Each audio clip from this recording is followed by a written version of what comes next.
Dragon Arisen. Dragon Curse Series Book 3. By Mia Hall. Chapter 1. Lily. I had myself positioned, so my back was flush up against the rough bark of the largest tree I had ever seen. It was so wide it would have blotted out a car, and so tall it seemed to be touching the sky with its branches. It wasn't the only one either, which was part of what made this forest so utterly magical.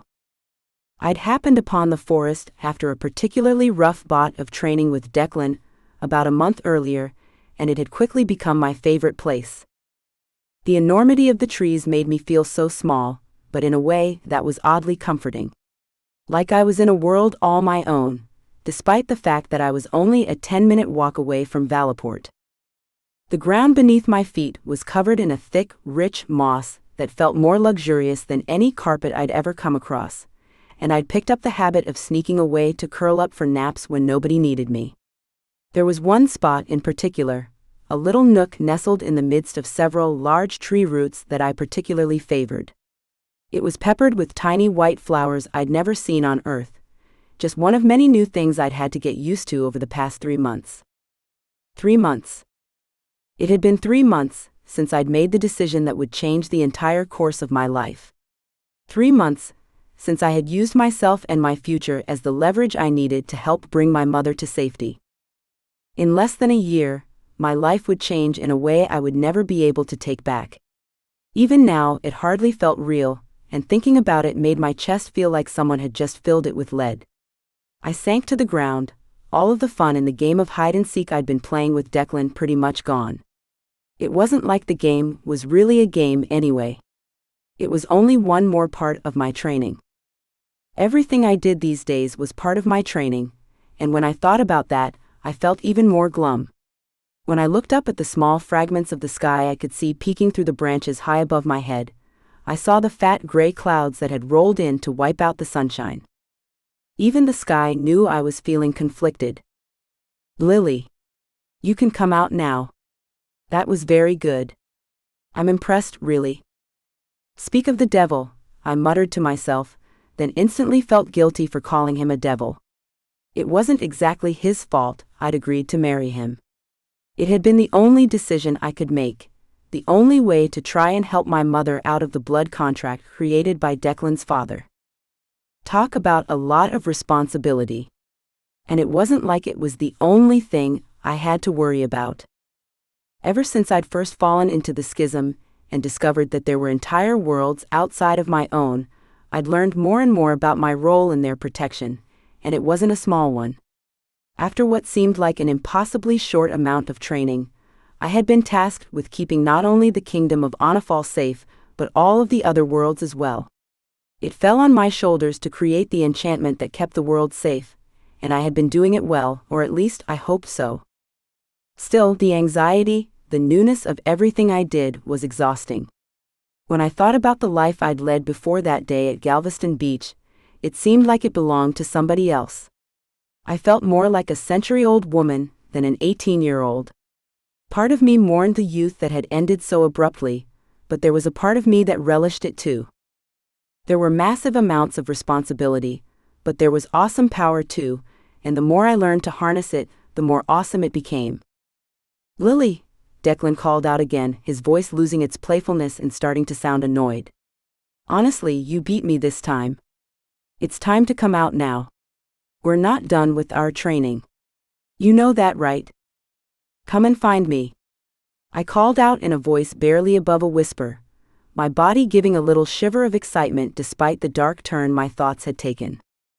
I rose to my feet, my body primed to take off, knowing that Declan would appear around the corner of my tree any moment. I knew why he sounded so prickly, and it made me smile. Nobody could ever accuse Declan of being a gracious loser, that was for sure. When we'd first started doing this part of training, he'd beaten me every time. The whole point of it, the whole point of engaging in what I considered to be adults playing a children's game, was to teach me to use parts of my abilities I hadn't tapped into yet. For one thing, Declan had been teaching me how to relocate myself. It was like something out of a superhero movie, and I was still pretty tickled with myself for getting good at it. The basic gist was that I closed my eyes and imagined a place, concentrating on it so hard that I felt like I was there. If I concentrated hard enough, when I opened my eyes, that was the place where I would be.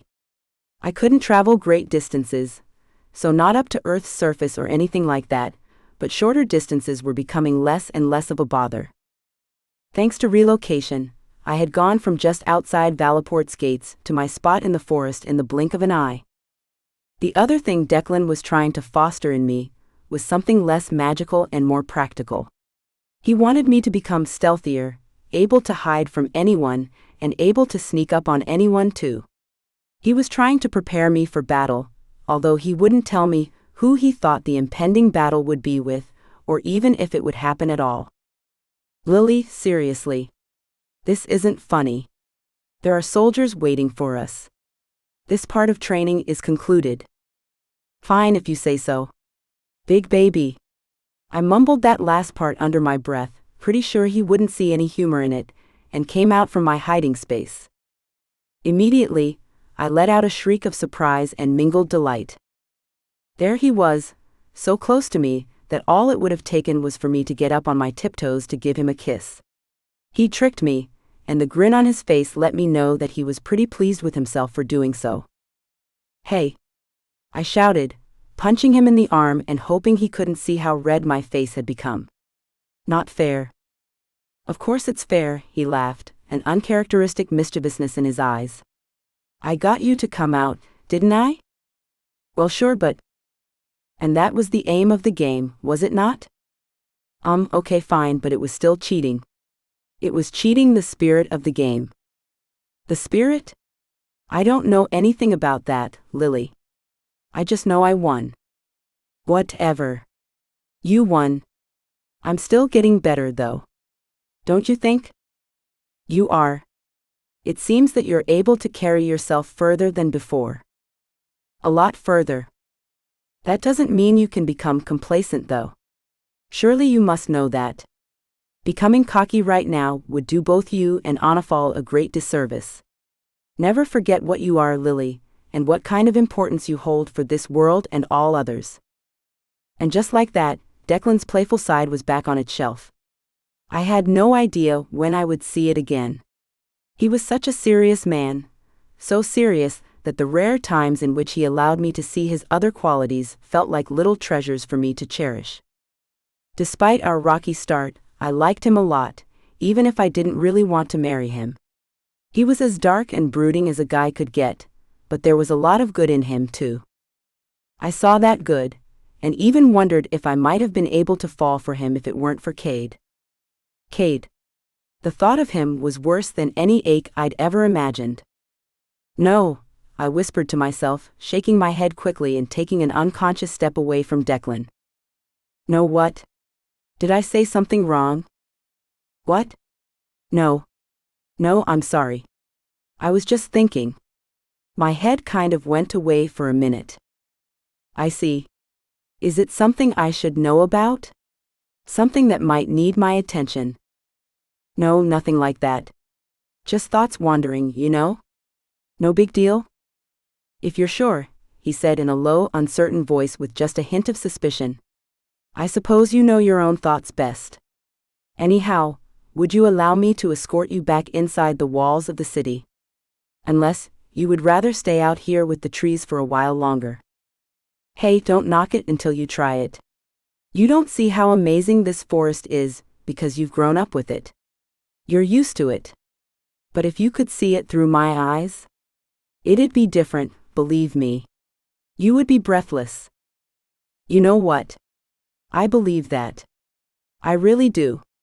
Something about the sound of his voice made me look away from the forest I had grown to love so well, and back to his face. What I saw there made my heart do an uncomfortable little jump, because what I saw was feeling. Over the past 3 months, I'd been thrown together with Declan for large parts of my days. I'd gotten to know him, to be friends with him even.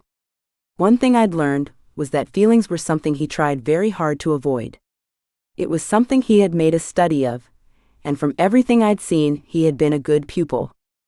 For me to see the emotion on his face now was unnerving and raw.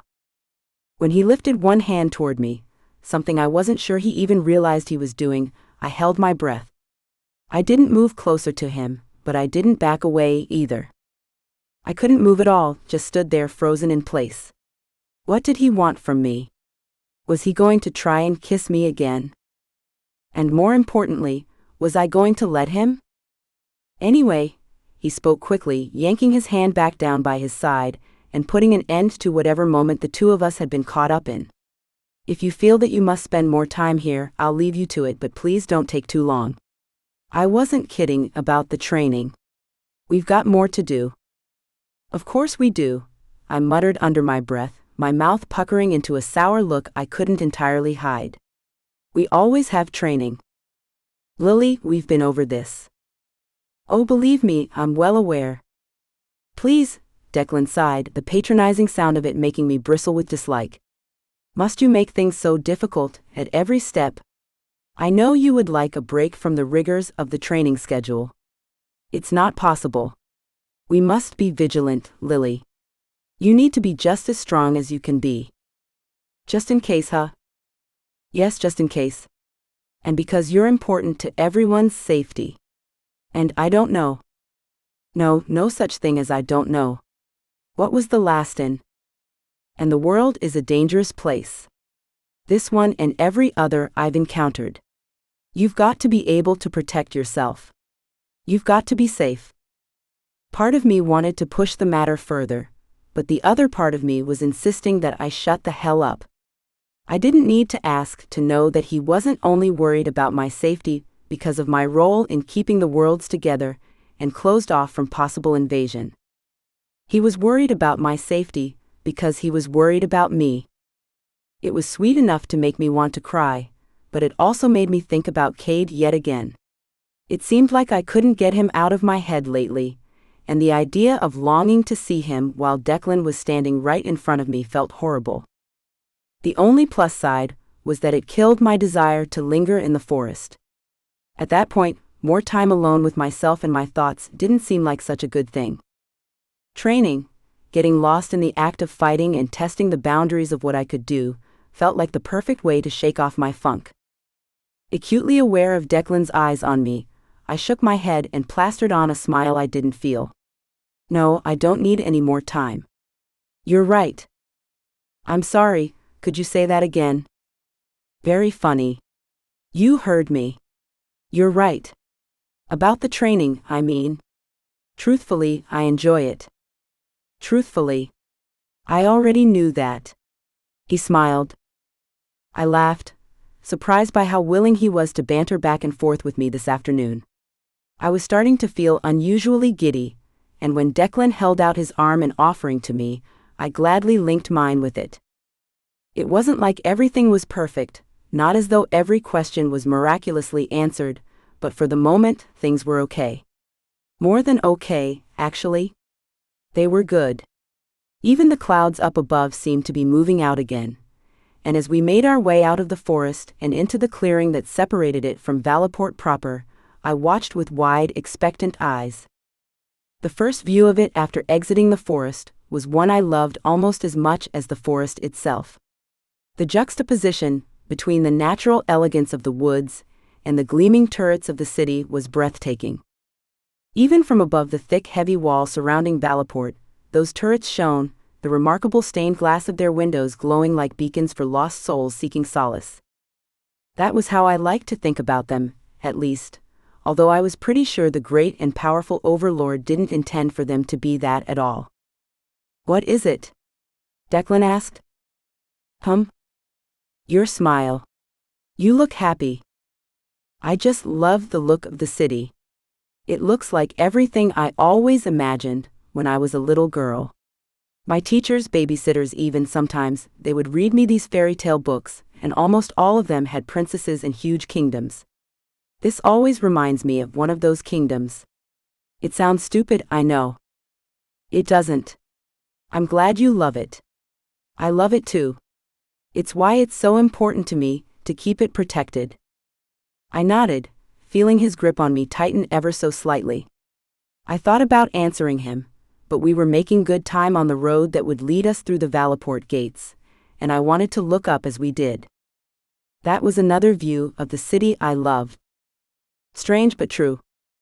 The gate was an impossibly tall, Gothic-looking wrought iron, intricately welded with a large bell hanging at its apex. Both gate and bell were green with age, which only made them more interesting. Every time I passed through, looking up at the massive musical implement, I wondered to myself how many people had passed that exact same way, and with what intentions. It made me feel closer to them, despite the fact that they were people I had never met.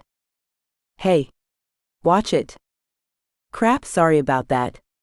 The peasant woman I had walked straight into gave me a nasty look, before pulling her dirty little girl closer to her, and hurrying off to some part of the city I was sure I hadn't ever seen before. Declan continued to lead me along our chosen path, maneuvering through the throngs of people as if they didn't exist at all. It wasn't a difficult thing to do, seeing as most of the people who saw us coming did their best to make themselves scarce. It probably never occurred to Declan that Anafal's citizens were trying so hard not to get in our way. He was a decent man, and had already changed in so many ways since I'd first met him, but he still had a long way to go in others.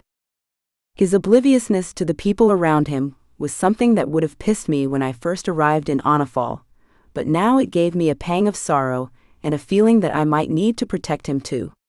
For all of his training and athletic ability, there was something about him that struck me as oddly vulnerable. Come on, keep up.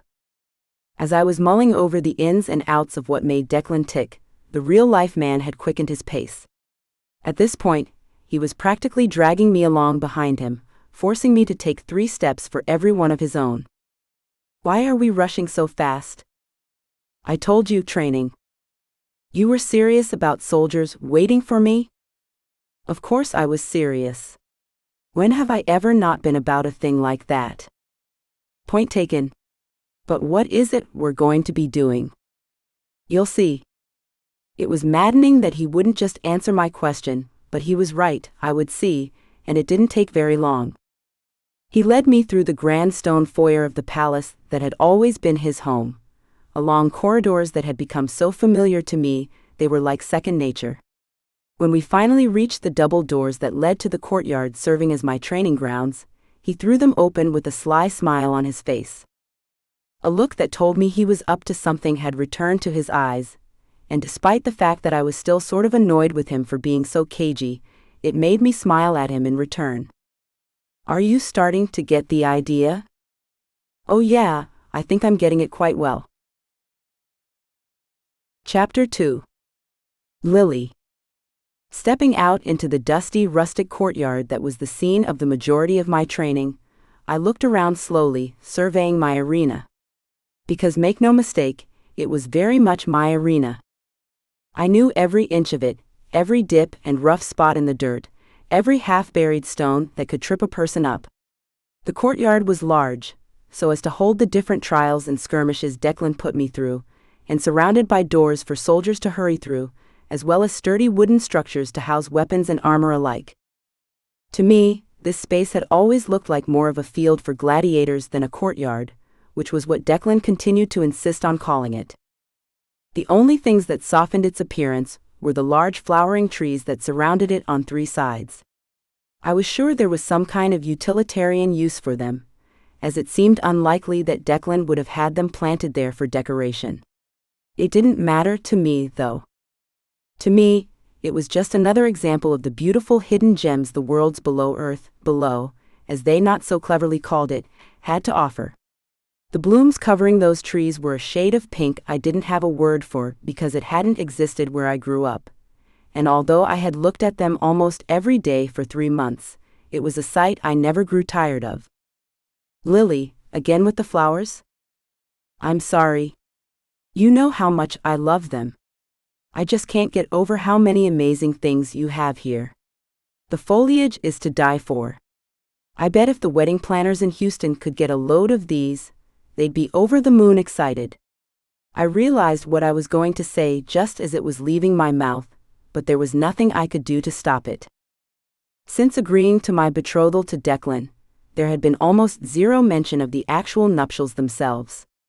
I didn't know why that was true for him, and I honest to God didn't really care. For my part, I didn't mention them because the vaguer they stayed, the less they felt like they would happen, which was fine with me. So why, oh why did I reference something like a wedding planner out of the blue like that? My only hope was Declan would be distracted by our looming training session, which lately seemed like the thing he lived for. When I finally dared a glance at his face, I saw he was hardly listening. For maybe the first time in the history of the universe, the fact that a man was ignoring a woman was actually making her happy. "Do you have your staff?" "Always." I patted the sheath I'd taken to wearing slung low around my hips. "I never leave home without it." "Good. So then you do listen." "Sometimes." "I wouldn't count on it turning into a habit, or anything." Declan rolled his eyes, a habit I was pretty sure he had picked up from me, and then turned to the business of making things ready. Watching him, I was curious what he had up his sleeve. The longer we trained together, the more innovative he became, like he was doing his damnedest to get me to trip up. The fact that he almost never could drove him crazy, which in turn kept me in a constant state of readiness for whatever insanity he might decide to put me through next. I knew any line of questioning on my part would get me absolutely nothing, and so instead of trying, I pulled my staff out of its sheath and lovingly fingered its delicate worn wood.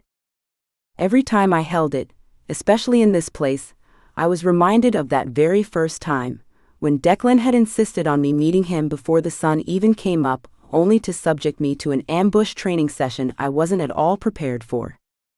I could almost feel the same rush of delight and fear I'd felt when I saw the large staff towering over my head, glowing a pulsing plum-colored light that vibrated through my fingertips and to the very heart of me.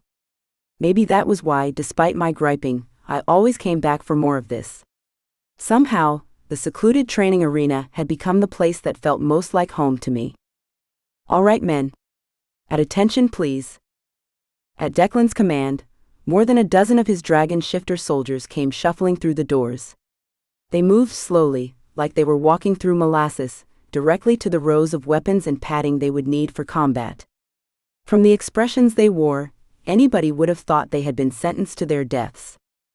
For a moment I was confused about what could cause such gloom and doom, but then it dawned on me, and I let out a peal of laughter I absolutely could not contain. It was me. I was the thing making them look like they were on a conveyor belt, headed straight for the guillotine. There I was, an 18-year-old young woman, and these warriors were afraid of me. When Declan turned back from his soldiers to look at me, he saw my smile and frowned in confusion.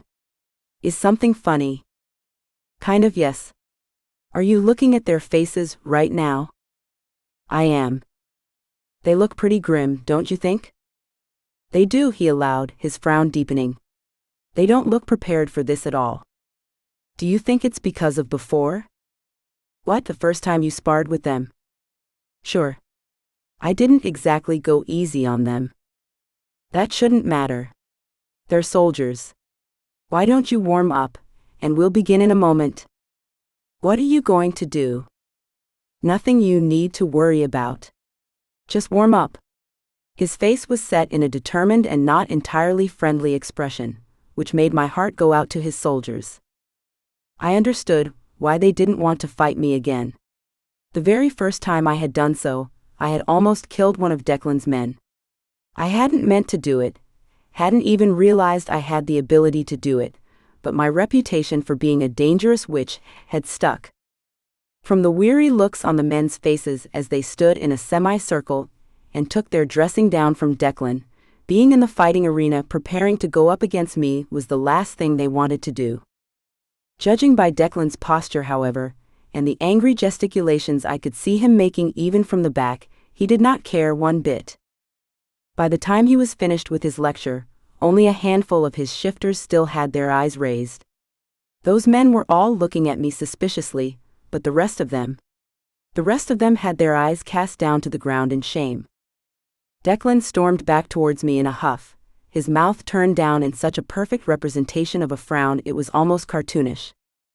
"They look absolutely thrilled," I said in a sarcastic tone, glancing back at the men and seeing very clearly that they all wished I would just go away and never come back. "What an uplifting speech you must have delivered." Uplifting? He growled. The snarl on his face made him look alien to the friend I'd started to think of him as. They don't deserve anything uplifting. They're behaving like cowards. I think they're probably just nervous. You know, what if some of their padding slips or something? Then you can heal them. They're behaving like children. They need to learn how to be men. Whatever you say, my captain, I whispered under my breath, rolling my eyes and following him out to the center of the courtyard. The whole authoritarian, dictatorial approach wasn't the one I would have taken, but what did I know? I was only the one in charge of keeping all of the fabrics of the world together, right? No big deal? Are you warmed up? I'm good. It's not like I've just been lounging around all morning, remember? I understand that, but... Declan? I said I'm good. Can you just stand back? Let me do my thing. You're the one who wanted this training session, after all. You can't throw me into the lion's den and coddle me at the same time. That just won't work. Declan shrugged his shoulders, looking just embarrassed enough for me to feel satisfied, and did as I told him to. Most of the time, the idea of me giving an order and him following it was totally out of the question. I was pretty sure he would argue with me if I told him the sky was blue, just for the sake of arguing. When it came to my abilities, however, things were different. Despite the fact that it had been Declan who showed me what I really was, he still held a certain kind of reverence for the things I could do. Gone were the days when he was able to enlighten me about any of my true nature. In many ways at this point, I was a mystery to him, something to be watched and wonder. It was a wonder shared by the rest of the men in the arena, coupled with a healthy dose of trepidation, and when I raised my glowing staff high into the air, a couple of the men actually raised their arms in front of their faces, like they thought the glowing of my staff would blind them. I probably could have if I'd wanted to, but of course I never would. That wasn't the point of the exercise. The point was to show them all what I could do, and I was more than ready. When I brought the staff back down to the ground, I slammed it into the earth, setting off a wave of sound and an actual shaking of the ground. Heaps of dust came up around my feet, billowing into the air in a cloud that almost entirely enveloped me. Not for long though, because the force of the hit drove me up into the air, suspending me above the small crowd before me. I heard several gasps, of fear, of appreciation, or maybe both, and I grinned.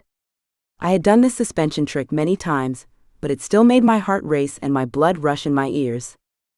There was nothing quite like testing my limits, especially if every time I did so, I realized that the limit hadn't ever really existed in the first place. With a laugh of delight, I waved the staff in front of me, propelling myself forward through the air as if I were walking on an invisible bridge. The soldiers below me began to scramble, their faces turned up toward me as they did their best to predict my path. I almost felt bad for them. It was basically a fool's errand. I could move so much faster than them, even if they decided to shift into their dragon form. Not that they would. For some reason, Declan had prohibited them from doing so during any of our training sessions.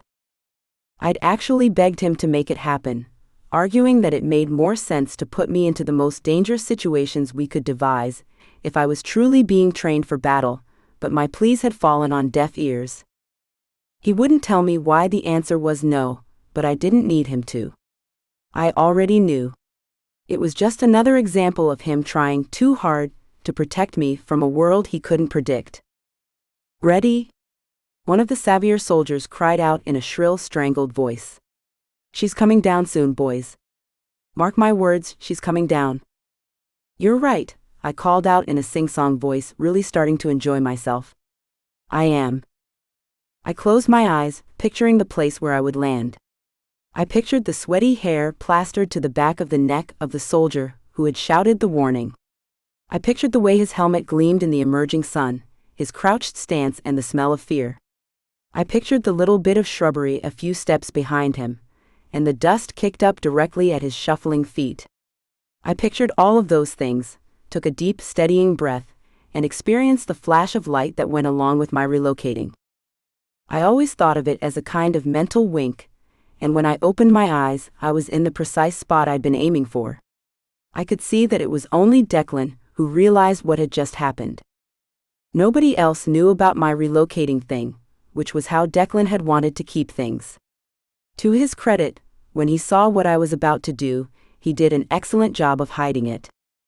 When I held one warning finger up to my lips, he didn't even nod, just turned his eyes away as if he were looking for me just like everyone else.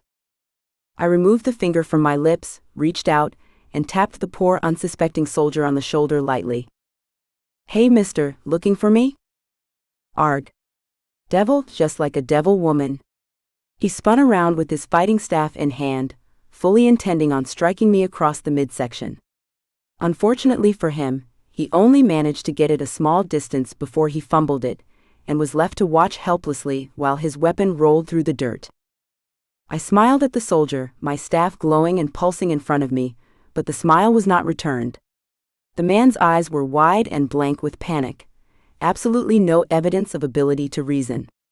For that moment in that instance, this had ceased to be play. This soldier was no longer training, he was in a fight for his life. I would never have hurt him in a million years, but he couldn't remember that anymore. In his mind, we were in a real battle. "Derek, no." There was a collection of rising voices, voices that melded together to form the buzzing sound of panic, but Declan's voice was the only one I could identify. My eyes flew to him, just in time to see him sprinting toward me, then moved back to the soldier whose name was apparently Derek. I saw, too late, what was going to happen. Derek, in a blind panic, was going to break Declan's cardinal rule. He reared up, his body expanding so that all of his padding and armor popped off like it was nothing more than paper. With a roar of fear and pain, a massive pair of wings sprouted out of Derek's back, as the rest of his body elongated, contorting until he became the thing he was meant to be. Instead of a frightened soldier, I was now standing in front of a massive coal-gray dragon. "Stand down," Declan bellowed, still trying to get between the dragon and me, and finding that he could not. "Stand down before I put you down." "Stop it, Declan," I answered calmly, my eyes never leaving the rolling eyes of the dragon towering above me. "You'll only make it worse." "But..." "No. I'm all right. You've got to trust me." The look on his face was one of pure anguish, a man who was broken and without a clue what he should do. My heart went out to him, it really did, but I didn't have time to comfort him at that moment. I didn't have time to make him understand that he was underestimating me, that I would be okay. I would be more than okay, I would do what I was made for. Using my staff, I shot myself up into the air, hovering right in front of the dragon's face. "It's okay," I whispered, concentrating all of my effort on the terrified beast. I channeled everything inside of me, all of my depth of feeling and desire for peace. I channeled all of it and closed my eyes, pushing it outwards, pushing it out of me and toward Derek's dragon.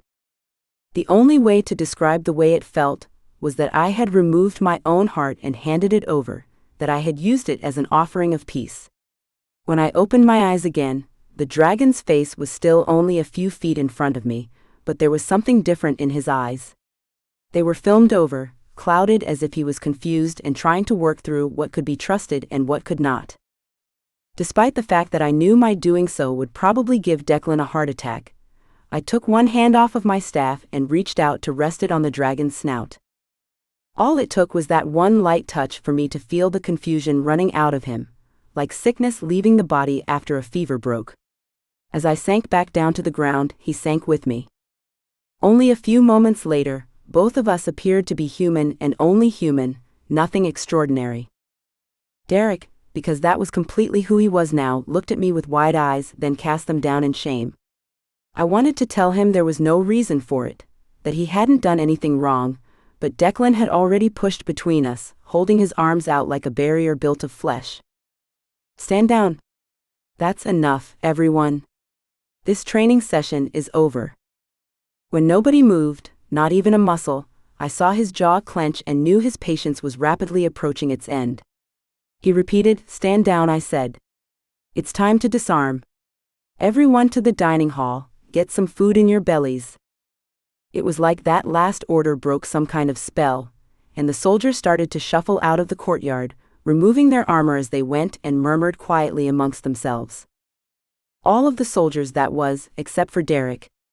Derek continued to stand exactly as he was, not able to move or look at anything but the ground. Declan extended his hand, and I was gripped with a sudden, terrifying certainty that he would hurt him for breaking the rule. And what would I do? I would defend the soldier, of course. I knew that I would, no matter what kind of trouble it brought down upon my head. What Declan actually did, however, was the exact opposite of what I was fearing, which made me feel like a terrible person. I had expected the worst out of him, and what he gave was the best. "Derek," he said softly, his voice full of compassion I wasn't used to hearing from him. "Look at me." "Can't do it, sir." "Why is that?" "Because," Derek replied in a voice cracking with despair. "I broke the rules. I let you down, sir.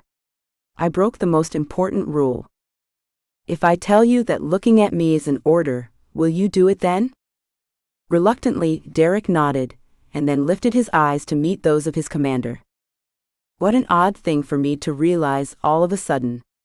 To me, Declan was a shifter I was betrothed to without having any desire actually to marry. He was a friend too, but he wasn't someone of authority. But for the soldiers? Declan was their commander, and the amount of respect they had for him was impressive. It was something he didn't abuse either, and the way he handled Derek was a perfect example. With his hand on the man's shoulder, he lowered his voice still further, until I actually had to strain to hear him at all.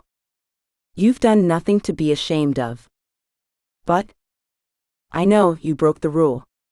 That means you were the smartest one of all of them." "It does? But how?" "Why? Because it means you were the only one who realized just how powerful she is. That kind of recognition is something that can't be taught. So again, I tell you that you have nothing to be ashamed of. You're a good soldier." He nodded gratefully, his eyes misting over with a film of tears he was fighting valiantly not to shed. Then he turned to look at me. From his expression, I couldn't tell if he wanted to thank me or curse me out. When he opened his mouth, the words that came out sounded like they were coming through a tunnel, or maybe from someone talking in his sleep. "You, miss." "I know," I broke in quickly, feeling my face flush with embarrassment over the whole ordeal. "I'm sorry. I shouldn't have snuck up on you that way." "No. That's not what I was going to say. You're amazing. You're unbloody believable.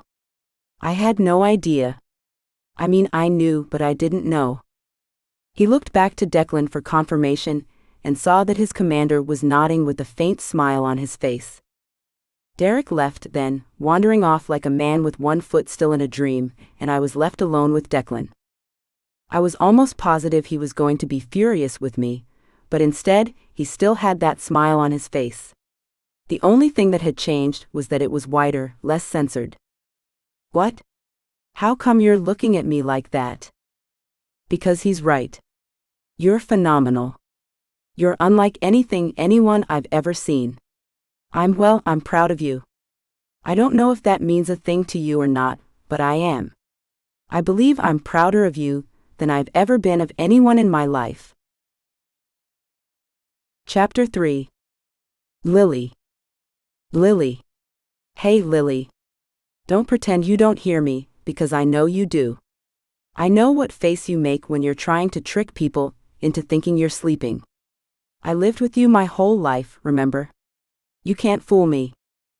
I moaned, then rolled over in my half-awake, half-asleep state. I loved my little brother Ricky, I really did, but there were times when I wanted nothing more than to clobber him. This happened to be one of those times. For starters, when he'd first begun poking me lightly in the shoulder, I had been all of the way asleep, nothing half about it. For someone who had to go through as much grueling training as I did, sleep was nothing to blow off. It wouldn't have mattered if Santa Claus himself had walked in and woken me up with a plate of hot cookies, I would have been pissed. Second, and this was a throwback to when I had still been a little girl, there was absolutely no reason for him to be in my room. When we'd first come to Anafal, back when we'd still been only one step above prisoners in the palace, having Ricky sleep in the same set of rooms as I was felt like an imperative. I had traveled so far to find him, had started my whole crazy journey with nothing more in mind than keeping him safe and getting him back home, and the idea of letting him out of my sight for more than 5 minutes had put me in the beginning stages of a panic attack. But things were different now. Not only did I not need him attached to my hip all of the time, but I also didn't want him right there next to me every second of every day. It wasn't good for either of us, wasn't good for our relationship. These days, Ricky had a whole set of rooms to himself on the same corridor as mine, but all the way on the opposite end. Which meant there was no reason for him to be sitting on the side of my bed and poking me awake. "Lily," he hissed again, the poking graduating to a kind of shoving, rocking back and forth motion. "Come on, Lily, I need to ask you about something. It's important." My eyes flew open. All of a sudden, I felt much closer to what I thought a mother must feel for her child than a sister for her brother. The moment Ricky said the words, "It's important," my head started playing one awful scenario after another, each more horrific than the next. Had he hurt himself? Seen something he wasn't supposed to see that would put him in danger? Or maybe it was something having to do with more than just Ricky and me. Maybe, while I'd been sleeping like a dead person in a bed literally fit for a queen, some unknown assailant had crept through my enchantment and was waging the beginning of war. Maybe the dusk elves were slinking through the streets at that very moment. And just like that, I was as wide awake as I had ever been in my life. "What is it?" I asked quickly, sitting up so fast that I felt dizzy. "What's important? What's wrong?" "Wrong? What are you talking about? I never said anything was wrong." "Geez, Lily, you're really starting to act loony sometimes, you know that? Like, you're always thinking something terrible is going on. Pretty soon you're going to be like one of those doomsday preppers." "Ha. That would be funny, right? Are you a doomsday prepper in a castle? How stupid would that be?" "Ricky. For the love of all that is holy, would you please concentrate?" Without meaning to, or even being aware that I was doing it, I had started to shout at my brother, and he pulled back from me with a reproachful look on his face. It was the kind of look he always gave me when he thought I was behaving irrationally, which only made me want to throttle him all the more. He was the one who had started this conversation after all, not me. I had been sound asleep. Still, he was 6 years younger than me, and at this point, I really was like his mother, or the closest thing to a mother he was ever going to have again. With that in mind, I took a deep breath, counted to 10, and tried to start the conversation over again on a new, more productive foot. "Okay, Ricky. You're right. I need to calm down. But could you tell me what's important? So I don't worry if there's no reason to." "Sure, no prob. I just wanted to ask you about earlier." My mind drew a total blank. I had no idea which part of earlier he was talking about, and the fact that he would wake me up to talk about any of it was mind-boggling. The things a 12-year-old thought were important, and the things I thought were important were vastly different.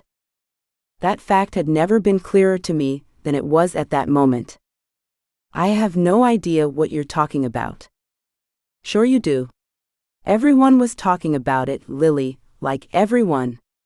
You're some kind of a badass now, for real. You're going to be a legend, Lily." That's what he said.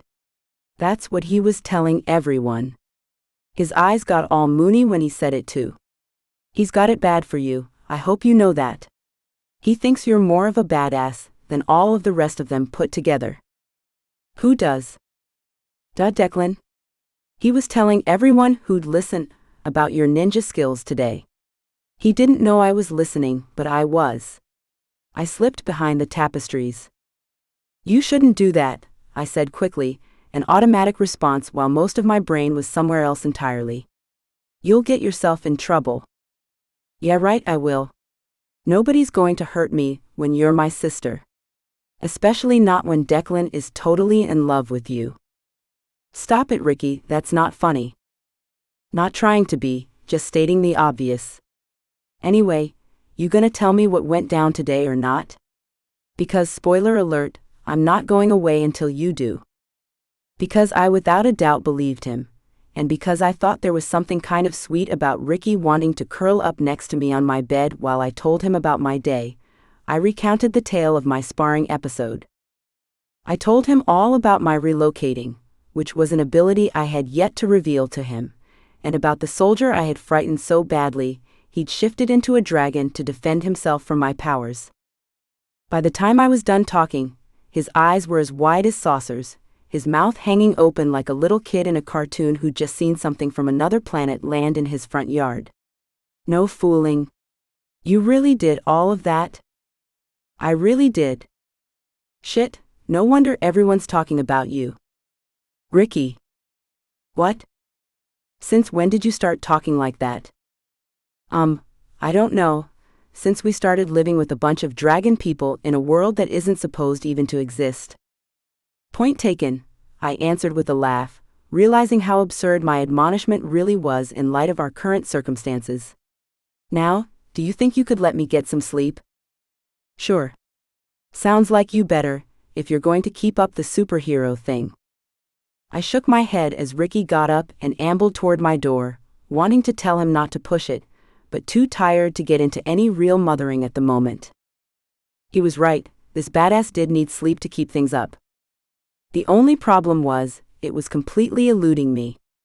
No matter how I arranged the pillows beneath my head, no matter what position I contorted myself into, I remained wide awake, staring up at a ceiling painted with a lovely mural depicting a seascape I'd never seen before. I couldn't get the wheels in my head to stop turning. Something about Ricky's description of Declan talking about me was unsettling. It wasn't like I was blind. I had noticed moments between the two of us that felt like they could easily turn more than friendly, but moments were easy enough to ignore. Or if not to ignore, to explain away. Ricky's use of the word love, however? That was something else entirely. That was something I couldn't make myself ignore, and once the walls I'd put up in my mind started to break down, there was nothing I could do to stop them. Cade. I flinched at the sound of his name, surprised by it despite the fact that I was the one who had spoken. He was the thing I wanted most to keep from thinking about, even more than Declan and whatever feelings he might or might not have. Thinking about Cade made my heart ache so acutely that it was undeniably a physical thing. I missed him. I missed everything about him, even the parts that had consistently driven me crazy when we'd been together. When I closed my eyes, I could see his brooding face staring back at me. I could hear his voice ringing in my ears. I could even feel the ghost of his fingers on my skin, and every place I imagined them to be, I broke out into goosebumps. The presence I was able to conjure up felt so much like him, that it was like I was going crazy. I could almost imagine that he was actually in the room with me, playing a game of hide-and-seek like the one Declan and I had played earlier. All I had to do was look hard enough, and there he would be. Cade. The one my heart ached for. The one my heart longed for. This is ridiculous, I groaned, pulling myself out of bed and throwing on my robe in frustration. It was still dark outside, but there was no point in deluding myself into believing that I was going to get back to sleep. It felt like my room was full of ghosts now, and there was no way I was going to sleep in a room full of ghosts. If I wasn't going to sleep, I didn't want just to lie there torturing myself, didn't even want to be in the room. There was only one place I could think of that I wanted to be, and as I left the room, I did my best not to look behind me. I still couldn't shake the feeling that Cade would be there waiting, and I couldn't stand the idea of being disappointed when he wasn't. Barefoot, I tiptoed down the hallway, careful not to alert Ricky to the fact that I was up and about. Once I got past his room, there was very little to worry about. I was still floored by the lack of security in the Overlord Palace, worried about it even, but on this night, I was glad to be allowed to walk out the front door and through the surrounding streets without being bothered or questioned by anyone. Walking through the gate to Valaport and looking up at the bell, I felt like the whole world was asleep but me, the whole of Onifal and all of the other worlds too. It was the perfect time to visit my spot, and walking into the forest felt like walking into a cathedral. My feet sunk into the moss on the ground, tickled by the drops of dew already collecting on its surface. From somewhere far off, somewhere much deeper in the forest than I had yet to venture, I could hear the sound of something rustling in the underbrush. It sounded like a big something, but I chose not to worry about it.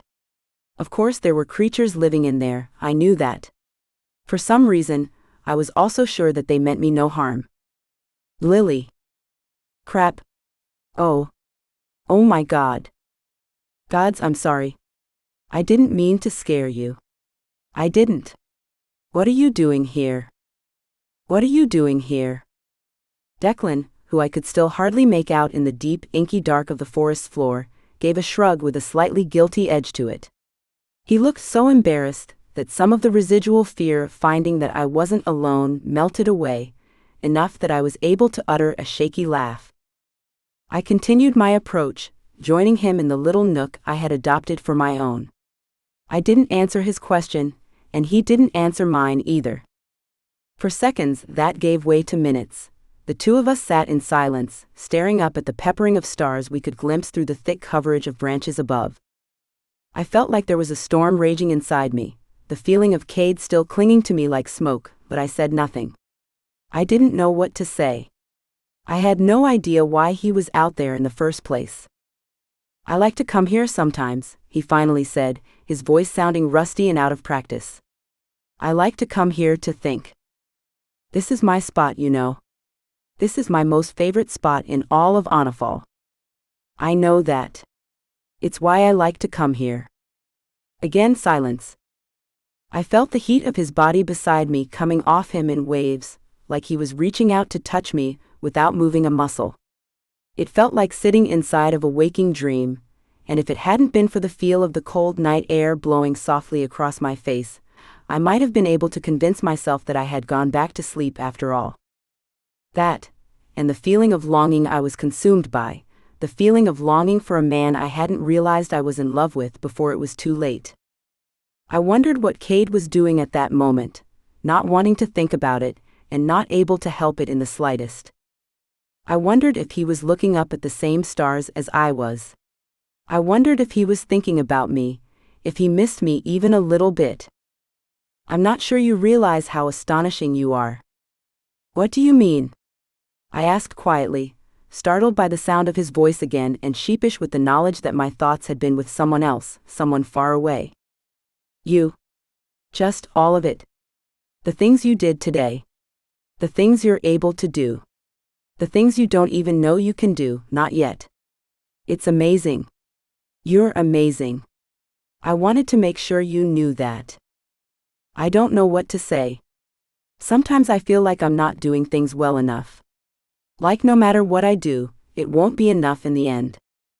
Do I give you that feeling? He asked, curious. No. I mean, yes, some of the time. I know you have certain things you expect of me, things you need me to be able to do. And you're doing them. Believe me, you're doing all of the things I hoped you would and more. But it isn't just you. It's all of it. I'm afraid all the time, Declan. I'm afraid I'm going to let my guard down, let it down for just a minute, and everything is going to go to hell. I'm worried that no matter what I do, I won't be able to keep everyone safe the way I need to. Sometimes it feels like everything is just closing in on me. It feels like I can't breathe. I don't know if that makes any sense or not. You probably think I sound like a crazy person. I don't. I don't think anything like that. It was all he said, but it was enough. When he slipped his hand on top of mine, I let him. There was nothing romantic about it, at least not on my end, but it was still comforting. Just to have the physical contact was comforting.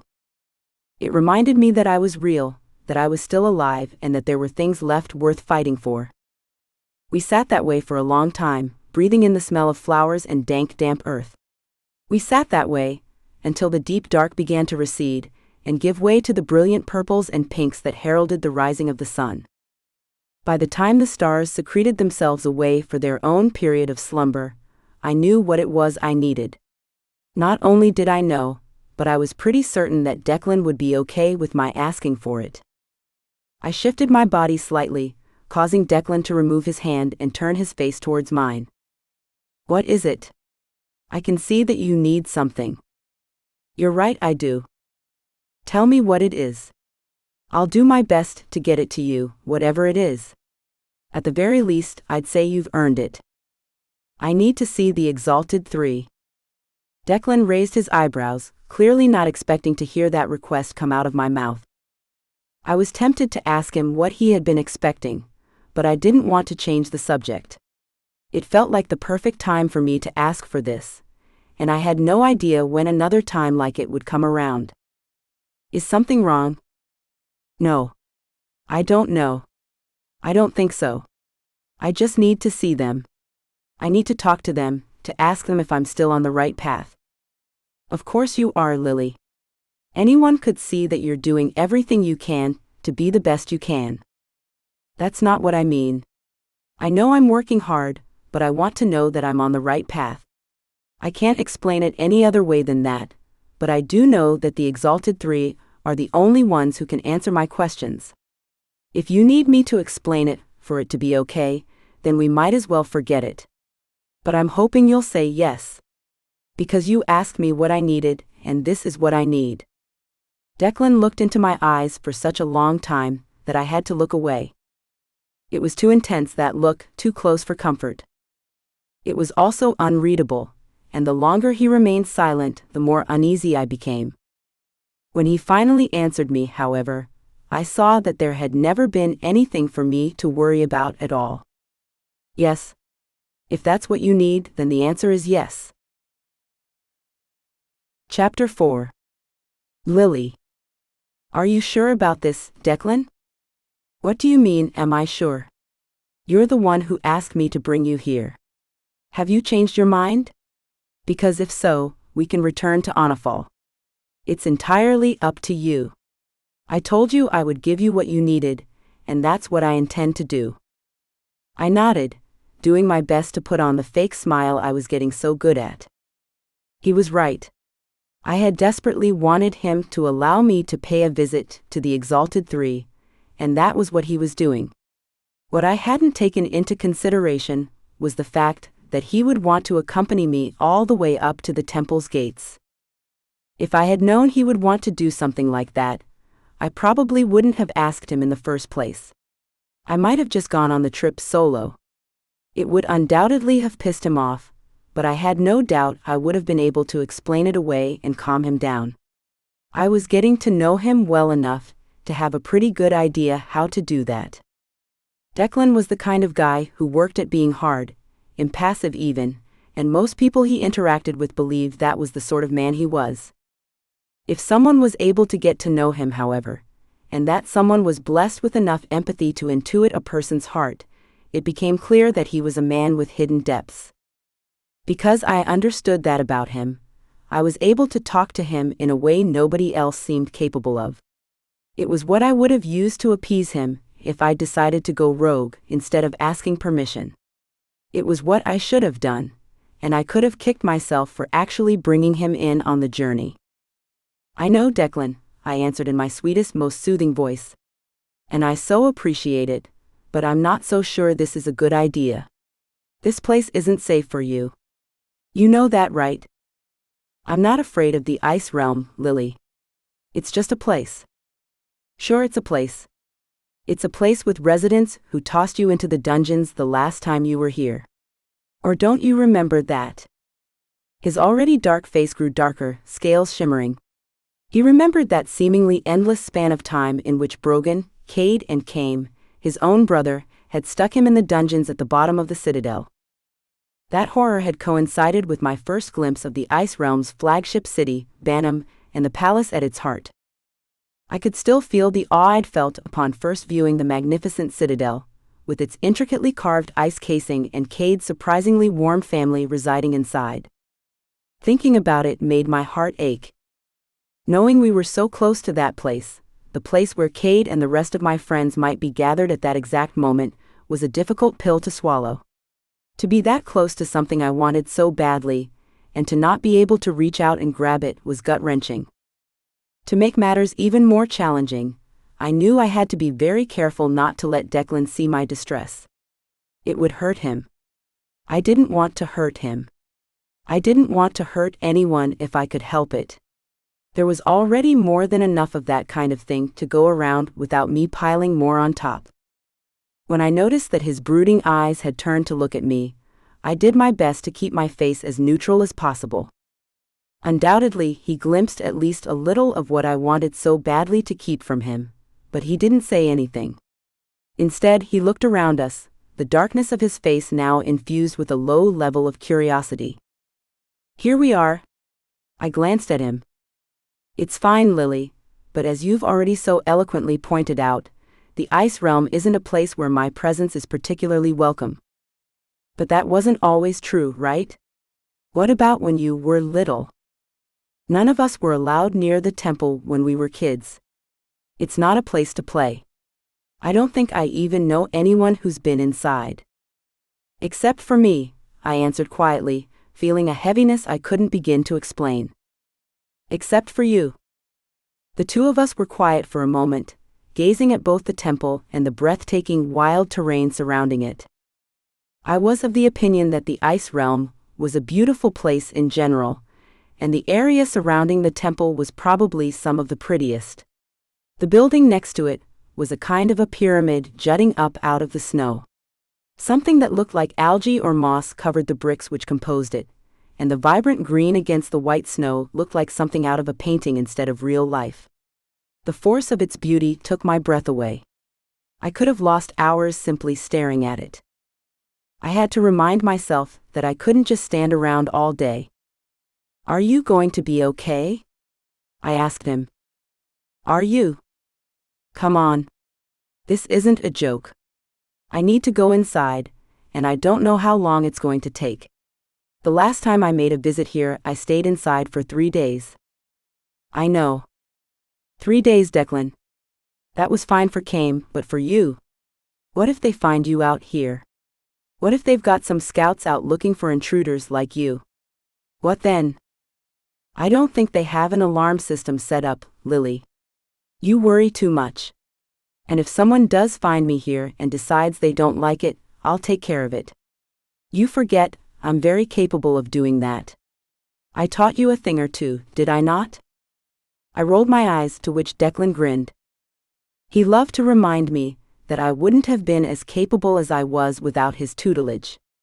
I could have reminded him that I was now far past anything he could ever have taught me, but what was the point? The last thing I needed to do was break him down, especially when he was in his current dangerous situation because of me. And then there was the matter I had come to visit the Exalted Three about in the first place. When I thought about that, I felt sick to my stomach. It was like I was betraying him, even though I knew that wasn't the case. At least I didn't think it was. "Fine, you're a macho warrior. Nothing can hurt you. Point taken. I would bring you in with me if I could, but I don't think it works that way. I don't need to come in with you. I trust you."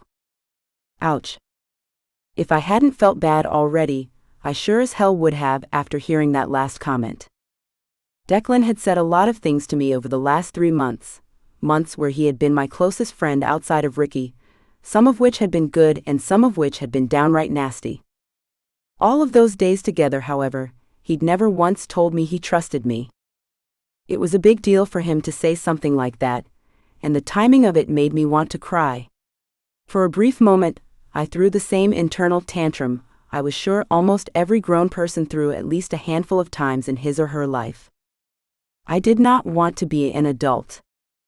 Gone were the days of black and white, when someone else could always be trusted to take care of the things that were confusing. I missed those days. I didn't want to be responsible for figuring out what was best, for me and everyone else around me. I didn't want any part of it whatsoever. "Lily, did I say something wrong?" "No," I replied quickly, my voice a little too loud to make up for any hint of emotion it might contain. "I was just kind of mentally preparing myself, you know? Dealing with the exalted three can be kind of daunting. They don't think like you and me. Sometimes they're difficult to keep up with. I don't think it's anything you can't handle. Thank you, I whispered, almost wishing he would stop being so nice to me. Let's hope so. I don't need to hope. Go on, go inside and get what you need. I will. Take care of yourself. Impulsively, I raised onto the balls of my feet and gave him a peck on the cheek. I didn't know what made me do it, and as I quickly pulled away, I could feel my face burning with a blush I was sure Declan must be able to notice. He opened his mouth to say something, but whatever it was, I knew I absolutely could not hear it. Not at that moment. If he said the wrong thing, I might falter in my purpose, and that was something I couldn't allow. I had come here for answers, and I needed to get them. With that thought and that thought alone blinking on and off like a neon sign inside my head, I turned my back on Declan and made my way to the temple's massive front doors. Using every ounce of strength I had, I got one door open, then stepped inside the pitch-black interior without ever glancing back. Not that I needed to, in order to know that Declan's eyes were on me. I could feel them follow me, until there was nothing more for him to see. Why have you come? What troubles you, girl? I stood before the exalted three, doing my best not to tremble. No matter how much I tried to psych myself up for a meeting like this, to a certain extent, it just wasn't possible. One didn't get used to being around beings like these, maybe not ever. They were utterly unreadable, sitting on their stone thrones with arms folded in their long, thick black robes. Even as I chastised myself for being so melodramatic, I knew that these were exactly the kinds of beings worth being nervous around. It didn't matter that they were on my side. They were dangerous, and I knew it. I also knew that for those like the exalted three, things were not linear the way they were for me. My idea of right and wrong, of good and evil, wouldn't necessarily correspond with theirs. They had surprised me before, in ways both good and bad. I couldn't stop myself from wondering how they might surprise me now. I need to ask you about something.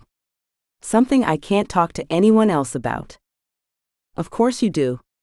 You have many questions yet to answer. Some of them known, many of them unknown. I've done something.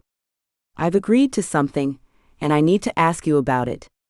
I need to ask you if it was the right thing to do.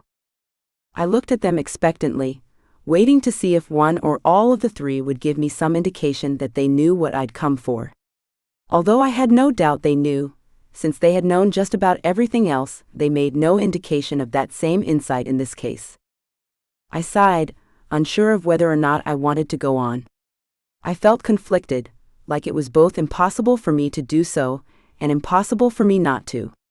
Finally, when I was good and sure the three weren't going to help me out and do my talking for me, I stretched my back, ready for a long conversation, and began to speak. I wanted to tell you that I've made a deal with the Overlord. Oh? Have you now? What deal is that? It's marriage. A marriage deal.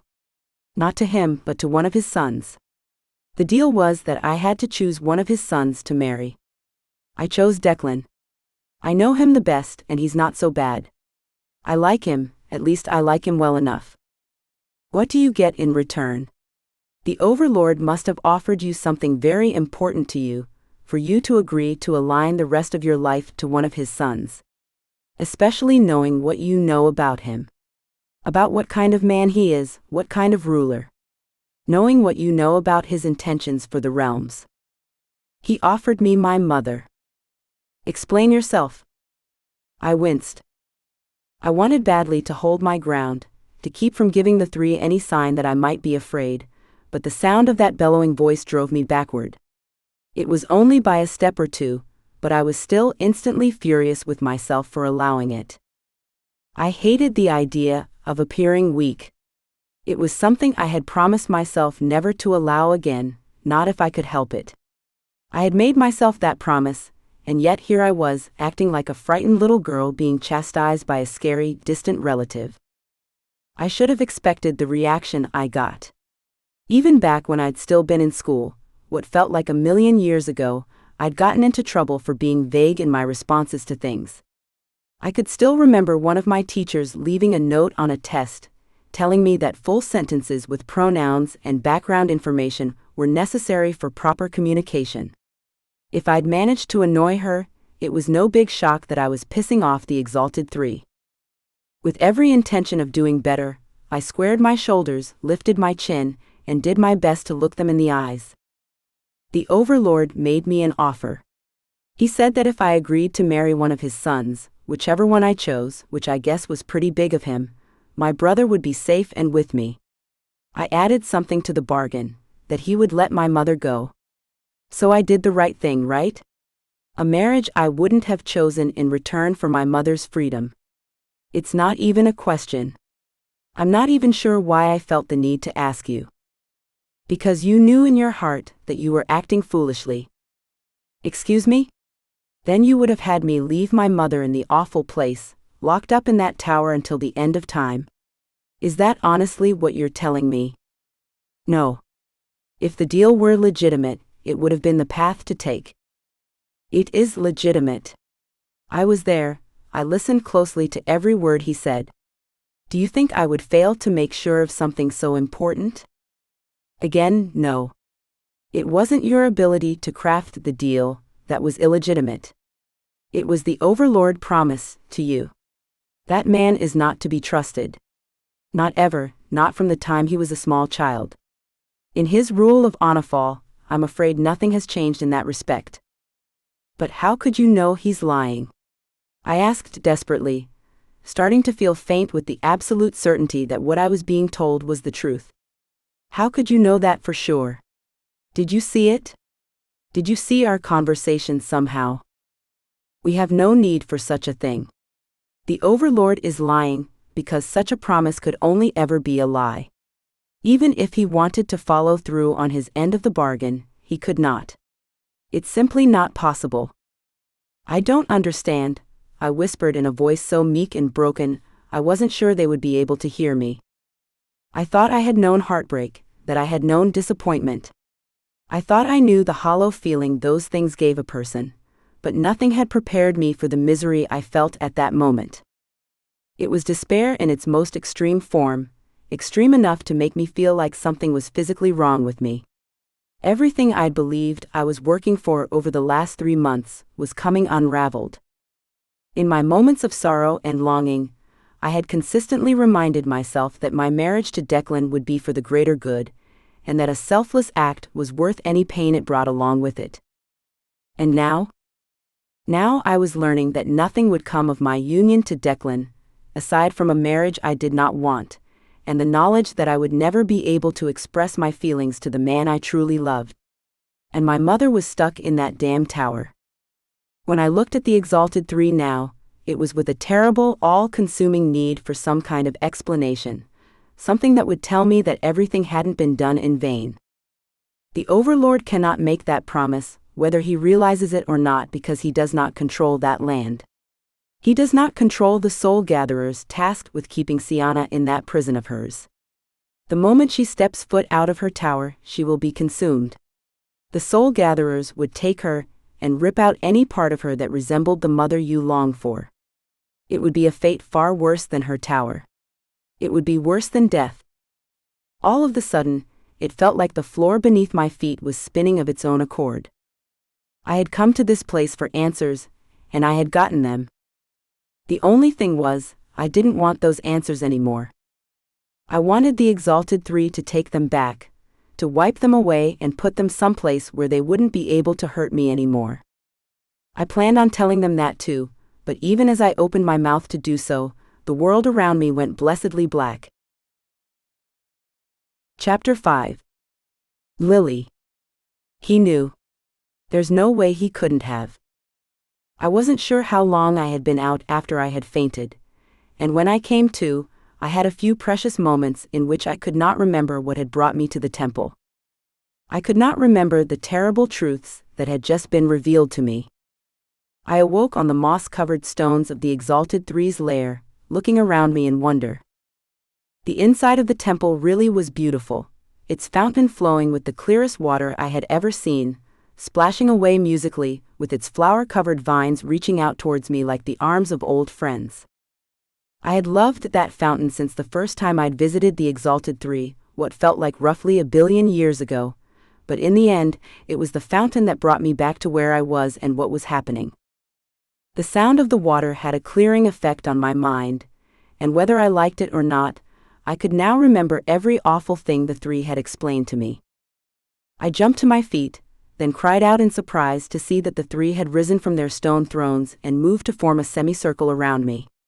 I stared at them for a moment, then began to pace back and forth, the anger inside of me growing until I felt like it might actually kill me. No person could contain this kind of rage without breaking into 1,000 pieces. It was simply unsustainable. Liliana. You said it yourselves, right? The Overlord is a bad seed.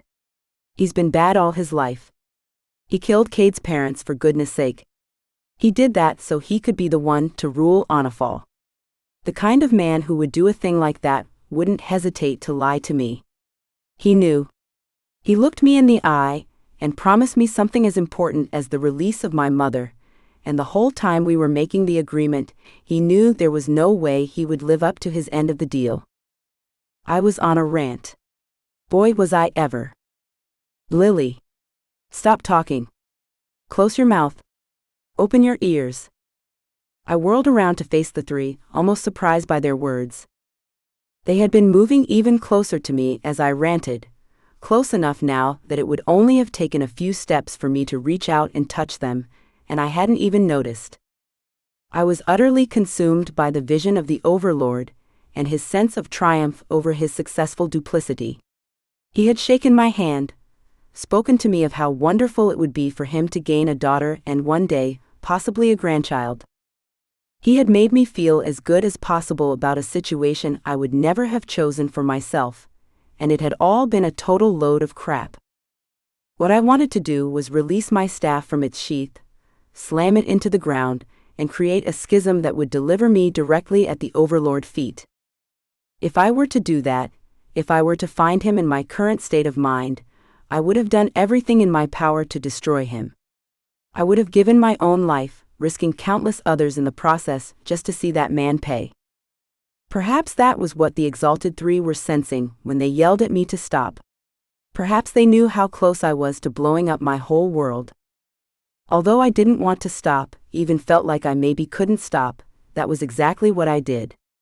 I stopped and looked at the three with eyes that couldn't hide how close I was to breaking from sanity. If I did that, I was worried it might be a permanent vacation for my logical mind. The first thing you do when you burn yourself will be a mistake. I did a double take. What? The first thing you do when you burn yourself will be a mistake. It's a proverb, Lily. It means that the things you do after being angered or injured as you have been will be the wrong thing. We know what your heart desires at this moment. We can feel your anger and your hatred toward the man who calls himself Overlord. Although we acknowledge its justification, you cannot act on it. You cannot. What would you have me do then? Think. We would have you think.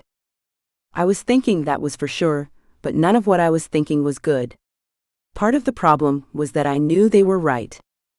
Logical thinking hadn't always been my strongest point to begin with, and with the amount of fury I was feeling at the moment, I was incapable of making good choices.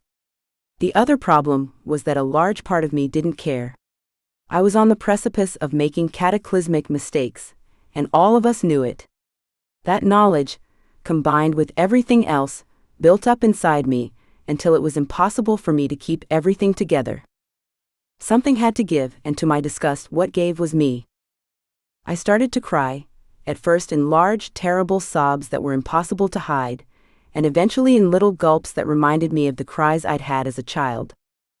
My display of emotion wasn't a long one, and throughout all of it, the Exalted Three stood as impassive as statues. They must have seen a multitude of emotional outbursts over the lifetimes they had lived, with mine being just another drop in the bucket that made very little impression. They had allowed it, though, which was more than I would have expected. They had allowed it, and when it was done, they had looked at each other and nodded. When they looked back at me, their eyes were full of more clarity than I could ever hope to have, no matter how long I managed to live. The thing you want from him, the thing you have not yet spoken, it's revenge. That is correct, is it not? Yes, I answered through a jaw so tightly clenched it was starting to give me a headache. That's exactly what I want. And do you think you can waltz into his palace and hand it to him on a silver platter? Do you think you will be successful? Do you think it will bring us all to the end we seek? No, I replied grudgingly, wishing fervently that I could tell the three to shove it and let me do things my own way. I don't guess it will. Then you'll have to wait, won't you? Assuming it will ever come to that. You guys have made so much of my importance in all of this, and I've been doing everything I can to keep things together. Honestly, I have, but things don't seem to be moving in the right direction. These things don't always move in a straight line, Lily. The pathway is not always clear. Sure, but has it ever occurred to you that maybe you have the wrong girl? Maybe there's somebody else who could do it better. Maybe things aren't working out the way they should, because I'm not the right one for the job. The three glanced at each other, an entire silent conversation passing between them that I was not privy to. I was sure that my words were letting them down, possibly even angering them. The only thing I wasn't all that sure about was whether or not I cared anymore. I was burned out, completely hollowed out, and it would have been easier for the whole thing to have just been a mistake. Never mind the fact that there was no way for me to deny all of the powers I had discovered in Onafal, or the fact that the woman locked in the tower was undeniably my mother. This moment was inevitable. What now? This moment of doubt. This moment of fatigue. It was inevitable. Great. Fantastic. Glad to hear it. I was acting like a brat, and I knew it, but I couldn't stop myself from talking back with my awful caustic sarcasm primed like a weapon. Nobody ever wanted to hear that their personal anger, their personal feelings of hopelessness, were just par for the course. The idea that the exalted three had been sitting in their temple waiting for me to come and do exactly what I was doing now made me shiver with distaste. It made me feel like a chess piece being moved around on a board I would never be able to see the entirety of. At the same time, however, there was something in their voices as they told me how inevitable my doubt was that made me think they had something up their sleeves. If they did, if they had some means by which to put my fears about being the wrong woman to rest for good, I was more than happy to hear it. I would welcome it, even. One less thing to be unsure about, in a world I still wasn't entirely clear on how to navigate. We have something to show you. Show me then. No, not a vision, not a story. A physical something. Will you walk with us, girl? Of course I will. There was no hesitation in my response. Although the part of me that still wanted to act like a little girl had not disappeared entirely, it was drowned out by the part of me that was a woman now, and I knew the path the three were leading me down was the only one for me to take. I wasn't sure if there was really such a thing as destiny, but if there was, this was mine. I was never going to be anything that didn't include the savior of the realms, and any information the Exalted Three could give me on how to do that better was information I needed to have. Where are we going? Enough talk. Just follow Lily and listen. Listen with the parts of you which others do not have. I nodded, not even sure I understood what that meant, and gave the three a look I hoped made it appear as if I was ready for whatever was coming. Without another word, they exchanged one of those knowing looks with each other, nodded, and then turned away from me. The feeling was a seriously uncomfortable one. Every nerve ending in my body was alive with the feeling that something was happening, something monumental that I hardly understood, and it took all of my willpower not to beg the three to give me more of an explanation than they had already. One of the only things that stopped me, aside from the fact that they had just made it very clear that they didn't want me talking anymore, was the feeling that I had been shut out of whatever line of communication the three were operating on. They would talk to me again, I had no doubt about that, but for the moment my job was to watch and listen. My job was to take things in. Wordlessly, the exalted three began to glide forward, their backs still to me so that all I could see of them was their black robes. At first, it looked like they were just walking toward the back wall of the room I had always visited them in. Even during my 3 days of training, all of our interactions had been inside of this room, what I had come to think of as their throne room, due to the 3 stone chairs they typically sat upon. Stupidly, I had never even considered whether or not they ever got up and moved to other parts of the temple. It hadn't even occurred to me that there might be other parts of the temple. Watching the 3 walking decisively toward the room's back wall now was the first time I had ever considered it, and if my interests hadn't been piqued before, they sure as hell were now. The wall was made of brick, but was so thickly covered with moss and flowering vines that it looked like it was pulsing with life. It even smelled alive, a strong, clean floral scent that filled me with an absurd certainty that everything was going to be all right, despite all evidence to the contrary. It did so much to ease my concerns that I did not say a word about the fact that we appeared to be walking up to a dead end. It was a good thing too, because if I had, it wouldn't have taken long for me to feel very foolish. If anyone should have known that things with the exalted 3 could never be assumed to be as they appeared, it was me, but I had failed to consider the obvious, that the 3 knew exactly what they were doing. As I watched, the 3 simultaneously raised their right hands and placed them lightly upon 3 of the bricks. When contact was made, the bricks around them began to move, to build upon each other and form a small archway. 1 minute there was nothing but a wall, and the next there was a door. Nodding in satisfaction, the 3 entered through the doorway one at a time, never looking back to see if I would follow. Which of course I did. Even if I hadn't known I needed to do as the 3 instructed, I wanted to see where this magical door would lead. It was small enough that all 4 of us needed to duck in order to pass through it, and the moment we were inside, the door shut again. There was almost no light, the most prominent source being the glow from the crystal I wore around my neck. Although I was afraid, the last thing I was going to do was let it stop me from moving forward. I continued to follow my 3 strange guides, descending a steep set of stairs that began after the smallest of landings by the door.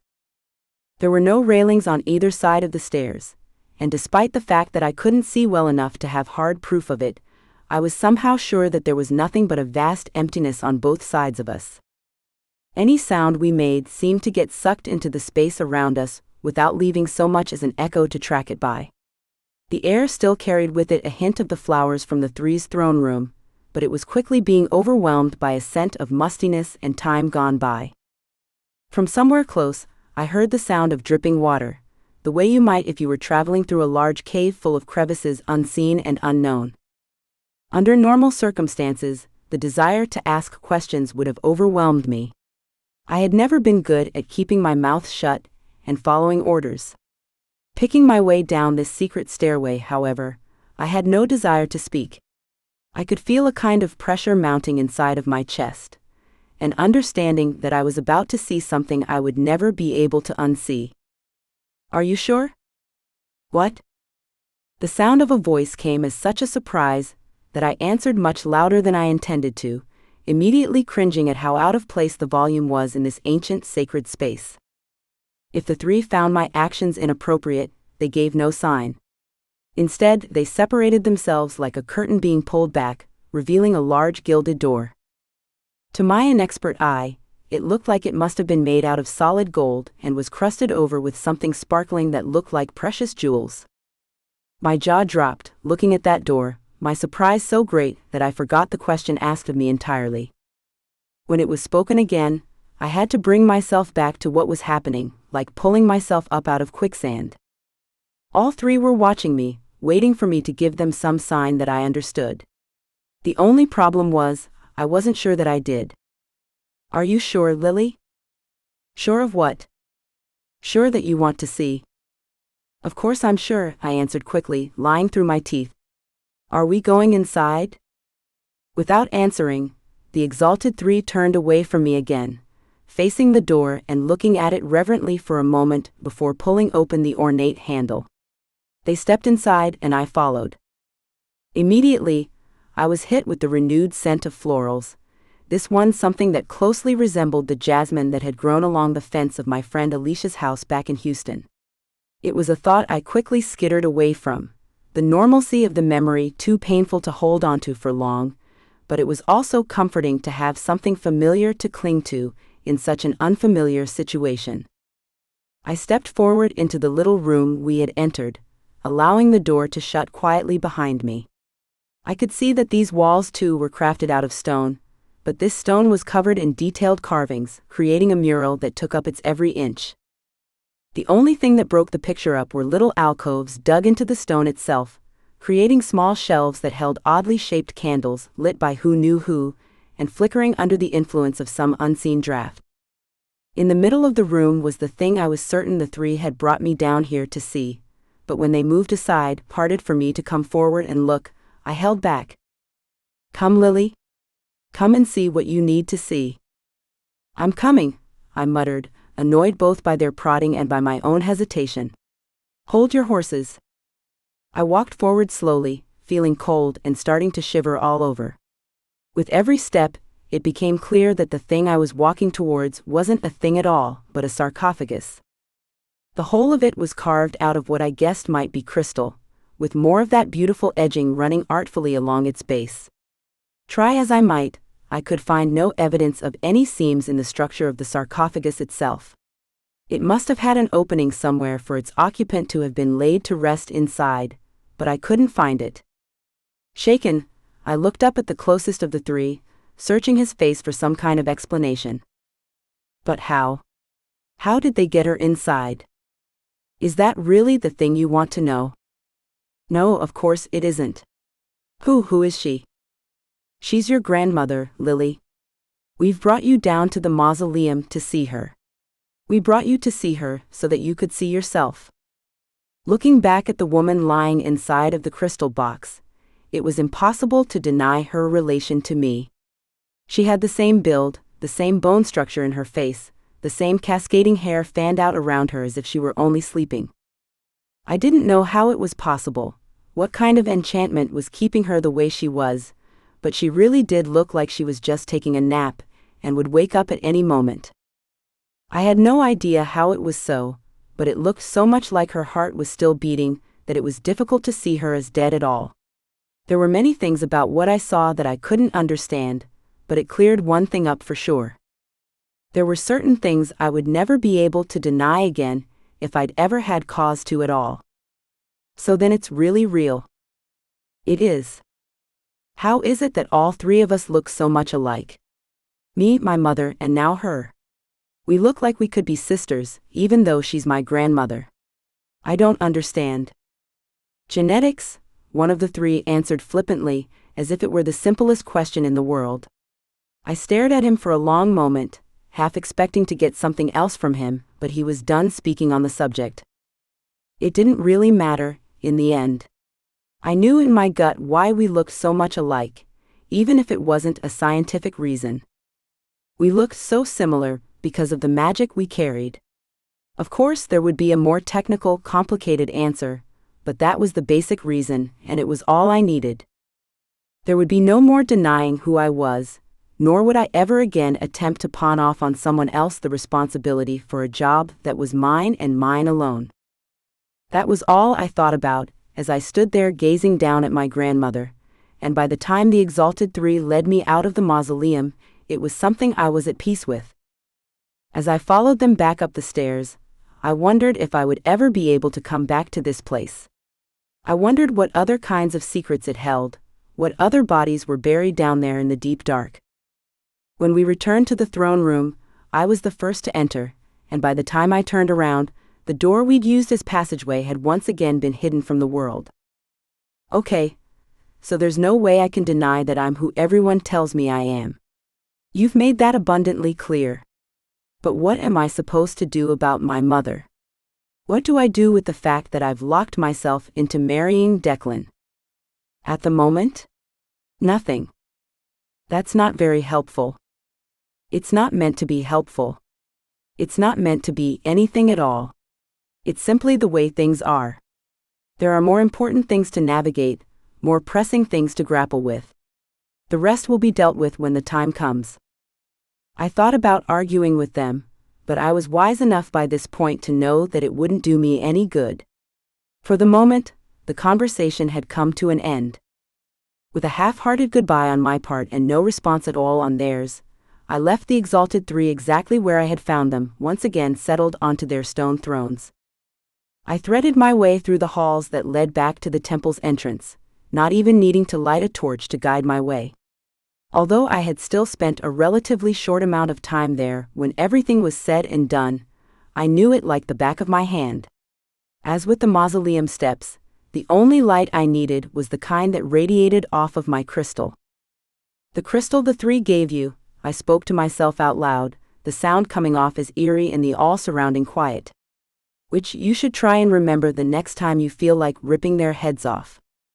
It was a statement that almost made me laugh, but I was approaching the front door by that point, so I did what I could to keep myself in check. Declan was still waiting for me out there. If I were to come back out into the world laughing like a crazy person, what would he think? He would be worried for me, that's what he would think, and I wouldn't allow that despite the unsettling things I had learned about his father's lies. As I pushed against the temple's front door, I concentrated on keeping my face bland, impassive. I didn't want Declan to catch wind of my unhappiness over what I had learned. I didn't want him to know anything about anything. I just wanted to do what the three had said, to move forward and face whatever challenge was going to come next. Lily. Is everything all right? Everything is fine, I gasped, surprised by how quickly Declan had launched himself to my side. Is everything okay with you? You seem kind of worked up. I'm fine, he answered gruffly, clearing his throat and not making any eye contact at all. I just waited. Like you asked? Is that so? Good, I'm glad. Come on, it's time to go home. Did you get what you came for? Yes, I answered grimly, hoping he couldn't detect my displeasure. I think I did. Chapter 6. Lily.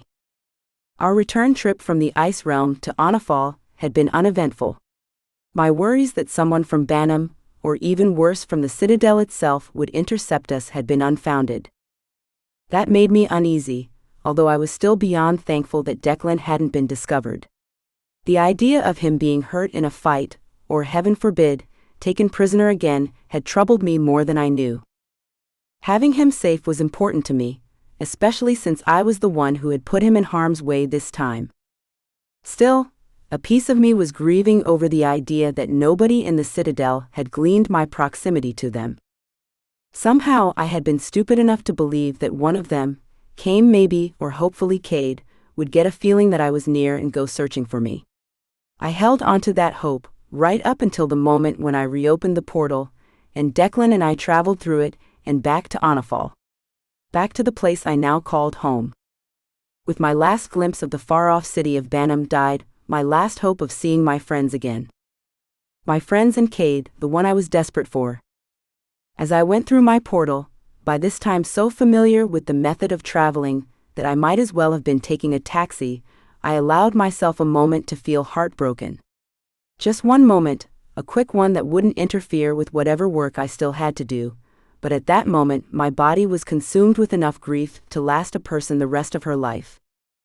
By the time we landed back in Anafal, just outside of my beloved forest, I had looked every bit as composed as would have been expected of me. Shall we return to the castle? Declan's voice was gentle, almost sounded hesitant, and he was looking at me like he thought I was breakable. It made me wonder if I wasn't doing as well at hiding my conflicted feelings as I believed, but of course I wouldn't ask. It was nothing I wanted to talk about. Instead, I looked at the castle in the center of the city of Valaport, peering up at its spires and glass with mixed feelings of love and dread. Anafal, and its grand city with its walls and castle and all the land surrounding it, had become a strange kind of home to me, and it was something I was grateful to have, but it was also the home of the Overlord. I wasn't sure I could see him, and not attack him, which would have been the opposite of what the Exalted Three had just instructed me to do. You know, I thought I might hang back for a while if that's okay with you. I kind of wanted to just hang out in the forest for a little bit, maybe take some time to myself. Do you mind? No, not at all. Take all the time you need, Lily. We won't be having any training today. I would say things have been eventful enough already, for the both of us. Thanks, Declan. Honestly, I appreciate you being cool with it. I know that trip probably wasn't a ton of fun for you. It's no matter. It had nothing to do with fun. I know that. The words made perfect sense, and even came off as mostly genuine, but I could still see a little glimmer of pain in his eyes that made my heart give a fluttering lurch.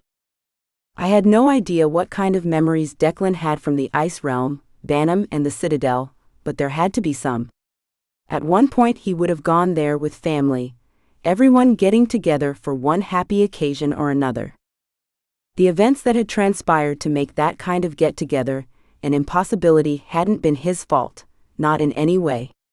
For the first time, I was starting to realize how true it was that he had been a victim, just like Cade and the rest of the parties involved. His family had been ripped apart the same as mine, just under slightly different circumstances. I know, but still. And thanks for the training. Of course. I'll leave you now. But Lily. Be safe, won't you? And please don't stay out here on your own for too long. Oh, what's the matter? You worried about me? You? Never. You could take on any man in Onafall with no problems. I laughed, which made Declan smile, and it was on that rather sweet note that we parted. As I entered the forest, trailing my hands along the massive ripe foliage that quickly enveloped me, I marveled at my own ability to keep my feelings about Declan separate from those of his father. I didn't think I could have done it when I was younger, back before the appearance of the first schism when I was still basically a little girl. But if my travels through the worlds beneath the Aboveground had taught me anything, it was that nothing in life was simple, and that included people. Also, with a stepmother like Morvania, how could I not understand that a person's parent didn't necessarily have anything to do with the kind of being he became? If anyone should understand that, it was me. It was one of the things I thought about as I found my spot, then nestled down inside of it, letting it cradle me while I did my pondering.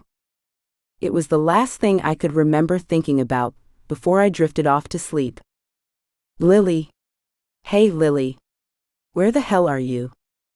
I came awake with a start, my muscles contracting painfully and my body screaming in protest. I must have fallen into a heavy sleep, because my body felt like it hadn't moved in ages. It creaked like that of a much older woman, and through it all there was somebody traipsing through the woods and calling out my name. Lily. Come on, this isn't funny. How come you're always doing this to me? I sighed, rolling my hands over the back of my neck and my upper shoulders, trying to bring some life and circulation back into them. If there had been any mystery in who had disturbed my slumber, it was long gone now. It was only my grogginess that had caused the confusion in the first place. I knew this voice. I would have known it anywhere, probably even after I had forgotten my own name. Ricky had called me this way so many times over my lifetime that I would have been a millionaire if I'd had $1 for every shout. Rolling my eyes, I forced myself to stand, cursing under my breath at the effort the movement took. I'm over here, Rickster, no need to yell. No, Lily, Ricky shot back in a dark, warning voice. Not with the nickname again. You promised, like 1,000,000 times. That one stays back on Earth, got it? Right. Sorry about that. I was sleeping, must have forgotten. Doesn't matter, he said quickly, his voice taking on the breathless quality it got when he was really excited. We've got more important things to talk about. We do? Like what? Did you think I hauled myself all around Onafall, looking for you for nothing? I wasn't just after the enjoyment of your company, okay? Not even close. Whoa there, cowboy, you're shouting. Can you just tell me what's going on? I don't have the energy for trying to guess. It was kind of a rough day. Oh, was it? Was it really? I stared at Ricky, totally flummoxed by the attitude he was displaying. The only times I'd ever seen him this worked up were back on Earth. Basically any time a new superhero movie hit the box office. His whole body was fidgeting like there were firecrackers going off inside of his pants, and he had bright spots of color on his otherwise unnaturally pale face. I was very familiar with this look. It was the look he had when he was so excited he was on the verge of being overexcited. It was the same look he'd worn on Christmas morning when he was really little, which was usually shortly followed by him throwing up at least once. At this point, my brother might as well have been wearing a proceed with caution sign, because that was exactly what I was doing. It was, I answered slowly, watching him closely as I spoke. But I can tell something more important is happening with you. What's going on? Tell me, the suspense is killing me. It's not happening with me, it's happening in the Aboveground. My insides all did an uncomfortable little lurch at the mention of Aboveground. I had left a lot of things behind when I'd agreed to go back to Onafall and eventually become Declan's wife. Some of those things included Alicia and Brad, who had actually turned out to be Brayden, the prince of the Dusk Elves. I had left them, and the rest of my friends in search of my mother, and I had never returned. I had no idea what had become of them. Had Alicia returned to the surface of the Aboveground with Brayden? Or maybe they were all still hanging out in the heart of Banham, planning their next moves without me, because I had turned traitor. Lily. Are you even listening to me? Of course I am. Tell me. Okay, but prepare yourself because this is huge. It's all happening above. What the hell is all? There's a war. All of what used to be Houston has broken out in a massive battle. What? How do you know? Cade told me. Cade? But how? It felt like my world was spinning out of control, and if I didn't get a hold of it soon, it would just spin off without me. I had thought I was prepared to hear whatever Ricky had to tell me, but I was wrong. It was happening so quickly that I didn't know which part to try and figure out first. I reached out with my mind, landing on the first thing that would stick and clinging to it for dear life. Ricky. Listen to me, I need you to explain. How did you talk to Cade? You couldn't have, not unless you went to the Ice Realm, and that's not possible unless you followed Declan and me there. Is that what you did? What? No. I didn't even know you guys went there. I talked to him because he's back. He got back earlier today. The Overlord seems pretty pissed that he's been missing in action, but his plan seems to be to ignore the fact that he was hanging out with the enemy. They aren't the enemy, Ricky. Not for us, but they are for the Overlord. And it doesn't matter anyway, because that's not the point. Okay, I answered hastily, kind of shocked to hear him talk to me so assertively. I'm sorry. Continue. Right? So there's a massive battle happening, and they're all up there, Lily. All of them. Who's all of them? Alicia and Brad, of course. Or whatever Brayden, but also Brogan, Raynell and Cade. They're all up there, and they're helping to fight. They're trying to save our city, Lily. Isn't that amazing? It is. I'm trying to keep up. I knew I was answering Ricky, but I hardly had a clue what I was saying. Cade. There was a battle raging in the Aboveground, and Cade was in the middle of it. He was fighting just like he always did, for what he believed was right. I had an absurd moment of relief when I realized that he hadn't been in the Ice Realm when I'd gone to visit the Exalted Three. He hadn't felt me there because he hadn't been there, which allowed me to hold on to the foolish hope that he felt for me, even a fraction of what I felt for him. As soon as the relief dissipated, however, I was completely consumed with nerves. Hold on, let me get this straight. They're all up there fighting together? Of course they are. What kind of stupid question is that? It's not stupid, Ricky. You said Raynell. If she's fighting with our people, that means she's really turned her back on the Dusk Elves. That's not an easy thing to do, Ricky, even if you love someone. What are you talking about? Ricky asked me impatiently, clearly fed up with my lack of having a clue. It doesn't have anything to do with the Dusk Elves. That's not who they're fighting against. In fact, some dusk elves are up there fighting right alongside the rest of them. Well then who, Ricky? Who else is there to battle with? The necromancers. It felt like the blood had stopped running through my body. The necromancers? This was something new. This was an enemy I hadn't yet heard about, but the name alone suggested something sinister. On top of that, I was well aware of how much the dragon shifters and the dusk elves hated each other. If the necromancers were a bad enough enemy to bring the two opposing sides together to fight as one, they must have been bad beyond comprehension. My thoughts went briefly back to my conversation with the three, to when they had told me I had other things to worry about besides the matter of the Overlord lie. This must have been what they were talking about. Compared to this, the Overlord lie didn't seem quite like the worst thing in the world anymore. You better tell me what's happened, I said as calmly as I could, doing my best to steel myself against whatever was to come. Everything you know.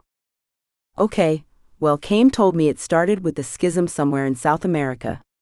I guess it popped open at some point before you had control of your spell, or whatever. When it opened, the necromancers took their opportunity. They moved through South America and headed north, a whole bunch of them eventually landing in Houston. I guess people are pretty easy for them to rule, because that's exactly what they settled in to do. Cade and the rest of them, they're kind of spearheading the rebellion. There's a fraction of people fighting back, trying to get the city back to some kind of free state. And can you tell me what they are? I asked slowly, not wanting to know the answer but also knowing that I needed to. The necromancers, I mean?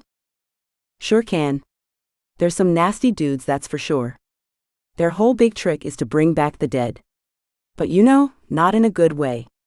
It's not like they come back just like they were before and hooray, you get your loved one back. These guys, when they come back, they're mean. The necromancers reanimate them, and then they can kind of use them as puppets. The closest thing I can think of is zombies, even though that's not exactly right. And they're all up there? Cade is up there. I know, Ricky answered fretfully. I'm worried about them too. Honestly, the way Cade tells it, things are pretty bad. That's why I had to find you. So I could tell you.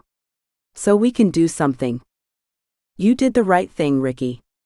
Now let's go. He hurried after me, moving through the forest as fast as his unreliable legs could carry him. I knew what he was thinking.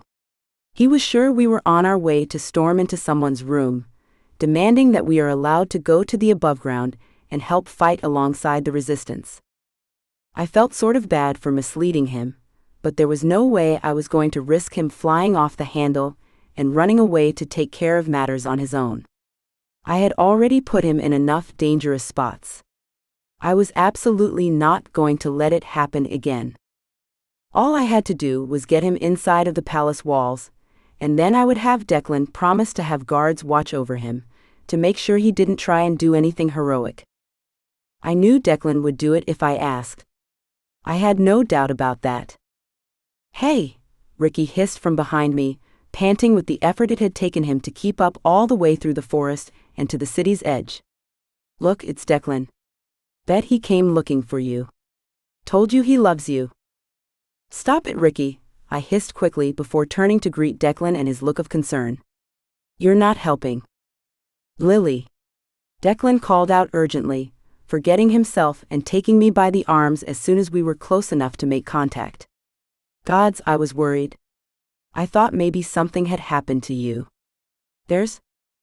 I know. Ricky told me everything Cade said.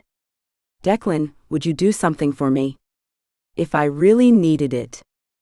You know I will. Anything you need, remember?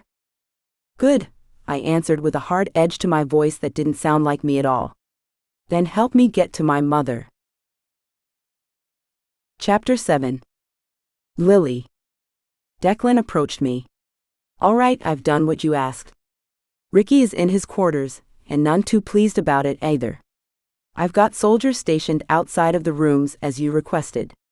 If he tries to make a run for it, he won't make it very far. Thank God. And thank you.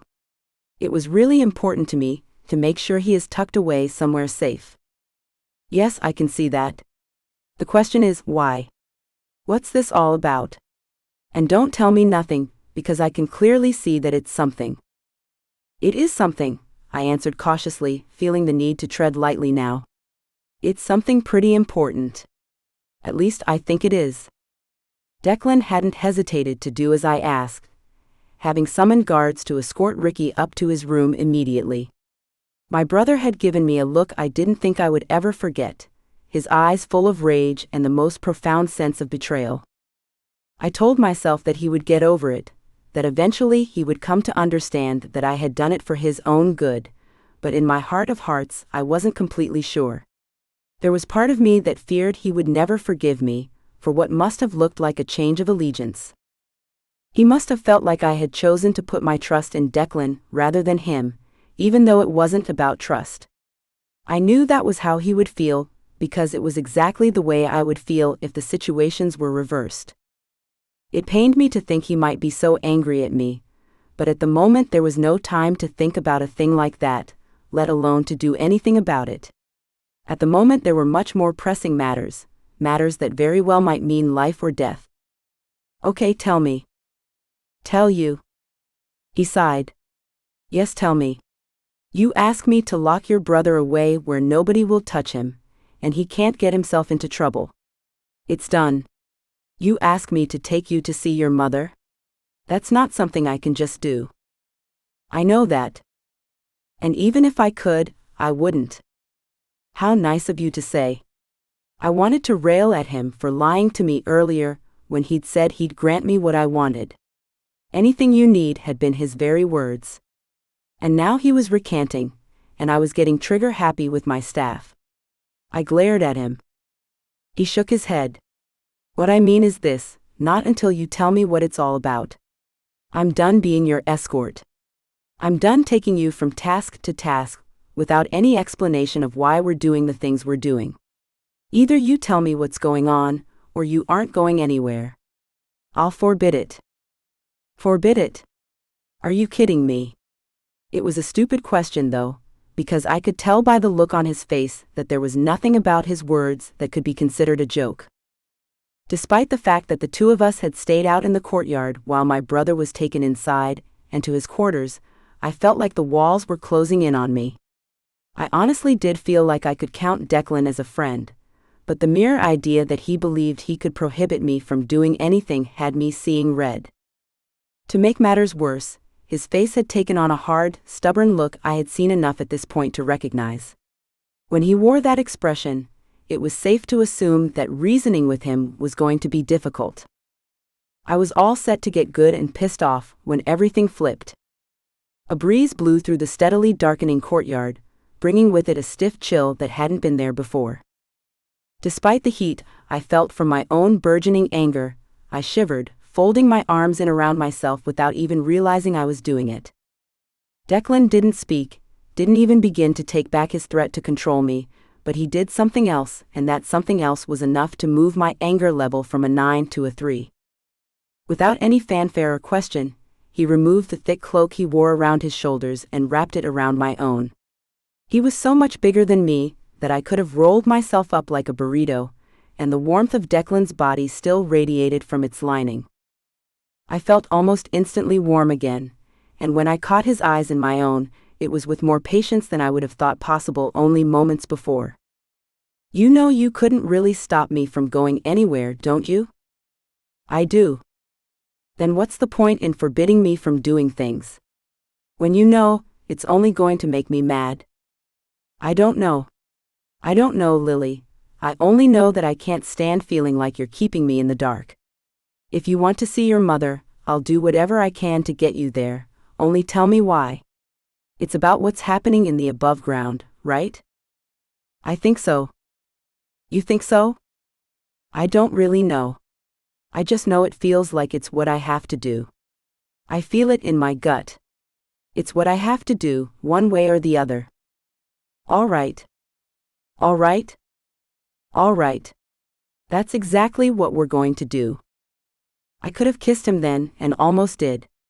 If I hadn't been so tangled up in his cloak, heaven help me, I honestly might have reached up and taken his face in my hands and kissed him. I was glad that I didn't, since it would only complicate things further, but that didn't get rid me of the feeling of profound relief over having him on my side.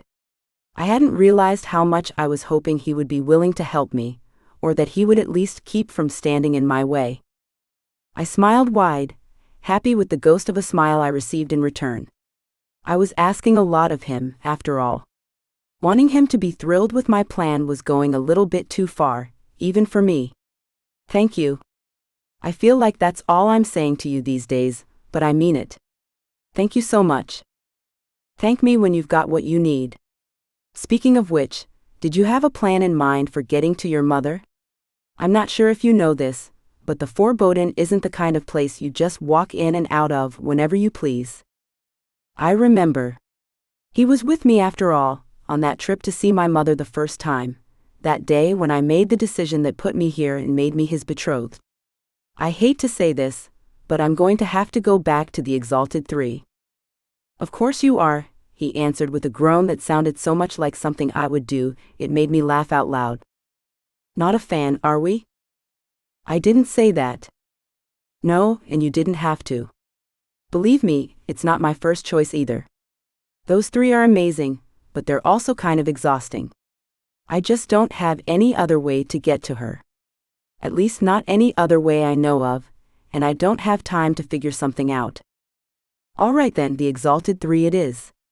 Tell me, would you prefer to take one of the tunnels, or would you like to use your staff? I grinned, pulling my staff out as he asked the question. By the time he was finished talking, I already had it fully extended and poised above the ground. Declan sighed, a sigh meant to show me that he was exasperated with my decision, but I could tell that it pleased him. He seemed to be pleased any time I chose to flex my magic muscle. I don't even know why I asked. I don't either. Now hold on. Let's get this show on the road.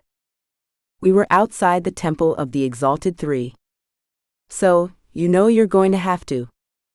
Wait outside. I know, Lily, we've been through this before. Do you want me to try and bring you in? I don't know what they'll do about it, but I could try. No. Despite what you may think about me, I know my place. I don't want you to think about it that way. It's not how I mean it, anyway. I know that too. I'll wait out here just the same. I have a feeling that if you consult your gut, it will tell you that this journey to the Forbodden is meant to be traveled alone. I should have let you go that way the first time too. I knew it the moment we got there. I don't like to make the same mistake twice. Thank you. I felt so frustrated as I whispered those words, felt exactly like a parrot repeating the lines being fed to me. But what the hell was I supposed to do? Declan was my friend, and I cared for him more deeply than I had realized even, but he was right. This was something I had to do without him. It would not be easy for either of us, not without its dangers, but it was the way things had to be. I turned away from him, took a few steps in the direction of the door that was beginning to look so familiar to me now, and was seized by a gripping panic in the base of my belly that made me feel physically sick.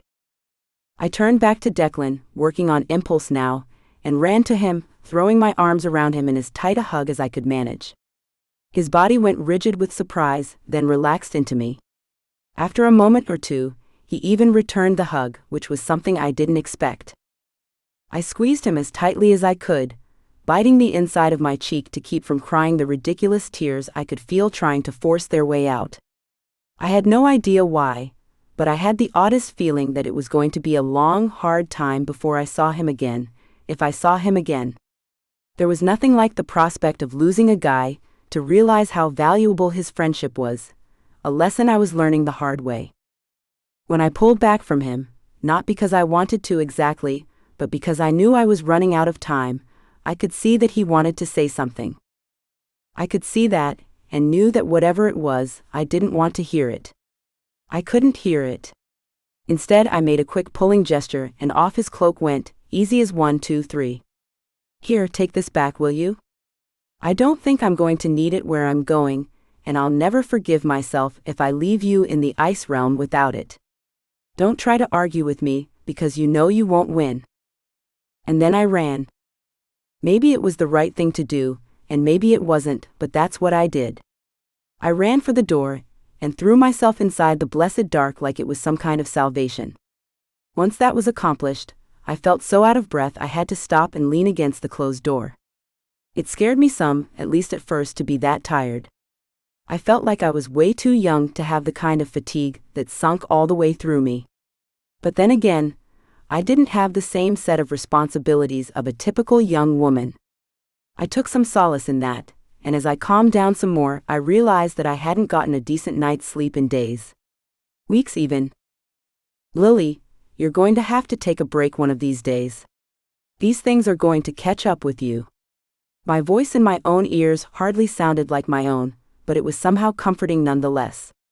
I had a sneaking suspicion that I wasn't going to be taking a break anytime soon, but the lie was soothing enough that I was able to keep going. I took a deep breath and pushed my weight away from the door, ready to continue along my path.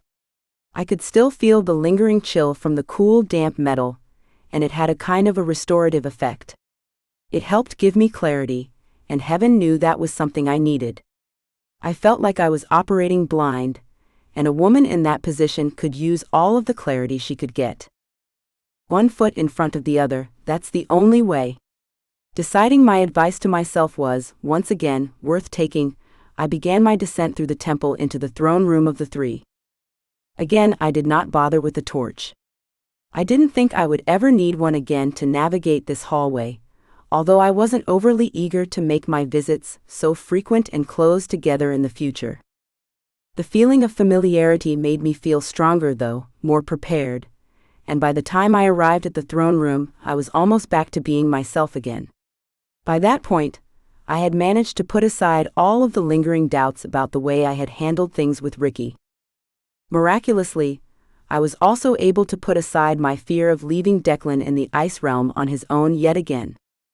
My only hope on that front was a dark one, which was that most of my friends were otherwise occupied with the war being waged above ground.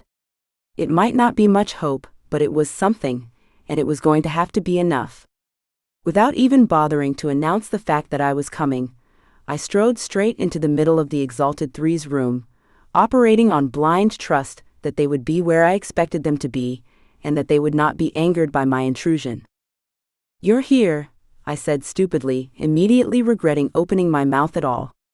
When I met their eyes, there was no smile, but no anger either. They looked as if they'd been waiting for me all along.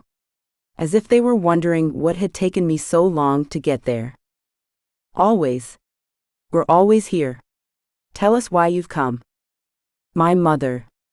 I have to see her. I can't tell you why, so don't ask me. I'm tired of people asking me stuff. I don't know the answer to your questions, but I know that this is what I have to do." "Then you've begun to see." I wanted to scream. I was so frustrated and exasperated at that point. At the same time, I wanted to cry with relief. Some part of me had been harboring the fear that I would ask to be taken to my mother, and the answer would be no. Not to mention the nagging insecurity that the gut instinct I was following was dead wrong. At least I knew I was on the right track, and when the formidable three rose to their feet, I began to feel excitement coursing through my body in waves. My mother. 6 months ago, I had been sure that she was dead, and now I was going to see her again. It had been a little over 3 months since I had seen Sienna. 3 months that felt like yesterday and a lifetime ago all at the same time. Even under potentially dreadful circumstances, my heart swelled with the prospect of spending more time with her and with the selfish joy of having her to myself this time. That last part made me uncomfortable since it was sort of self-serving, and I did my best to keep a blank expression on my face, hoping the three hadn't caught a drift of what I was thinking. Although one of them gave me a look that made me think he knew not only that last thought, but every thought I'd ever had, he said nothing about it, which was good enough for me for the time being. "Come." After the last time they'd told me to follow them, I knew better than to question their instructions. I followed quickly, so quickly that I was almost directly underfoot, and when they stopped, I ran straight into one of their backs. It was a force so strong I almost landed flat on my butt, but they didn't take any notice of that either. Instead, they formed a little semicircle, indicating to me without speaking that I was to insert myself into the middle. I did so without question, despite the fact that I had no idea what they were about to do. Once I was in the middle of their huddle, all three of them raised their hands, joining them at the palms and shutting their eyes. Instinctively, without ever receiving instructions to do so, my hand flew up to the crystal at the hollow of my throat. The result was instantaneous. Above our heads formed what looked like a purple halo of light, one that started out so thin it might not have been there at all but appeared to be growing rapidly. Wait. What? There was no time for me to finish my question, however, because the rapidly growing halo had turned into some kind of a vortex, something like the schisms I'd created but much, much more powerful. I could feel all of the hair on my head whipping around me in a sheet, moving so quickly it actually stung when it hit me in the face, and from the corner of my scrunched-up eyes, I could see that the dirt around my feet had begun to swirl wildly. With a sound louder than a thunderclap, all of the light vanished and the four of us were in motion. Chapter 8. Lily. What the hell was that? Lower your voice. Okay, I replied in a voice barely above a whisper. Is this better? Better. Good. Now what the hell was that? You asked to see your mother. You asked to come to the foreboding. You're right, I did. That is where we are. I understand that part. What I'm asking you is how we got here. What was that? A safer way to travel. The exalted three looked slowly at each other upon that utterance, and the gravity of their expressions made my heart sink. The actual method of travel had been exhilarating, once the surprise and fear had worn off, but there was nothing exhilarating about those expressions. They were dark and full of knowledge I didn't yet have, and wasn't sure I wanted. For one thing, I had a pretty good idea it had something to do with the necromancers and the war they were waging, which terrified me on behalf of my friends. Just thinking about the fact that Cade was up there putting himself at risk of heaven only knew what made me want to throw up. The other possibility was that it had something to do with my mother, with something going on in the foreboding itself, and that hardly seemed any better. Either way I looked at it, someone I cared about was at risk. Both sides of the scale were loaded, and I was the only one who was able to keep things in place. Are we safe here? Nobody is safe in the foreboding, not really. But we're safe enough, for our purposes. It would still be best if we were on our way. I nodded, shivering violently and wishing I had Declan's cloak. Or better yet, Declan, who I had no doubt would say something full of sarcasm to lighten up the mood. I didn't even allow myself to wish for Cade, not at that moment when there was still a journey to be made. If I had stopped to think of what it would feel like to have him by my side again, I was sure I would break down completely. You couldn't have landed us right in the tower? I muttered bitterly under my breath, following in the footsteps of the three as they walked. One of them turned his head, giving me a sharp look, but said nothing. I was glad of that break at least. It wasn't like I actually expected them to park me right in the middle of Sienna's room. I wasn't an idiot. It was just that her terrible tower looked so far away, and I was already exhausted, and the terrain of the foreboding was far worse than what I remembered. I was sure that couldn't be true, not after only 3 short months, but then again, how could I be sure? I knew that time didn't operate the same way in the foreboding as it did on Earth. I knew that just by looking at my mother, who looked exactly the way she must have on the day she was ripped out of my life. If time could keep her still and ageless inside her gilded cell, could it also accelerate at such an alarming rate on the outside? And if that was what was happening, if time was moving at breakneck speed, what was it doing to us? I would have had to be a fool not to notice that the air in this place felt thicker, that it felt like it might even be a little bit poisonous. Every step I took felt like I was moving through a thick, invisible sludge, only adding to the feeling of despair the place inspired. The sky was the same disturbing swirl of deep purple and vibrant navy, and something about it looked angry. Spiteful even. Although the lighting was as dark as the darkest starless night back on Earth, my eyes quickly adjusted enough to see that the small amount of life peppering the scorched-looking earth was sickly and warped. The trees, if one could call them that, came up no further than my knees, and their branches appeared to be fighting each other for survival. It looked like a painting of someone's interpretation of purgatory, and I hated it. Knowing that my mother had to exist in this awful place made me hate it even more, as did the feeling that there were large, angry creatures lurking just out of the scope of my vision. Creatures who hadn't had a good meal in a long, long time. Make haste, Lily, we need to get indoors. There's something out there, isn't there? There is. Several somethings from the sound of it. What do they want? Souls? A one-word answer designed to shut me up for good. Or maybe it was just the most efficient way to tell me what I wanted to know.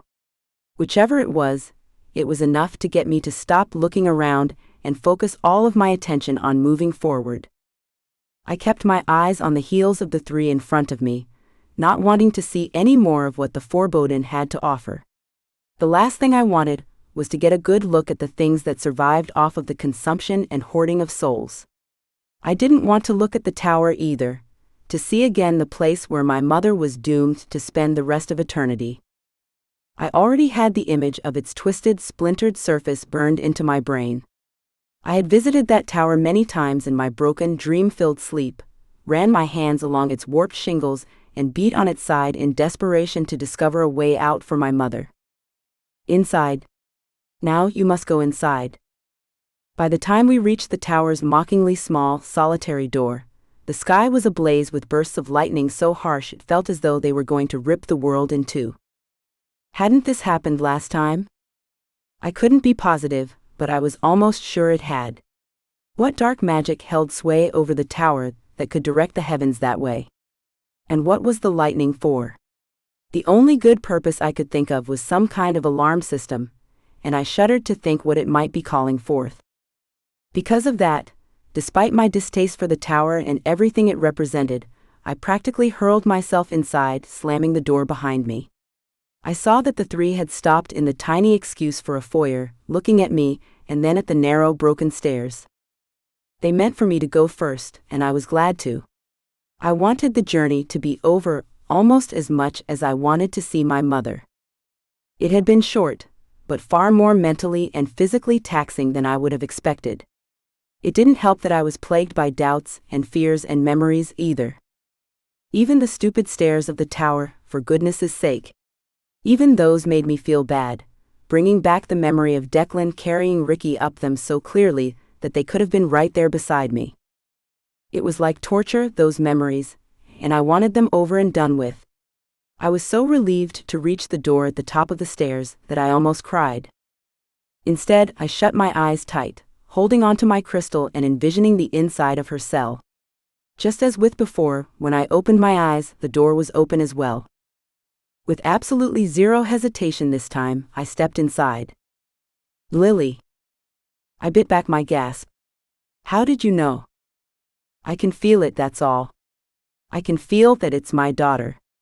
You have a very specific aura. I moved further into the room, my heart clenching when I noticed again how pitiful it was, how empty and devoid of anything that could provide real happiness. The reaction was one of sorrow, but it was one of anger too. If I weren't careful, the anger would soon begin to outweigh the sorrow, eventually growing so big that I wouldn't be able to control it any longer.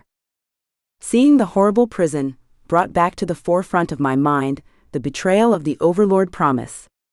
It was almost beyond comprehension to me that he would leverage something like my imprisoned mother to use against me. Almost, but not entirely. My childish desire to believe that people were good deep down was gone. I was grown now, grown enough to know better. It was only getting a look at my mom's radiant, smiling face that stopped the twisting of my heart, and I was glad for the interruption.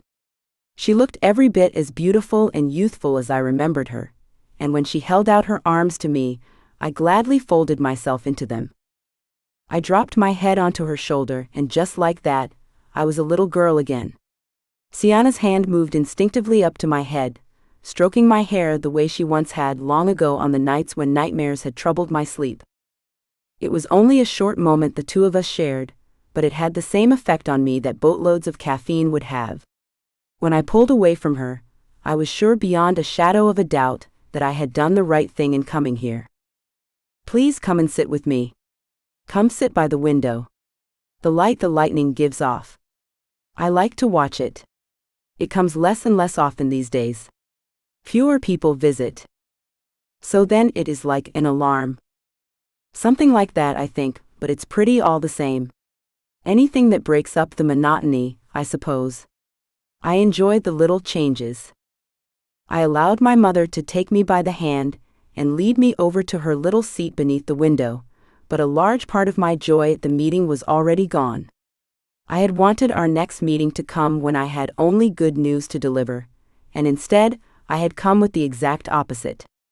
I had essentially come to tell her that I had failed her, that I had done my very best and failed anyway. Now, why don't you tell me what's troubling you? What makes you say that? Please, she smiled, a smile that made my heart ache. We may have been separated for all these years, but you're still my daughter. I know when you're upset about something, and right now that's exactly what you are. Why don't you tell me what it is? It seems like a pretty nasty thing to do, honestly. You're the one locked up in here. How stupid is it for me to come complaining to you about anything? Not stupid at all. Do you want to know the truth? Sure. I mean, of course I do. All right, then I'll tell you. I think I would love it if you would tell me what's bothering you. It would let me feel like a mother again, and I miss that. I think I would quite like to feel it again, even if it's only for a little while. All right, but I think you might regret asking when it's all said and done. It kind of has to do with you. Does it? Well, then you'll have to tell me. I won't be able to stand it if you don't. I nodded because, of course, I'd already made the decision to tell her everything. And in the end, it wasn't all about her. It was about a lot of things I suddenly felt desperate to get off my chest. It was such an immediate, all-encompassing need that I could no longer breathe. The idea of unburdening myself to my mom felt akin to expelling a sickness from my body, and I was desperate to do it. It started with the deal I made with the Overlord. Oh dear. That alone is a rather unfortunate thing to have to do. He's not the highest caliber of man. No, I agreed darkly. He's not. What was the deal? It was for you, I answered in a stiff, halting voice. To help get you out. Oh no. No, Lily, you didn't have to do that. It's so very sweet of you to worry, but you didn't have to. I never meant for you to feel like you needed to take that sort of thing on. Her face looked so full of sorrow that I was ashamed, although I wasn't sure for what. Was I ashamed of myself for trying to make the deal in the first place, or was it because I had caved and told her about it? I didn't know. I only knew that I felt terrible. It was probably pretty stupid of me to do, but I believed the Overlord when he told me it would get you out. And what did you agree to? To a marriage. The Overlord told me that if I chose one of his sons to marry, you would be set free. I chose Declan. You met him last time I was here.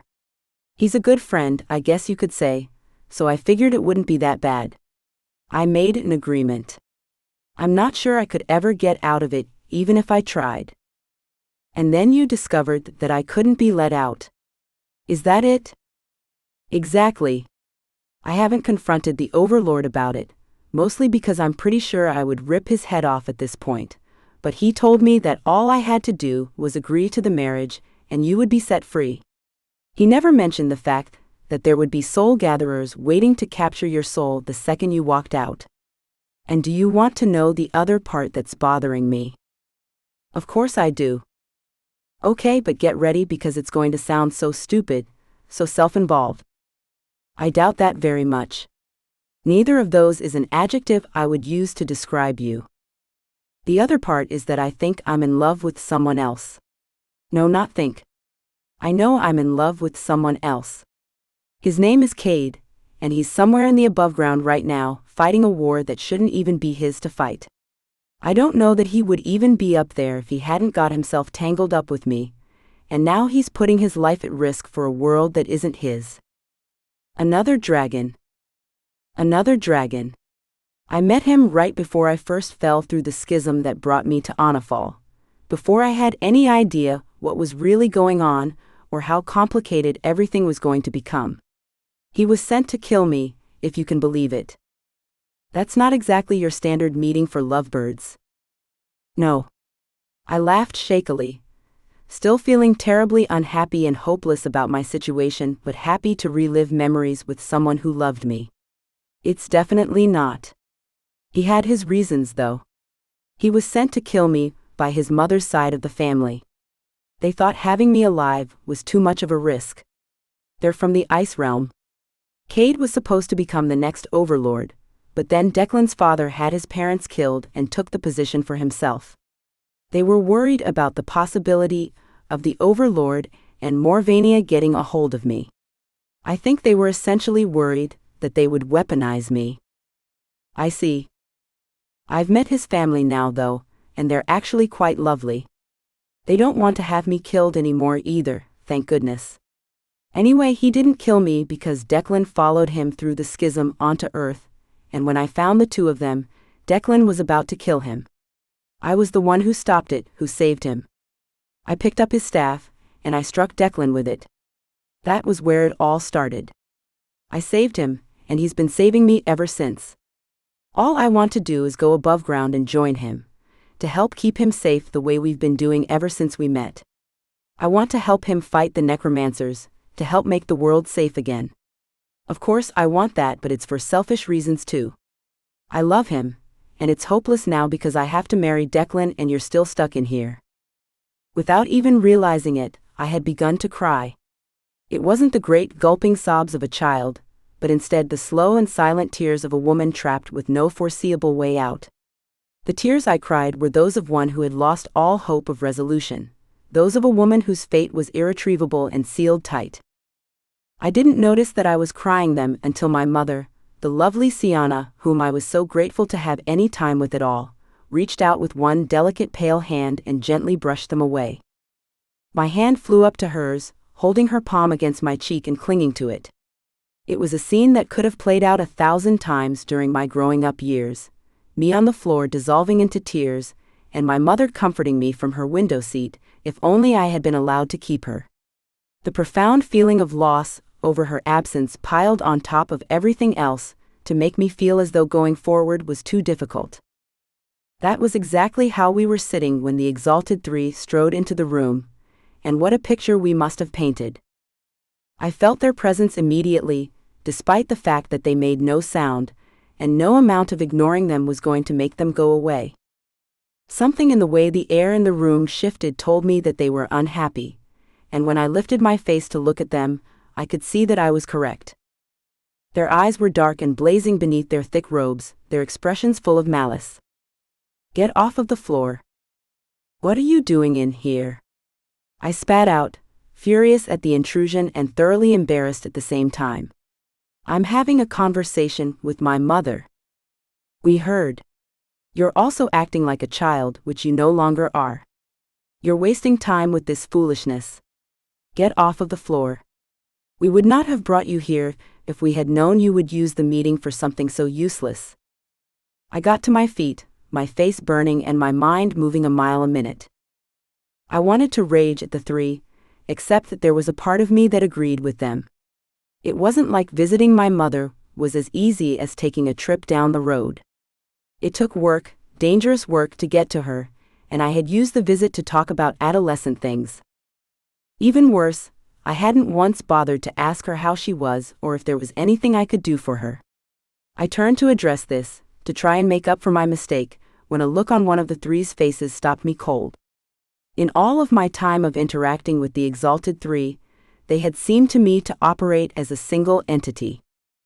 There was almost no way to differentiate between them, nothing with which to distinguish one from another. But now something had changed. It was such a small change, I had almost missed it entirely, but now that I was looking at the three, I could see that it was there.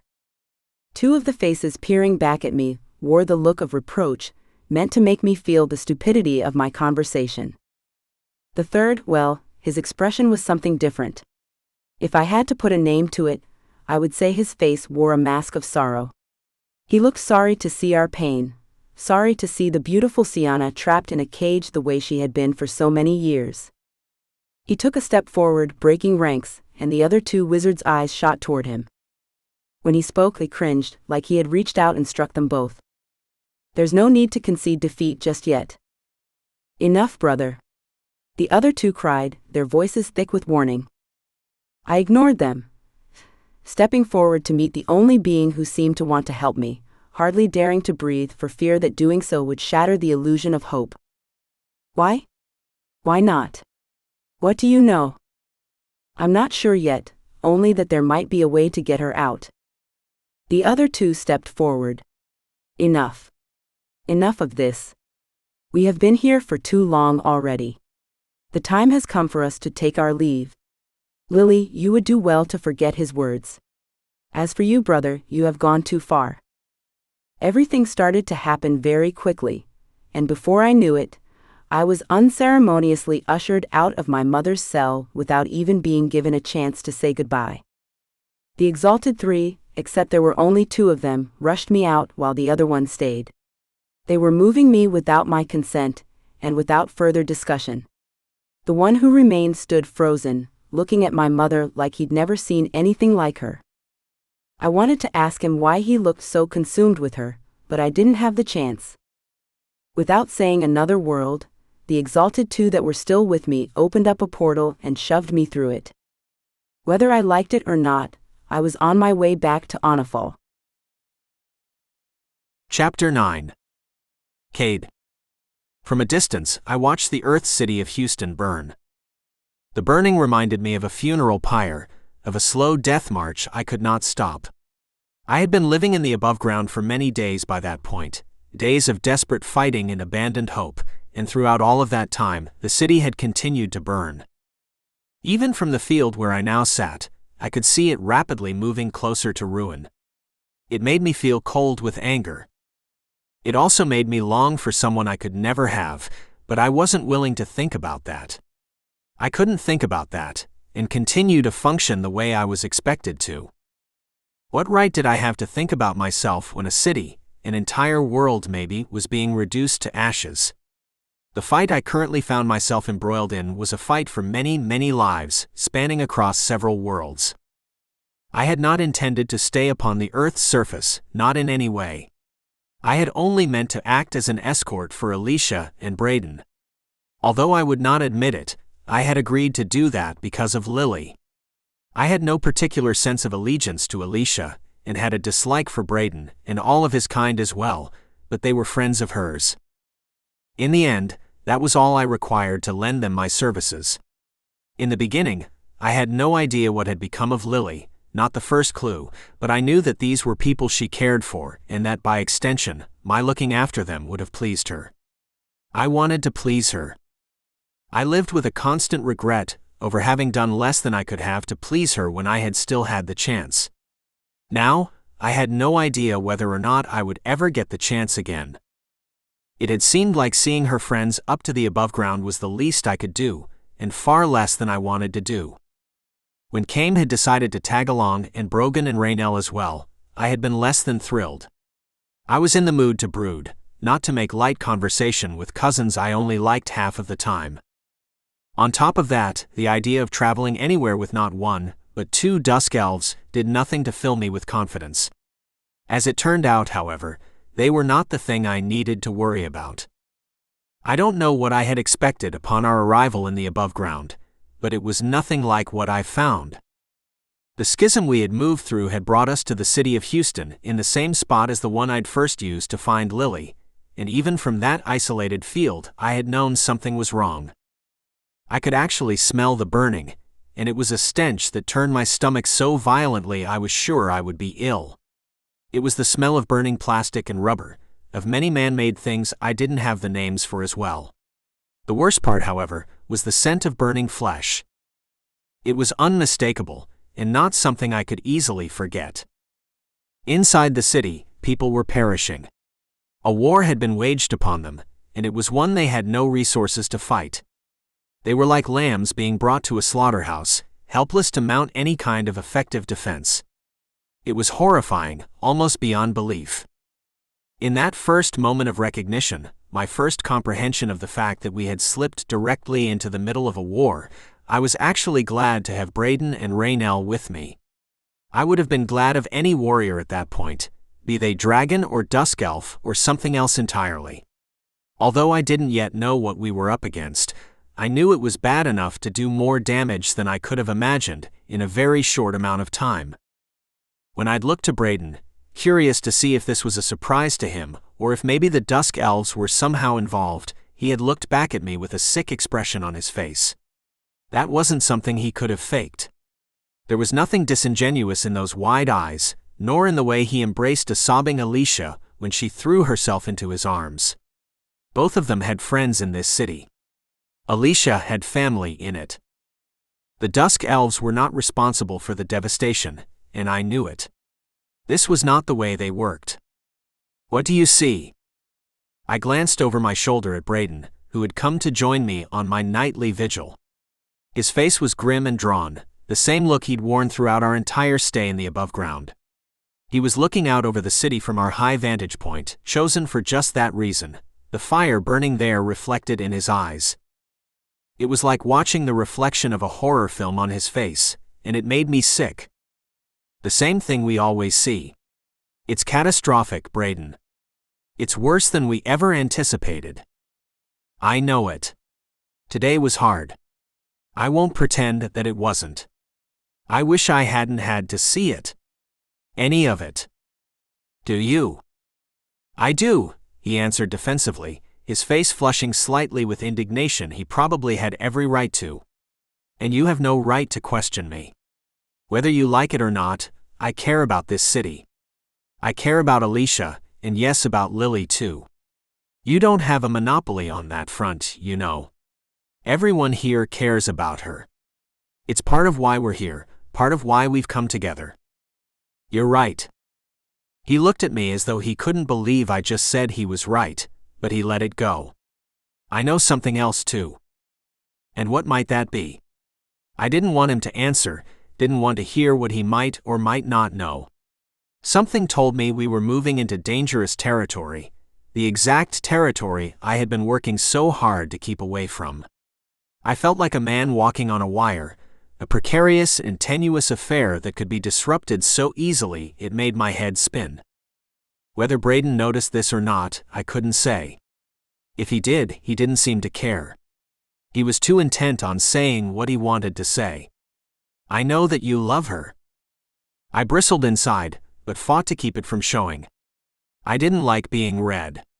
What makes you think you could know a thing like that? I just do. I saw it the first time I watched you with her, and I see it in your face now.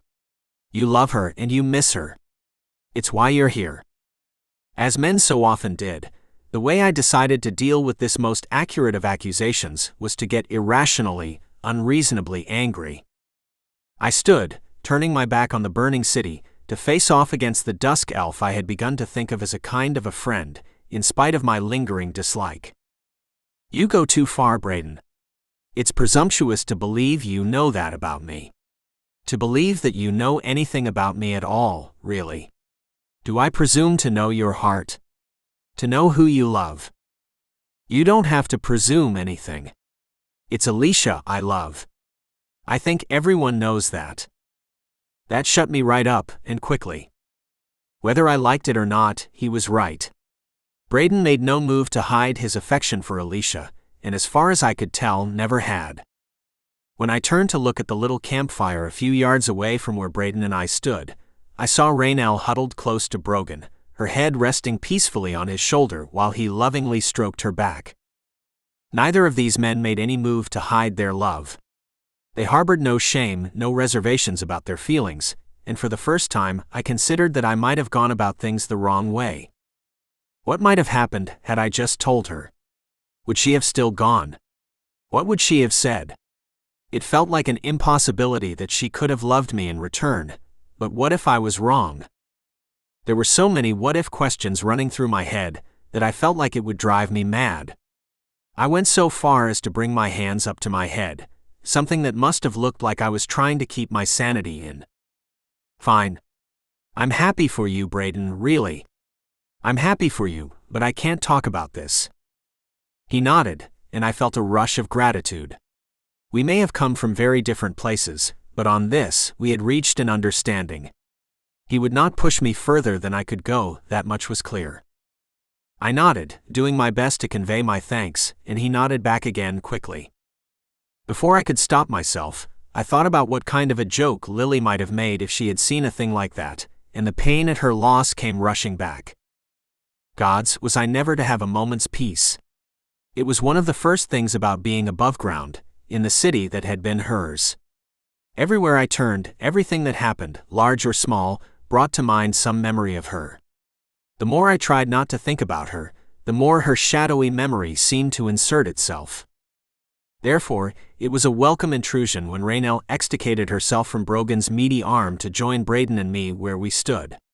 She came quietly, walking on feet that made no noise at all, her diaphanous white robes blowing out behind her. Come to the fire. There's no sense in standing here this way. I glanced at her. Isn't there? Don't you think they deserve a moment's silence for what they've suffered? For what they're still suffering? I suppose you could look at it that way. For my part, I prefer to give them our minds. I don't have a clue what you're talking about. Strategy. Do you think you're more helpful to those people with your mournful watch than you would be strategizing? You understand the military, Cade. Don't you think that might be useful? And you, Braden. You lived on this planet. The insight you had could be invaluable. We need you to help us with this. We need you to participate if we've got any chance of making a stand against these demons. Not to mention, Cade, that it's well past time to change your bandages. What? I asked quickly, glancing down at the bandages on my arm as if I'd never seen them before. No, it's fine. It's not fine. If I don't clean it out and change the dressings, it will get infected. How much help do you think you're going to be with an infection? Or even worse, if you lose the arm completely.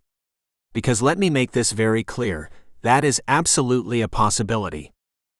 I wasn't sure if she was telling truths or if her threat was only that, but either way, it worked.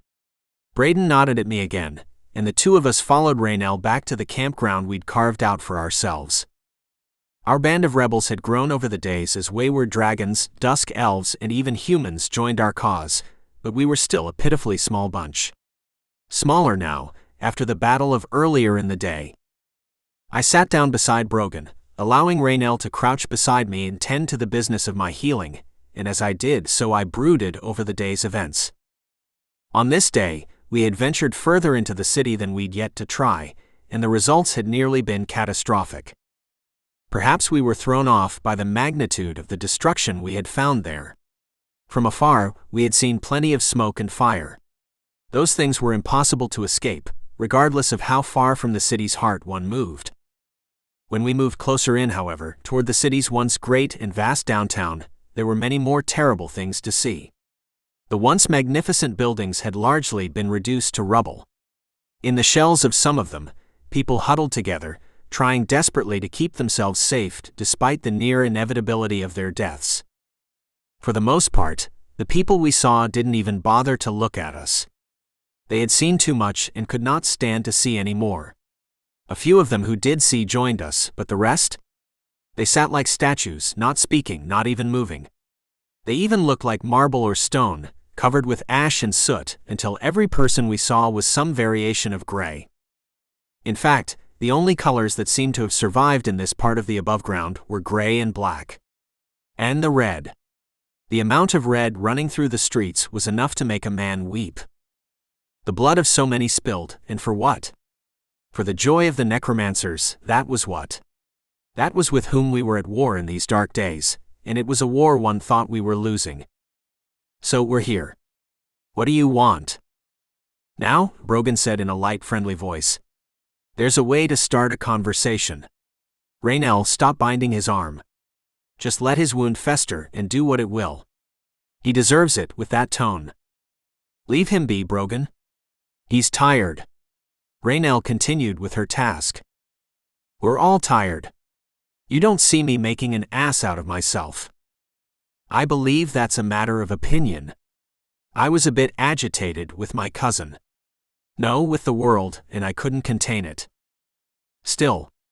What's your problem, Cade? You don't want to talk strategy. I'm not sure I have any to offer at the moment. What do we do when all of the dead come back to fight us? Every time we fight, we're essentially replenishing their army for them. You saw it for yourself. All of us did. A hush fell over the camp, and I knew that each one of us was reliving our own personal nightmare, whichever part of the day haunted us the most. We had seen blood, to be sure, but we had also seen bodies. There were bodies lying prone in the street, looking more like dolls than actual human beings. There appeared to be no discrimination in who had been struck down. There were old people and people in the middle of their lives. The worst were the children. Some of them were so small that I guess they could not have yet reached their 10th birthday. They hadn't, and now they never would. That was what I had been thinking about when the reanimation had begun to occur. On your right. Brogan had shouted, squaring off to face an enemy as yet unseen.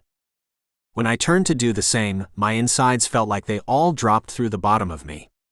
I felt hollowed out, completely undone. One of those dead children was advancing towards us. While I wasn't looking, he had picked himself up off of the ground and had begun to bear down upon us, a steel rod from one of the fallen buildings brandished in one hand. Alicia had let out a shrill, distraught scream, hiding behind Braden and beginning to weep. Although I would not weep, I understood the impulse. This child, this innocent child who had done nothing to deserve his fate, had been turned into a weapon. That was when I knew for sure that it was the necromancers we were fighting, an enemy unlike any other I had faced. We'd heard stories that led us to that conclusion, but this child was the first evidence of it I had seen with my own eyes. Despite the fact that I had been trained to be a warrior for all of my life, I stood frozen in place. All of us did, our whole misfit band of soldiers. I did not move as the boy advanced on me. Instead, I was fixated on his white, unseeing eyes. His lips were pulled back from his gums in a grimace, revealing teeth that had begun to fall out. He was in the very first stages of decomposition, and yet there he was, intent on doing me harm. It was only when he lashed out at me with his steel rod, impaling my arm with a snarl of victory, that any one of us were able to move. It had been Raynell who acted, and she was the only one. She'd stepped forward, holding up a hand that brandished a long sword that seemed to have come out of nowhere. With one swift, clean motion, she removed his head from his shoulders. Mercifully, the boy fell, and this time in the place where his body would remain. I considered briefly the possibility of burying him, but I could already hear more of them coming. We had seen so many dead lining Houston's streets already. How many of them had already been turned, reanimated? How many more of them would be when it was all said and done? I had no idea. All I knew was that we needed to get out of there. This was not going to be a victory for us, at least not today. If we did not leave now, I had no great confidence that we would all make it out alive. Behind you. Alicia screamed, hopping backward like it was she who'd been lit on fire instead of the buildings. We all turned again, in one fluid motion, but this time we were too late. While all of us had been paying attention to the dead boy, another of the reanimated had come up behind us. This one was a woman who looked to be around the age of 30, with blonde hair matted to her head, mixed with dirt and blood. She had the same blank expression, the same dead eyes that the boy had worn. She had advanced upon one of the brave humans who had decided to join us in our fight, and before he even became aware of it, her hands were clamped down around his throat. Before we could move, before we could do a single damned thing, she made a twisting motion. One quick jerk, and the air was filled with the sickening sound of a neck snapping. The man dropped to the ground, dead on the spot. The woman wasted no time, but stepped around her first victim, intent on destroying the rest of us. That was when we began our retreat. We had no idea where the necromancers were, nor when they would reanimate those still dead around us. We retreated, and once in the safety of our camp, moved listlessly, without direction. The problem was, I knew exactly what we needed if we were to have any hope of destroying this foe. I knew what we needed, and also that we did not have it. Without thinking, without even knowing I was doing it, I spoke my thoughts out loud. We need magic. Without it, we're lost. Chapter 10. Lily. After 2 of the exalted 3 threw me back into Onafall, I should have gone into the palace. That was where I lived after all, whether I liked it or not. Ricky was probably still fuming, probably waiting with his fists all balled up for me to show myself so he could launch himself at me with accusations and reproach. Not to mention the fact that I had no idea whether or not Declan had made it back from the ice realm. I wasn't even sure if he could without my help, although somewhere inside, I realized that he had been navigating these worlds for an awfully long time without my help. But he won't know I'm back, I whispered insistently to myself, my head pounding and my eyes burning with lack of sleep and unshed tears. How will he know that I'm not still inside the freaking temple?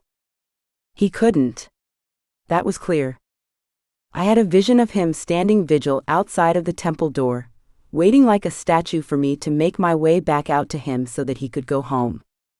Just how long would he stand that way before he decided it was too much? And what would he do once he decided to move? My hope was that he would find his way back to Onafall, but I couldn't rule out the possibility that he might try to enter the temple and go after me. I had no idea what would happen, no idea what the Exalted 3 would make of the intrusion. I decided that I'd send someone out to retrieve him, to bring him home safely. I should go in there, I whispered to myself hoarsely, staring up at the palace. It was more than just a should. I wanted to go back in there, but it felt like there was something that wouldn't let me go. I had a sporadic and most unwelcome vision of invisible black tendrils snaking their way up my legs and holding me fast to where I stood. I knew there was nothing there, at least I was pretty sure there wasn't, but that didn't get rid of the creepy feeling. Still looking at the gleaming glass of the windows, I was overtaken by a full-body shiver that made my teeth chatter so hard I bit down on my tongue and drew blood. There was a chill in the air now, a chill that didn't feel like it was just floating in on a breeze only to depart a moment later. This felt like the kind of chill that lingered, the kind that traveled down into the ground and froze what once was green, then settled into the bones. Just not ready yet. That's it. I nodded my head as if somebody else had said it instead of me, clinging to the self-assurance with a half-mad need.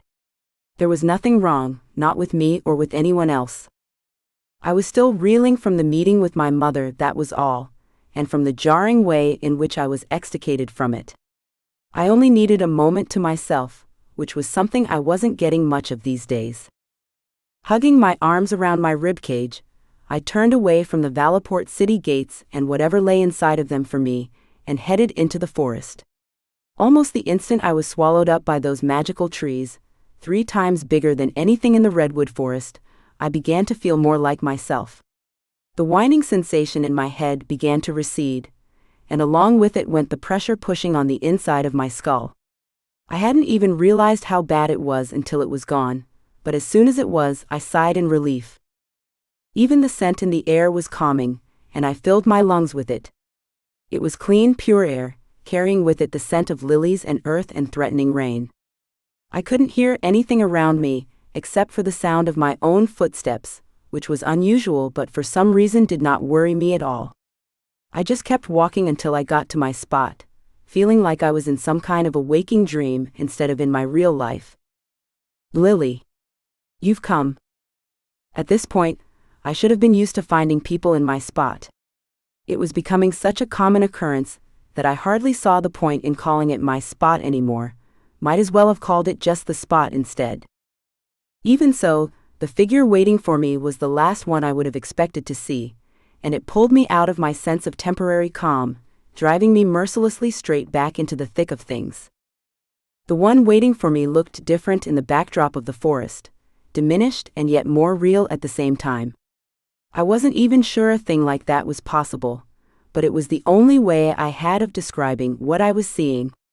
I didn't quite know what to do with myself, if I wanted to stay or to run in the opposite direction, and so I just stood there. My unchosen companion stood looking at me, and for a moment time itself stood still. Come. No. I'm sorry, but you don't get to call the shots right now. Not until you answer a couple of things. I thought you couldn't even come to Onafall.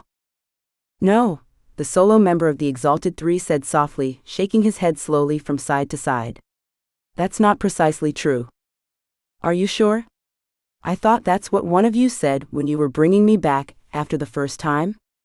Plus, it seems I was led to believe that was the reason behind me always coming to the temple to see you guys, instead of you coming to see me.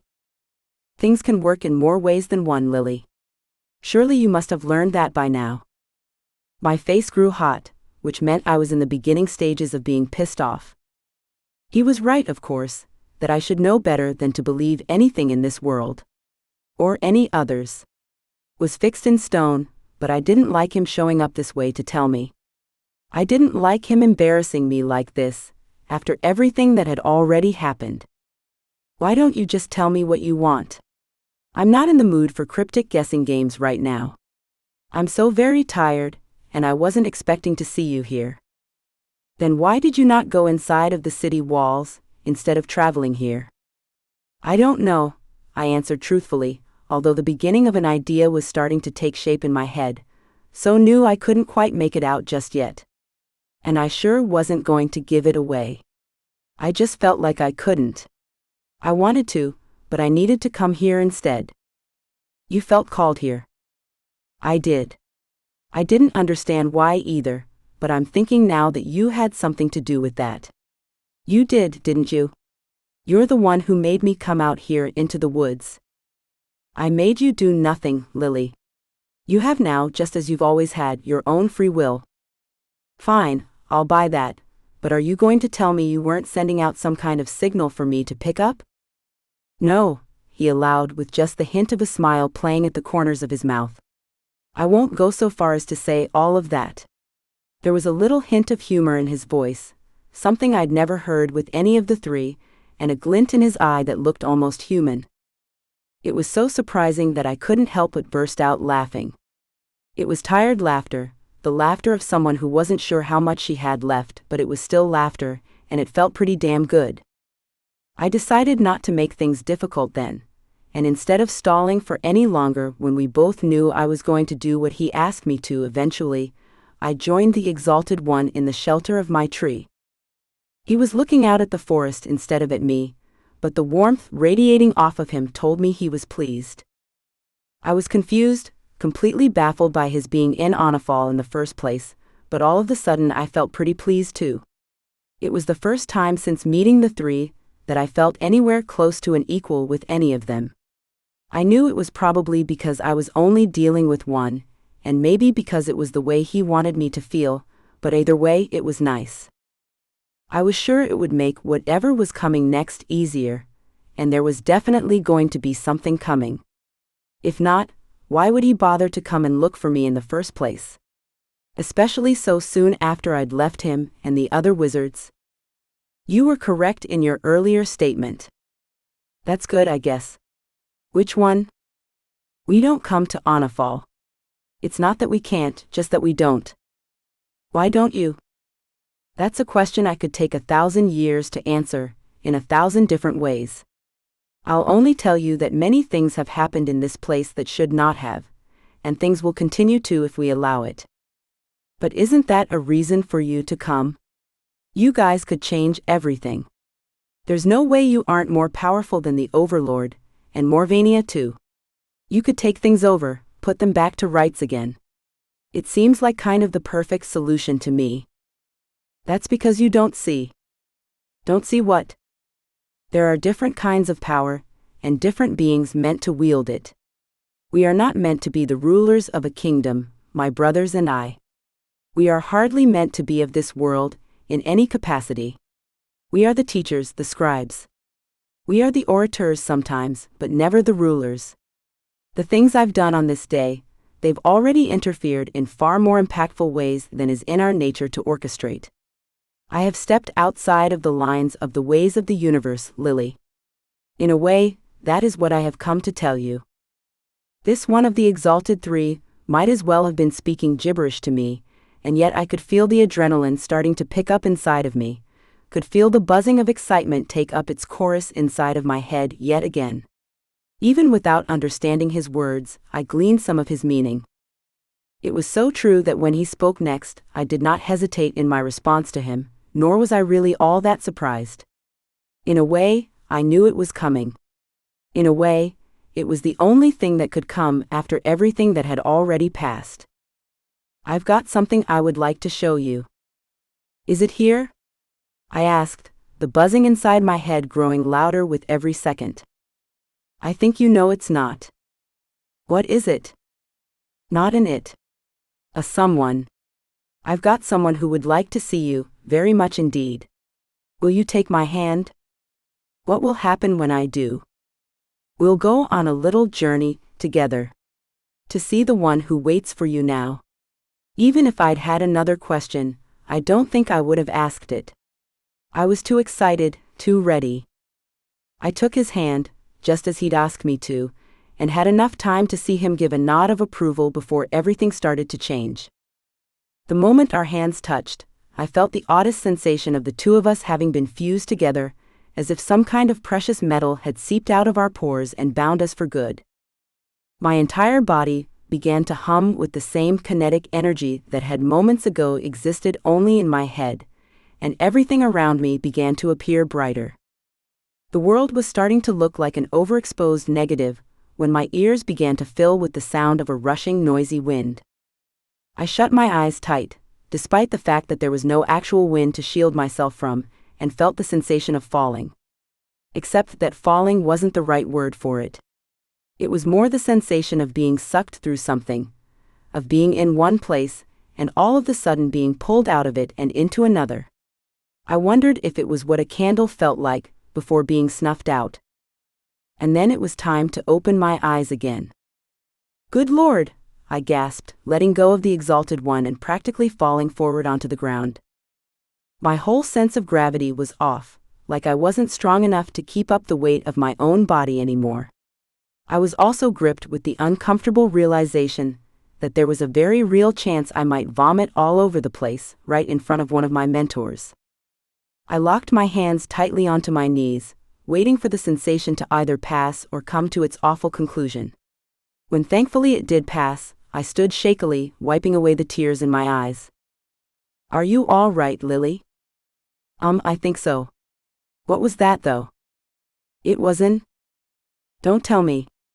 Another alternate form of travel. Is that it? Just about. But how did it happen? I got it last time. It was all three of you. You guys can do some impressive stuff, plenty of which I know nothing about. But this time it was just you and me. So what happened?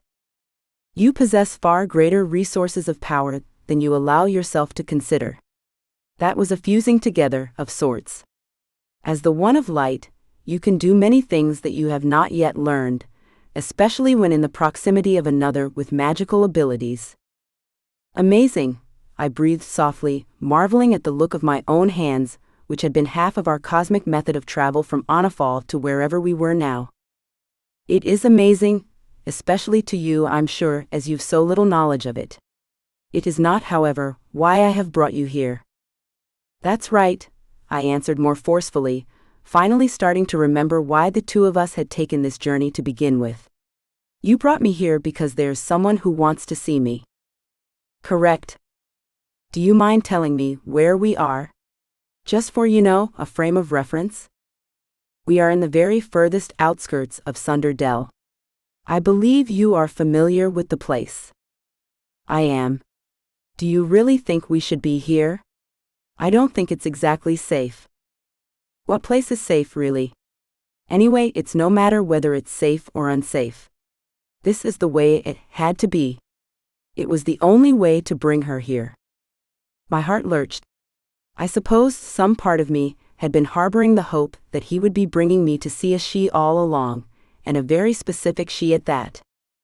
Even after hearing him say it, I hardly dared to hope it was possible. When the Exalted One was sure I had my bearings, however, he motioned for me to follow him. I paid attention to nothing but the back of his cloak, steadily moving forward. I cared nothing for the strange, deep purple sky, nothing for the ominous outline of the Dusk Elves' keep far off in the distance. All I wanted was to see who was here to meet me, and to know if I had gotten my hopes up for nothing. Again. Because if I had been stupid enough to let that happen again, I wasn't sure I would be able to recover. Daughter. Oh my God. I can't believe it's you. I had followed the Exalted One through a smattering of underbrush, towards a strange collection of rocks standing higher than my head. They reminded me of Stonehenge, and I briefly wondered if they had a similarly strange origin story, but nothing could capture my attention for long. When I saw the figure step out from behind one of those boulders, I didn't care about anything in the world aside from reaching her. She held her arms out open to me, and when I reached them, I flung myself into them so hard I almost knocked her flat on her back. Not that she minded. What mother in her right mind would care if she was knocked over by a daughter who loved her as dearly as I loved Sienna? All she did was brace herself, making herself strong for me as she had been doing through all the years spent locked away in her tower. When I finally pulled away, she was laughing and crying at the same time. When she reached up to touch my face, I realized that I was doing the exact same thing. I'm so glad he found you. I suppose I was worried he wouldn't be able to find you. Or that he would try to venture into the palace, and something terrible would happen. I was worried about any number of things. When you wait for as long as I have, without any real hope of rescue, it's difficult to imagine that it has finally come. I'm not going to lie, I don't have a clue how any of this is happening, but I'm so glad that it is. I'm just hoping that I'm not dreaming. I can assure you, the Exalted One broke in warmly. This is no dream. This is very real. This may be the most real experience of your life. In my mind, I happily agreed with him, looking at my mother in overjoyed disbelief.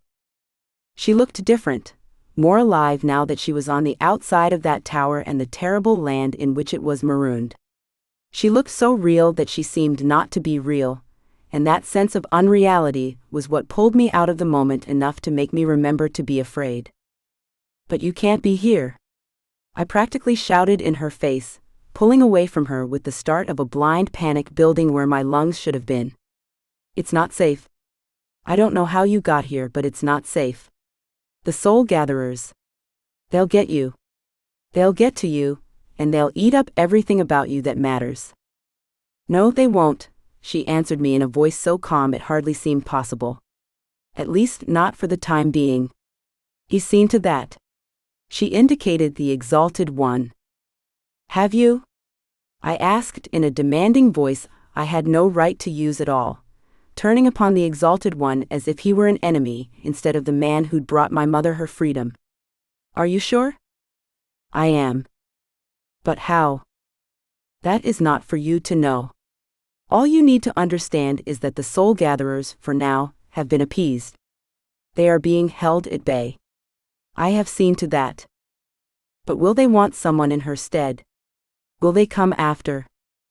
After you? Not to sound selfish, but yes. I swear I'm not trying to sound ungrateful. I'm beyond grateful. I don't even have words for it. I guess I'd just like to know. If they're going to come for me, I mean. No, they won't be coming for you. Your mother would never have agreed to any deal in which that was a possibility. I've made sure that you will be safe from the gatherers as well. The two of you are as safe as we could hope in these troubled times, and you are free together. I let out an involuntary sob then, so overwhelmed it was a wonder I didn't faint. I knew that doing this must have cost this Exalted One. I couldn't exactly forget the reaction his brothers had displayed when he'd even suggested that there might still be a way to help my mother. If she was out, it must be due to some kind of personal sacrifice, risk, or both on his part. It was something I would always cherish, which was the only thing I could think about as I went in for another hug from my mom. That was the point at which I first recognized one of the things that made her look so different to me now. It wasn't just that she was no longer being held in that cramped prison. It was because there was something different about her. It was subtle at first, probably why I didn't notice it in my agitation, but now that I saw it, there was absolutely no way for me to unsee it and go back to the carefree feeling I'd held in my heart only moments before. What's happened to you? What do you mean? You're different. Your skin. Something's different. Something's wrong. Not wrong, no. But yes, different. I can't deny that. Her eyes were calm and steady, just as they had been every time I'd interacted with her. She still looked so much like me, it was uncanny, except that now there was one unmistakable difference. Her skin was no longer the precise pale hue of my own. Instead, it glowed. I would have said it was impossible if I didn't know better, but that was exactly what it did. It shimmered as if she was being lit from inside. What is it? Why does your skin look like that? I've been turned. Turned? I croaked in a strangled-sounding voice that couldn't possibly be mine. I don't understand. What does that mean? Turned into what? Not into anything, not completely. I guess you could say I'm a hybrid now. A dragon shifter hybrid. But why? How? Sienna, my mother, but also once a great sorceress, looked at the Exalted One, who in turn glanced at me. For the first time since he brought me to Sunder Dell, I felt like I was on the outside. There was something passing between Sienna and the Exalted One that I was not a part of. Something in their eyes told me I was not going to be made part of it anytime soon. That is not for you to know. All you need to know at this moment is that you are free to pursue your heart's desire. I don't know what you mean. This is what I wanted. It is, he answered as he nodded sagely in agreement. But it's not everything, is it? I don't know how to answer that. You forget, Lily. I heard what you revealed to your mother. Even if I hadn't known already of your love for Cade. That doesn't matter now. It does though. It does, and now you're free to find him. And to help with a greater cause. Chapter 11. Lily. I had no idea what I was going to say before I said it, and wasn't sure I meant the words once they came from my lips. This had been precisely what I'd been longing for, after all, wasn't it? The chance to go looking for Cade, to join him again. I dreamed about being by his side again, the two of us fighting together for a common cause, and yes, sometimes fighting with each other too. I'd wanted it almost as badly as I wanted my mother, and yet now that it was being offered to me, I was doing my best to throw it away. I didn't even know why, only that I felt like everything was moving far too quickly for me to swallow any of it. Sienna must have been able to see the panic building in my eyes, because she gave me a sweet knowing smile, and put a gentle hand on my arm. You can, daughter, really? Neither of us would ever suggest such a thing if it weren't something you could do. But Ricky. And the rest of you. I can't leave you. You won't be. Not forever anyway. Just long enough to do what you need to do. Right, but I can't do that. If I leave at all, it might be too long. There's already more than enough damage to go around, don't you think? If I leave, the enchantment will begin to deteriorate. If that happens, there will be nothing to protect Onifal. Nothing to protect the Ice Realm either. Everything will descend into chaos. You're right, I do want to find him badly. But the last thing he would want is for me to shirk my duty and allow a bunch of dusk elves to invade his home. I doubt he'd be too happy to see me, if that's what the visit cost. But that's where you're mistaken. It won't cost you any such thing. How is that possible? From practically the moment I arrived, all I've heard was how imperative it was for me to do my job, to keep up the enchantment no matter what the cost. And you're telling me now that it isn't true? I guess I'm a little confused by that. It doesn't make any sense. No, Sienna agreed, her voice so soothing it was almost like being put under hypnosis. I can see how it wouldn't. The thing is, you leaving doesn't mean the enchantment will have to be abandoned. How is it possible? Now you have me. The new luminescence of my mother's skin increased, until she looked to me like a living light bulb. It was almost too bright to look at, but of course I wouldn't take my eyes off of her. It was too thrilling, too completely enthralling seeing her that way. As I watched her, she reached out with short, slender hands.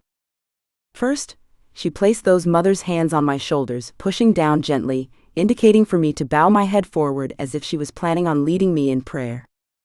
Instead, she slipped the necklace with its crystal over my head, then took several steps back from me and placed it on her own neck. It was the oddest feeling. I couldn't decide if it was a good one or a bad one, probably because my opinion on that matter was changing rapidly from one second to the next. I hadn't ever thought about what it would be like to be free from the burden of that crystal and everything it represented, mostly because I hadn't ever considered the idea of taking it off and walking away. I had accepted absolutely the witch I had become, and that meant never even considering any life options that didn't include my primary responsibility as one. The crystal I had worn around my neck had begun to feel like such a part of me that having it removed was the same as somebody removing a couple of my fingers and saying they needed to use them for a while but would give them back eventually. The anxiety it gave me was monumental. "What are you doing?" I gasped, wringing my hands to keep from reaching out and snatching the necklace back. "I told you. You have me.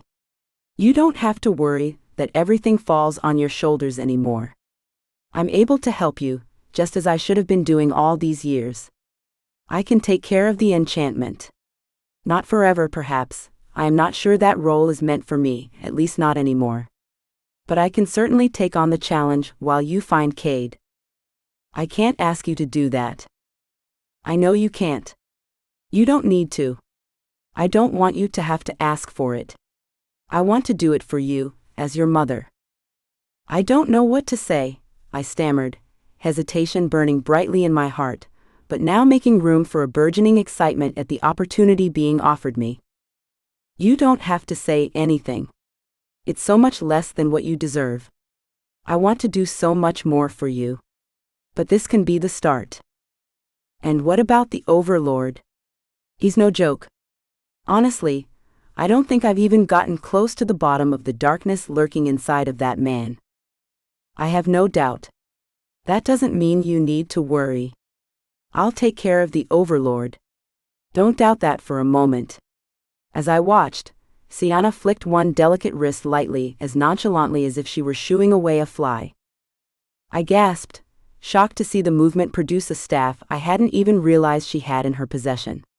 Another flick of the wrist, and the staff extended to its full length, a height rivaling that of my own.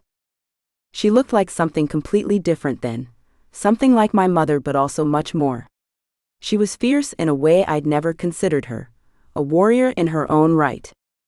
She looked at the Exalted One, who smiled and nodded at her, the admiration clear in his eyes.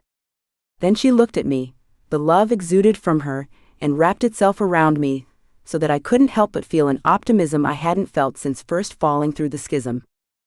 She lifted the staff into the air with both hands, then brought it down with a hard slam onto the dusty, cracked earth. That earth began to tremble beneath our feet, to pull away as if it were afraid of the witch Sienna and her power. Above our heads opened a portal, a pulsing violet-colored portal created by my mother. "What are you doing?" I whispered, still struggling to keep up with everything that was going on much too quickly for my exhausted brain. "What I said. Taking care of things. I would appreciate it if you would stand back though. I will never forgive myself if I hurt you in any way." I did as she said, noting with surprise that the Exalted One followed suit, stepping back until he was standing close by my side. I glanced at his face, looking for I don't even know what, and saw that it was completely enraptured. He was lost in this vision of my mother and what she was doing, which made it impossible to keep my eyes off her for long. When I turned my face back to her, I let out another gasp, this one much louder than the first. "What the hell?" I whispered. But she couldn't answer me, not anymore. Her ability to talk to me, in a language I could understand, was rapidly leaving her, as was the human form I was familiar with. Her upper torso, her arms, her head were all hunched forward, making it look like she was doing some strange yoga pose I hadn't seen before. A low humming noise was coming out of her mouth, toneless and yet somehow beautiful at the same time. It looked like her body was suspended that way, like she was one of those bugs that had been trapped in amber and would never move again. But just as that image popped into my head, she did move. Her head shot back, arms flinging themselves up into the air, as her back arched so acutely it looked like it might actually break. As these things happened, the luminescence surrounding her increased, until she appeared to have spontaneously combusted into a hot white fire. I squeezed my eyes shut, turning my head away from the heat she was giving off. I didn't want to look away, but I didn't seem to have a choice. My eyes weren't strong enough to stand up to the magnitude of power Sienna was giving off. When I opened them again, cautiously, half expecting them to burn the moment I could see again, the form I recognized as my mother was gone. In her place was the loveliest dragon I had ever seen. This was exactly what I would have imagined a dragon looking like when I was a little girl, assuming that the dragon was a good one. Her entire body was a uniform pearlescent white, aside from two brilliant sources of color. The first was her eyes, which were the same striking shade of blue they had been when she was in her human form. The second was the crystal I had been wearing around my neck day and night, ever since the Exalted Three had given it to me. Except that it wasn't actually a necklace anymore, at least not from what I could tell. The dusk-colored crystal looked like it had become a part of her, like it had fused to the base of her throat, and was now as much a physical part of her as one of her limbs. I felt a pang of panic at that, and looked back to the Exalted One next to me. Does that mean? No. It only exists that way while she is in her dragon form. When she shifts back into her human body, it will become a necklace again, one that you will be able to slip over your own head when the time comes. Should you decide that you wish to. I will, I answered quickly, surprisingly relieved to get that news. I don't want to give up my job forever. I didn't want her to have to take on my responsibilities. She is rather magnificent, isn't she? And she was. She really was. During my brief exchange with the Exalted One, Sienna had begun to rise into the air on wings that looked like diamonds. Her neck stretched out, her wings extending to their full, impressive length as she took off into the air so elegantly, it was like she weighed nothing at all. She flew straight through the portal, disappearing into the depths of the fog it contained so quickly she might never have been there at all. As if to punctuate that point, the minute she was through it, the portal itself winked out of existence. 1 minute it was there, and the next it wasn't. It was as simple and as unexplainable as that, just like so many things in the worlds below. She's gone. She is, the Exalted One agreed, kind enough not to point out that I was only stating the obvious. But not for good. Not forever, thanks to you. Thanks to me? Thanks to you. You're the one who figured out how to get her out of that tower. I have no idea how you did it, and it's driving me crazy that you won't tell me, but you still did it. That was nothing to do with me. But it was. I'm ashamed to say that I would never have taken the necessary steps to free Sienna, had you not been so passionate about doing so yourself. Sitting locked away inside of the temple made me forget something of what it was to feel. You helped me to remember again. I squirmed in discomfort under the weight of the wizard's words. There was something almost strange in this immensely powerful man admitting so much weakness, so much humanity to me. He had feelings that were human, feelings like I had. It was what I imagined it must feel like when a child finally got old enough to realize that her parents were not, in fact, superheroes. That was something I hadn't ever really had to deal with. After losing both of my parents so young, and having a stepmom who set such low expectations. It was the first time I'd ever experienced those I'd built up to be something close to God's, revealing themselves as less, and I wasn't sure how to take it. I was stripped of my preconceived notions, which opened my eyes completely to why the Exalted One was really there. You love her. I'm sorry? My mother. You love her, don't you? You're in love with her. That's why you're doing all of this. That's why you're risking so much for her. He gave me a nod. Yes? For how long? For how long have I loved her? Well, I stammered, pretty sure it was a stupid question but wanting to know the answer anyway. Yes. She's my mother. I want to know. I have loved Sienna forever. The two of us were facing each other now, and the look in his eyes was haunted. I could almost see the years of unfulfilled love lingering in them, and it made my heart break a little. A year ago, I might have thought I understood what he was talking about, but I would have been wrong. But now?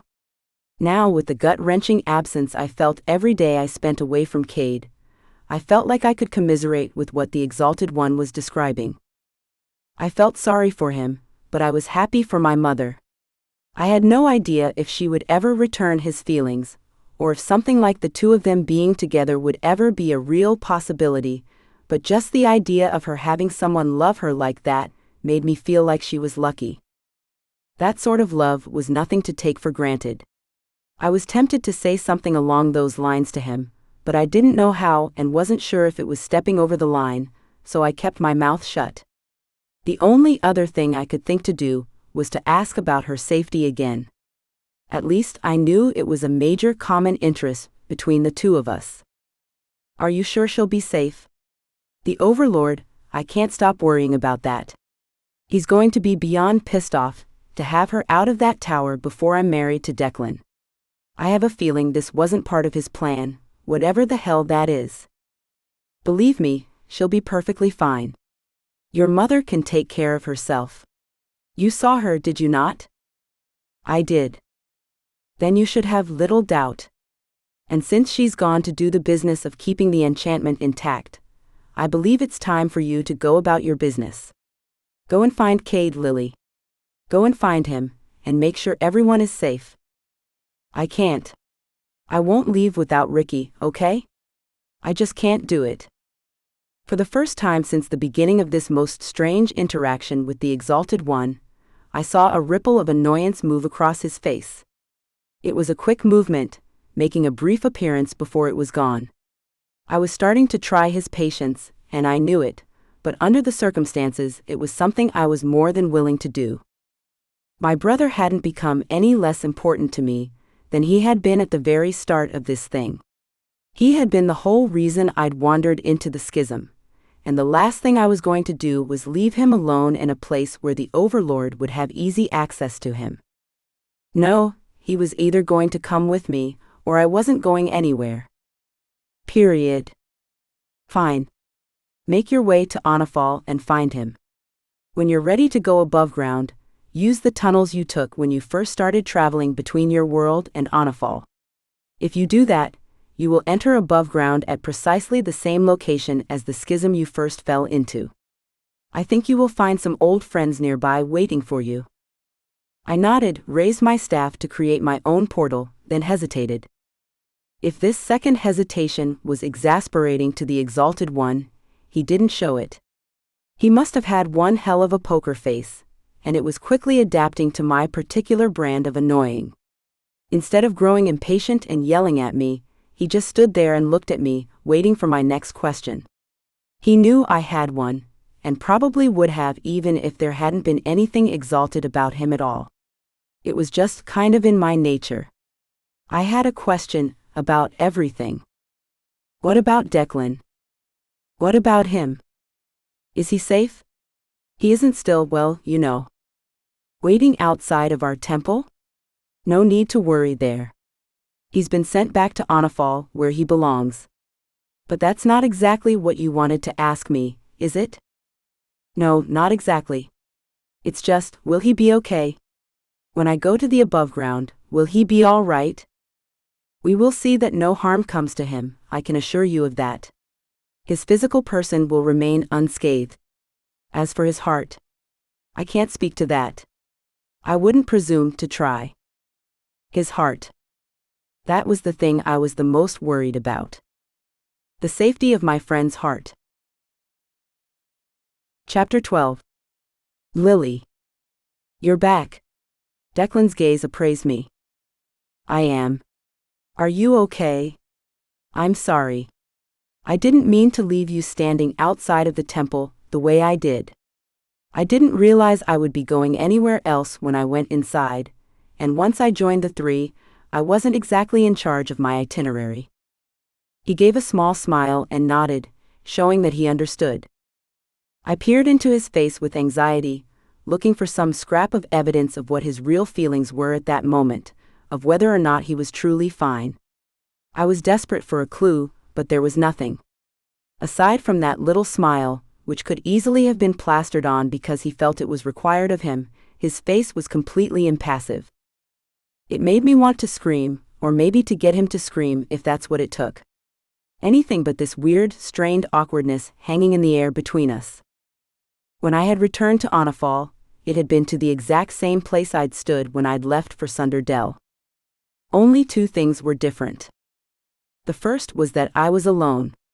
I didn't know if the Exalted One had stayed in Sunder Dell, or if he had returned to his temple to explain his actions to his brothers, but he definitely wasn't with me. The other change was my feeling of inertia. Before, the thought of going anywhere other than the forest, and more specifically my spot, had been unthinkable. Now I couldn't wait to get away. The forest would always be a special place to me, one that I would draw energy and rejuvenation from, but some of its magic had gone. Perhaps it was because my spot was no longer mine, and I knew it. Everyone and their mother knew it was the most likely place to find me, which defeated the point of having it. It could also have been because the magic I had just seen with my mother was so great that I no longer needed to have my little hideaway. Whatever it was, the only thing on my mind had been to get back to the palace. Primarily to see my brother and accept whatever punishment he felt like bestowing on me, but also for Declan. I had wanted to see him, and badly. I had wanted to make sure he was really all right, and the only way I was going to be able to do that was to see it with my own eyes.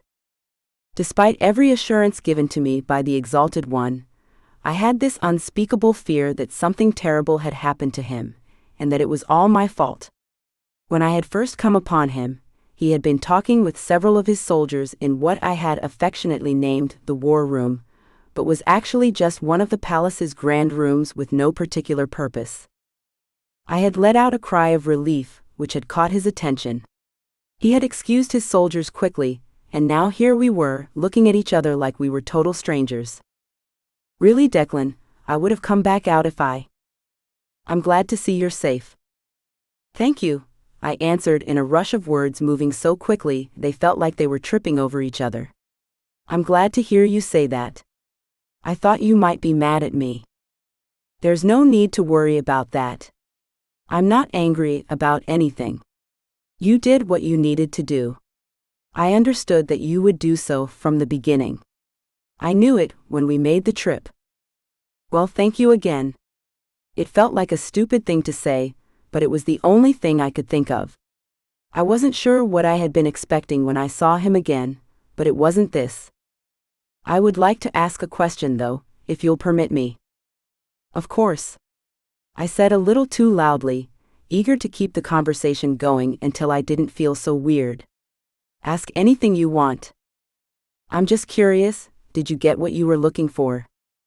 What do you mean? I asked the question because I wanted to stall for time, not because I didn't understand what he was getting at. I understood perfectly, and it made my heart hurt. What was I supposed to say? Was I to tell him that I had found it, and that I would be leaving? Just sort of nonchalantly thank him for all of his patience and understanding, but I was going to leave without explanation or promise of return. I couldn't do that. Even hinting at what I was planning would throw a wrench in everything. He would try to stop me, and whether or not he managed it, things would get messy. So, as I was sure many people had done before me, in all different kinds of situations, I lied. I told myself while I was doing it that it was for the best, for both of us, but it was a notion that didn't comfort me quite the way I'd hoped it would. From the Exalted 3. Did you get whatever it was you were hoping to find from your time with them? I did. By which I mean, there wasn't anything to get. I guess I was sort of freaking out. I don't know. I don't really know how to explain it. And you don't have to. Another question? Sure, why stop now? Do you feel like doing a little sparring? I was startled by the change of direction, which must have shown on my face. Declan, who had looked serious to the point of being severe up to that point, grinned. It was one of the widest grins I had seen him wear, and it made him look strikingly like a little boy.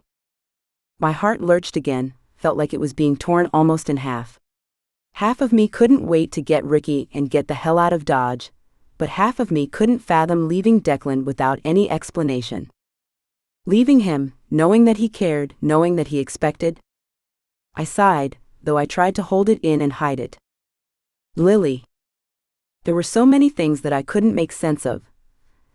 So many shades of gray that all my ideas of right and wrong were shaken to their core. There was one thing I was sure about, however, and that was that I could spend this time with Declan. Whatever was going on above ground, it could wait for just a little while longer. For just a little while, I was going to spend time with my friend like we were just two normal human beings. Or sort of normal human beings, since one of us was a dragon shifter and the other a witch. Guilt drove my reply. Yeah, we can, I answered with a sly grin, happy to let everything go for a little while. Just so long as you're prepared to get your ass kicked. Later, I would think back on the day Declan and I had together as being pretty close to perfect. In the beginning, I wasn't sure I would be able to shrug everything off for long enough to enjoy it, but it turned out that I was. I was able to suspend everything else going on, and have something resembling a normal day. Declan and I had sparred, play fighting each other in the way we had done at the beginning, back when I was still unsure of myself and my abilities. I kicked his ass soundly each and every time we faced off against each other, but he didn't seem to mind. When we were both tired and done with the physical activity, we had shared a simple meal together.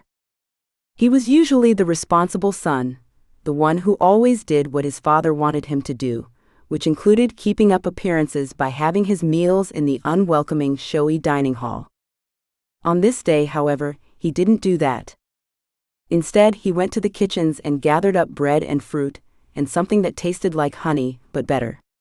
There were nuts and wine, cheeses I knew people would go wild for in the Aboveground.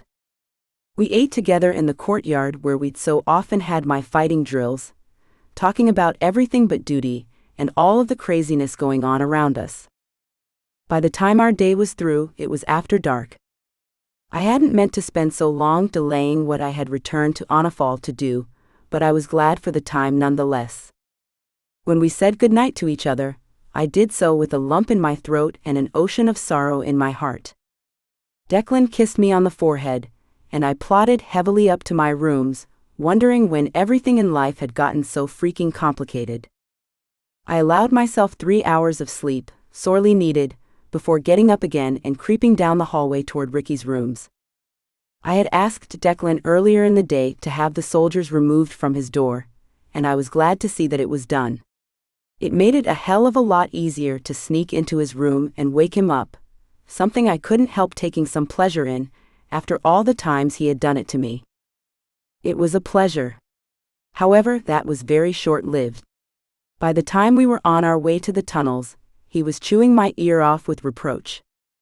Honest to God, Lily, you have some freaking nerve. I mean, seriously. Okay, I said through clenched teeth, careful not to look at my brother's supremely pissed off face. I get it. You're not happy with me. Not happy? Not happy. Would you be? If I had you thrown into a room and kept prisoner, would you be happy? Although I had no desire to do it, I stopped dead in my tracks. I had woken him up, and gotten him to pack a small bag with little fanfare, and even managed to get him most of the way to the tunnels the Exalted One had instructed me to take. It was a lucky thing the Overlord was too cocky for guards, I thought to myself for about the 1000th time, or else someone would have come to ask what the hell we were doing already. As much as I wanted to simply ignore my brother and keep moving, I didn't want to bank on the continuation of the luck we'd already had. I was going to have to talk to him, even if it was just for long enough to get him to shut up. No, I wouldn't. I get it, Ricky. I get that you're pissed off. You're right. I would be too. But do you think I did it to hurt you? I don't see what that's got to do with anything. But you do. I know you do. You've always been more logical than me, which means you've got to see why I did what I did. Flattery will get you nowhere, he said in a voice that was still grumpy, but not nearly as hostile as it had been only a couple of seconds before. And he wasn't using 12-year-old words. At least, not like the ones he used to. My brother had been reading. I guess that's all one could do when locked up. I'm not trying to flatter you. I'm only asking you to consider that I had good intentions. I wanted to keep you safe. I had to go and visit the three, and I couldn't do that with you. The problem was, I couldn't do it with you being out and wandering around either. It would have driven me crazy, worrying about what was happening with you. I can't lose you, Ricky. You're too important to me. You're everything to me. As I watched intently, he considered my words. I could see by the way his brow creased that he was on the fence, and I had no idea what I would say next if my words hadn't hit home. They had been the truth, and the best I could hope for was that he would see my sincerity despite his bruised ego. When he finally looked at me, I could see that he'd landed on my side of the fence, and I breathed a secret sigh of relief. I'm not really everything to you, Lily. Let's not forget your lover boy. I'm glad you're feeling better, but let's not get carried away. Oh, I'm not. Don't think I forgot about that. He is totally in love with you, and I think you might feel the same way. Why else would we be doing all this? Because our friends are up there? Because things have gotten really bad? Correct me if I'm wrong, but you wanted to go to the Aboveground too. I'm pretty sure you aren't in love with Cade. No, but his sister is another story. I rolled my eyes, then continued to move us forward. We were upon the tunnels now, and my heart was beating like a jackhammer inside my chest, making me feel unsteady and totally unsure. I had wanted to bring Ricky along, had insisted on doing so, but what if I was making a terrible mistake? The rational part of my brain reminded me that the Exalted One would have said something if it was a truly bad idea, but the part of me that had a tendency to think with my heart instead of my head couldn't be convinced. While I was standing there having a heart-to-heart with myself, Ricky had moved closer to the conglomeration of tunnels. I looked up to see what he was doing only a split second before he did it, and there was no time to stop him. He stepped into the tunnel, and I sprinted forward, nothing on my mind but the certainty that when he appeared in the Aboveground, I had to be close behind him. We had no idea what we would find up there, and the last thing I wanted was for him to get hurt because I wasn't paying enough attention. That was the only thing I could think about as our bodies were hurled down those tunnels. At first, I was ready to convince myself that the screaming I heard from somewhere ahead of me was all in my head. I had been so afraid that Ricky would get hurt that I had created the scenario in my imagination. It seemed like the sort of thing a person could do, especially a person as sleep-deprived and under as much stress as I was. Not an awesome sign for my psychological well-being, but not the worst thing in the world. When I tumbled out of the tunnel, in the same place as that first schism, just as the Exalted One had told me would happen, I had to admit to myself that Ricky's screaming wasn't my imagination. It wasn't a mental break from reality courtesy of my overly fatigued brain, nor was the image of my brother being dragged to his feet by three strangers equipped with weapons. I opened my mouth to protest, to tell whoever the hell these guys were to let my brother go, when something struck me soundly in the back of the head. My vision went black, with little streaks of white threading through it, and for a minute I was sure I was going to pass out cold. If I did that though, Ricky would be left to fend for himself. I wasn't about to let that happen, and so I bit down hard on the inside of my cheek. It hurt like hell, but it also served its purpose. The risk of fainting dissolved, just in time for me to find that I was now being held up by my own rough-handed abductors. I looked at the skin of one of the hands holding on to me, and saw that it was lavender. I knew that color. I recognized it from my time with Sunder Dell, Braden, and Raynell. "Dusk elves," I whispered, trying desperately to orient myself with the sound of my own voice. "That's right, and if you think we're going to let you go off to the necromancers, you're out of your head." "The necromancers? Why would I go to them? What the hell is going on here?"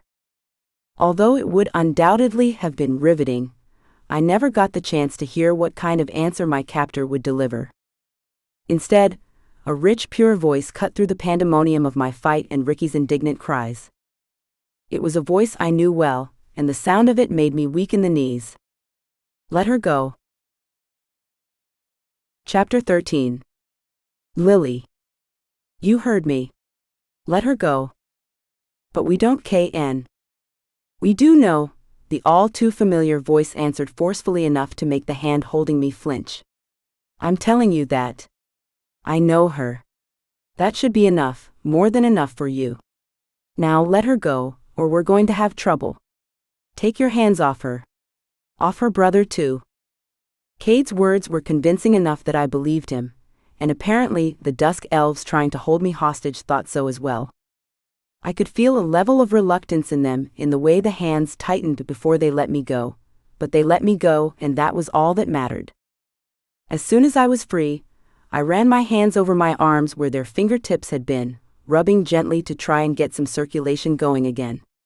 I felt actual indentations from how hard their fingers had been digging into my flesh, and I had no doubt that there would be bruises in the morning. There wasn't time to think about that though, not while Ricky was still being held against his will. Apparently, the Dusk Elves hadn't seen fit to follow that part of Cade's instructions. Two of them still held him roughly up by the upper arms, utterly relentless and unmoved by the sharp cries of his cracked voice. Even in the deep dark of the outskirts of Houston, without the millions of lights from the city I remembered, I could see the look of malice on those elves' faces, and it made me see red.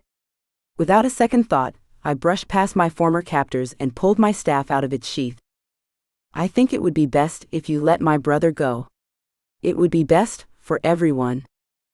"Weapon," someone shouted. Who it was, or which direction the voice was coming from, I had no idea. "She's got a weapon." "Weapon?"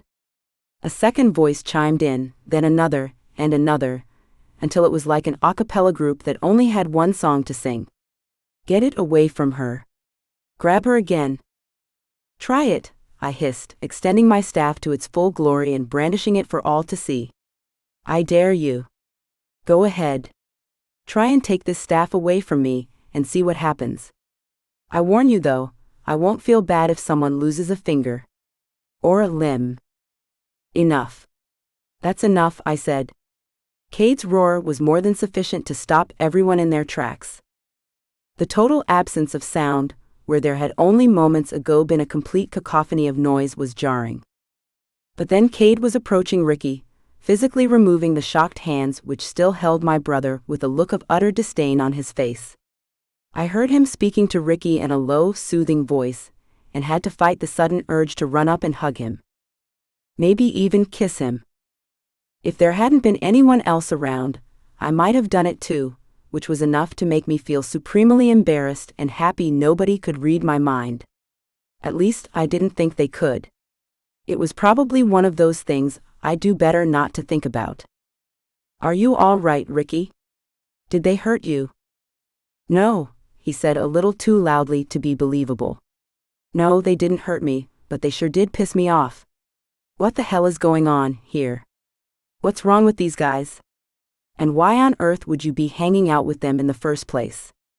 These are the same ones who took me, you know. I'm sure Braden's all right, Raynell too, but the rest of them? I don't know. They're on our side, Cade murmured, that calmness he exuded almost unbelievable. I know you might have a hard time believing that, but if you and your sister are planning on staying above ground for a little while, you'll see. We don't have time to be enemies with each other right now. Not when there's something so much worse to face. Worse? What do you mean worse? The necromancers? That's right, he said in that same calm voice. The necromancers. You're a pretty smart kid, you know that? I already knew it, so I don't know why I'm surprised. But it is good to see it again. Now will you do something for me? Sure, Ricky said in a voice with such seriousness to it that it made my heart ache a little. Anything you need, Cade. I want to help. That's why I wanted to come, see? To do something. That's good. We need all the help we can get, I think. Will you go and let Brogan know the two of you are here? He's been talking about you both. I think it'll do him some good to know that you're not only okay, but that you're both here. Although a look of mild disappointment colored Ricky's face, it was only there for a brief moment. Then it was replaced by something else. This something was the expression of a boy that would do anything to make a difference, and it made me proud. He gave Cade a little salute that made the dragon shifter who'd been living in my heart for these last long months smile, before motioning in the general direction of a distant campfire. Ricky nodded and started to run off toward it. As I watched, I saw that the limp he'd lived so much of his life with was coming back quickly. It seemed that the improvement I'd seen only existed while we were below. Now that we were back in what had until recently been Houston, he was starting to look too much like the helpless boy he'd been before this whole thing had begun. My heart lurched with the uncertainty of whether it had been the right thing to bring him with me or not, but there was no sense in questioning things now. It wasn't like I was going to send him back on his own, not with things as dangerous and confused as they were here and every other place I knew of. As far as I knew, there was no safe place to put Ricky. The world, all of the worlds, had no more of those to offer. Still, watching him go sent me to the edge of what I thought might be panic, and I went quickly to Cade, grabbing his arm without even thinking about it. Will he be all right? On his own, I mean. He'll be fine, Cade answered me with that same calm tone he'd been using on my brother. This area is safe for us. I'm not sure why. I just know it's been safe. It has been since we arrived. And they're all here? I wasn't sure if he'd know what I meant by that, but I couldn't figure out any better words to use. My conversation with him felt stilted, awkward. Like talking to someone I hadn't seen in years instead of months. Maybe someone I'd had some kind of a falling out with and wasn't sure it could be mended. I waited to see if he'd say anything, if he'd tell me my words didn't make any sense, but it didn't happen. Instead, he looked at me with his steady gaze and smiled. It was only a small smile, nothing overwhelming, but it was all I needed. It was enough to make me feel as safe as anyone could have expected in times like these, and that urge to kiss him came back again, even stronger this time. To combat it, I removed my hand quickly from his arm. His skin had been hot enough to offset the unusual chill of the Houston night, and I wrapped my arms around myself in a reassuring hug. They're mostly all here. Brogan, Raynell. Brayden and Alicia, of course. Cade was here but not now. I know.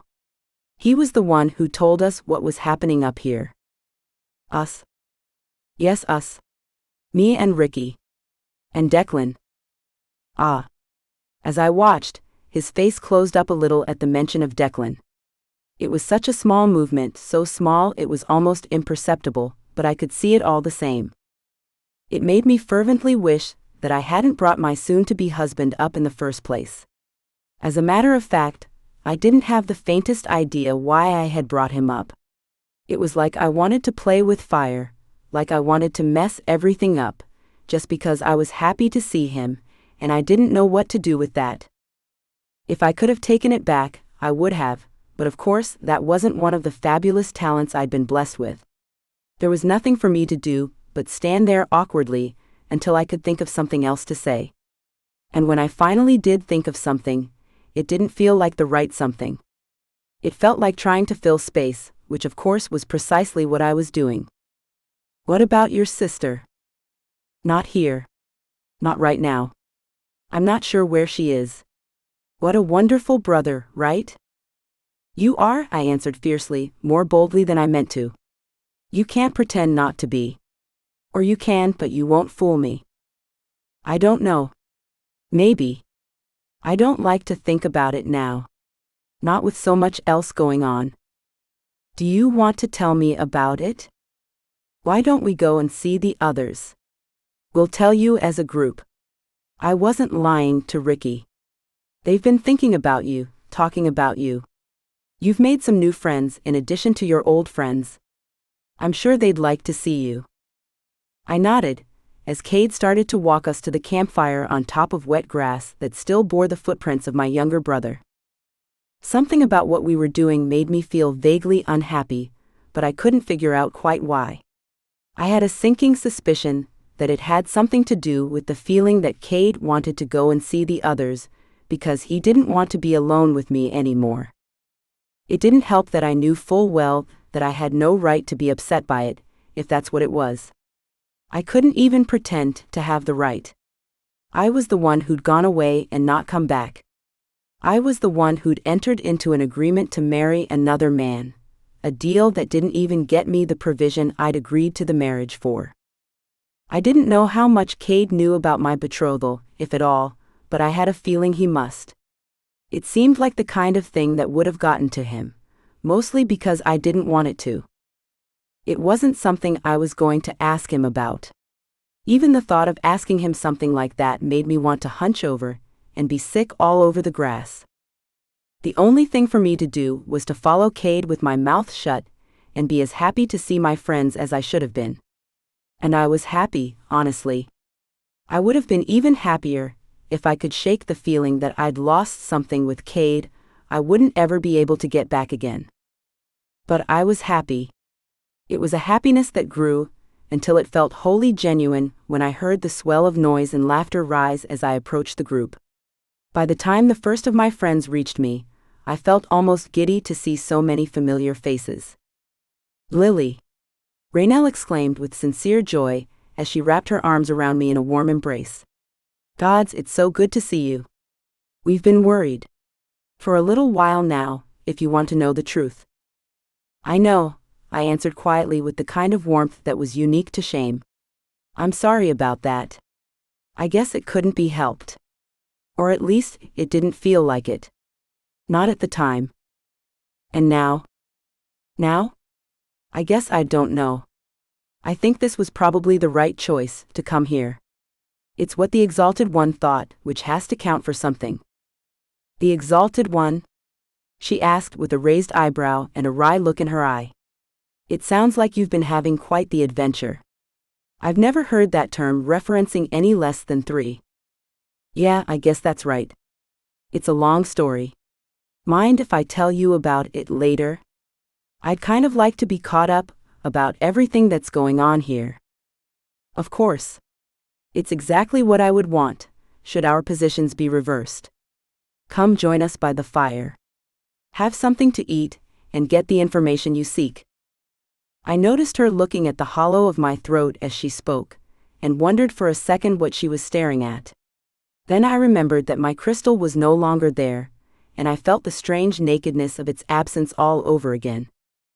God, the number of emotions I had cycled through in just the past 10 minutes was borderline staggering. It made me feel tired. It was almost enough to make me wish I could walk away from this mess altogether, but not quite. And I didn't think there was even anything wrong with wanting a thing like that. I had a feeling it was probably what every person felt on the precipice of a great battle. And that was what we were coming to, I had no doubt about that.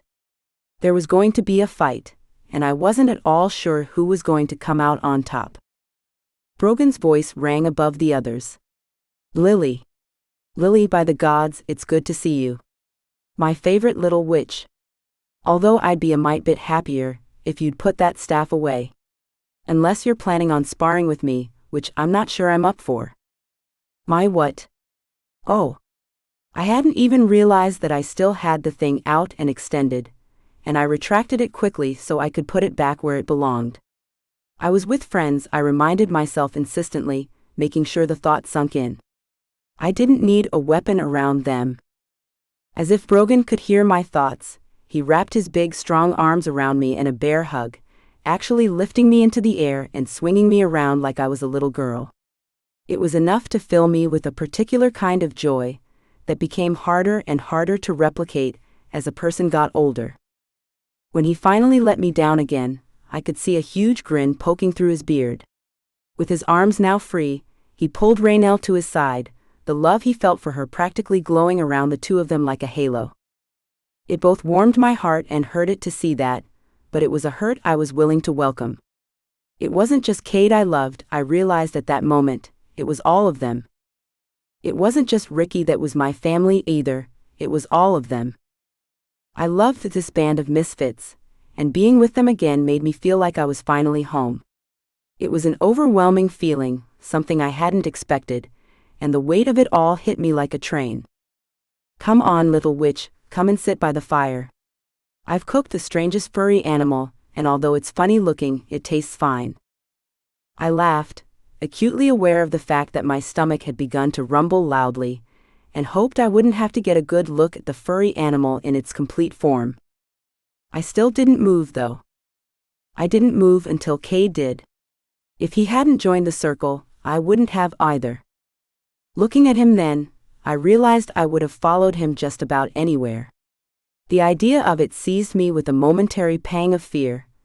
How the hell I would ever be able to leave and return to Declan, but it was a fear I shoved down deep inside.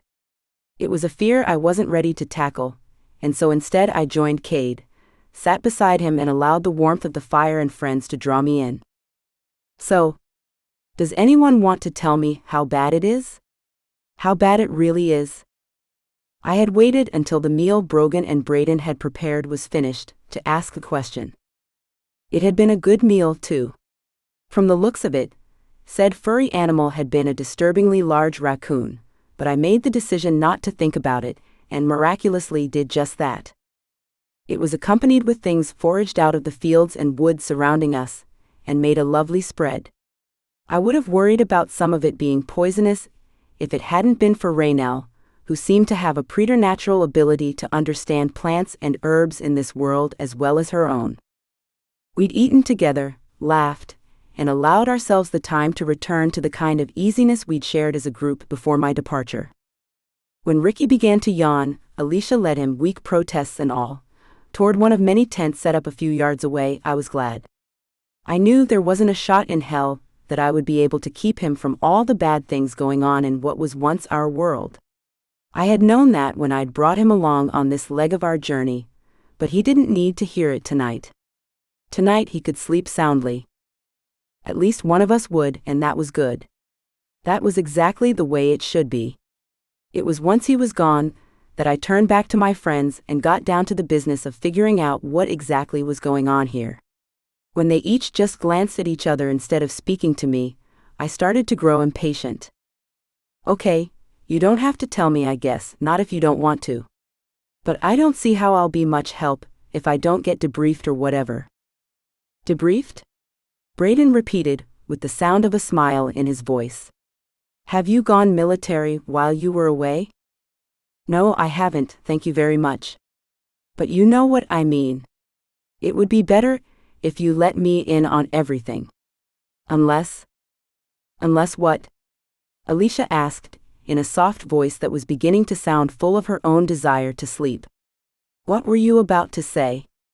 And don't say nothing, because I know you well enough to know when you're lying. Unless you guys don't trust me anymore." "No," Alicia answered quickly and shook her head back and forth. "No, don't think anything like that. I'm pretty sure every one of us trusts you with our lives. We should, considering the things you can do and have done. All right, then time to clue me in. Maybe start with why humans, dragon shifters, and apparently dusk elves are all working together toward a common goal. Last I checked, those three groups didn't quite get along so well." "It's like I told your brother," Cade answered in a low, almost toneless voice. "There's no reason to be fighting with each other when we have such a formidable foe to contend with, and one that is a common enemy." "Right," I answered back, trying to keep the impatience out of my voice and feeling pretty sure I was failing. I heard that part. The necromancers. I heard about them, but that doesn't mean I know what they are.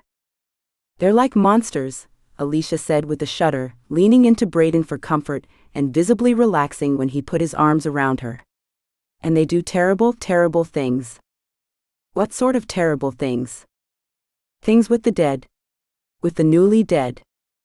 I looked at Brogan, totally at a loss for words, and suddenly sure that Alicia wasn't going to be able to tell me anything else. I could have looked to Cade. I knew he would tell me everything, but for some reason I didn't feel ready for that. Looking at Cade made me feel vulnerable, exposed, and I didn't want that while there was something serious to talk about. Thankfully, Brogan seemed to understand what I was thinking, or at least enough of it, and he took to the grisly task of explaining just what the necromancers had done to my old home and its deceased occupants. By the time he was finished, it felt like my insides had been scooped out and replaced with a dread turned into a physical form. Because it felt like there wasn't room for anything but that dread, I spent a few uncomfortable moments grappling with myself and whether or not I was going to lose my meal. It was a fight I managed to win, but one I was uncomfortably aware of lurking just below the surface of things. If I stopped paying attention, if I let up on control of myself for even a second, I'd be violently sick all over the place. So what now? That's the question, isn't it? We don't have an answer? Nothing? As of right now. Brogan answered in an amicable voice that belied his sad expression. Nothing is the way of it. We've been hoping help would come.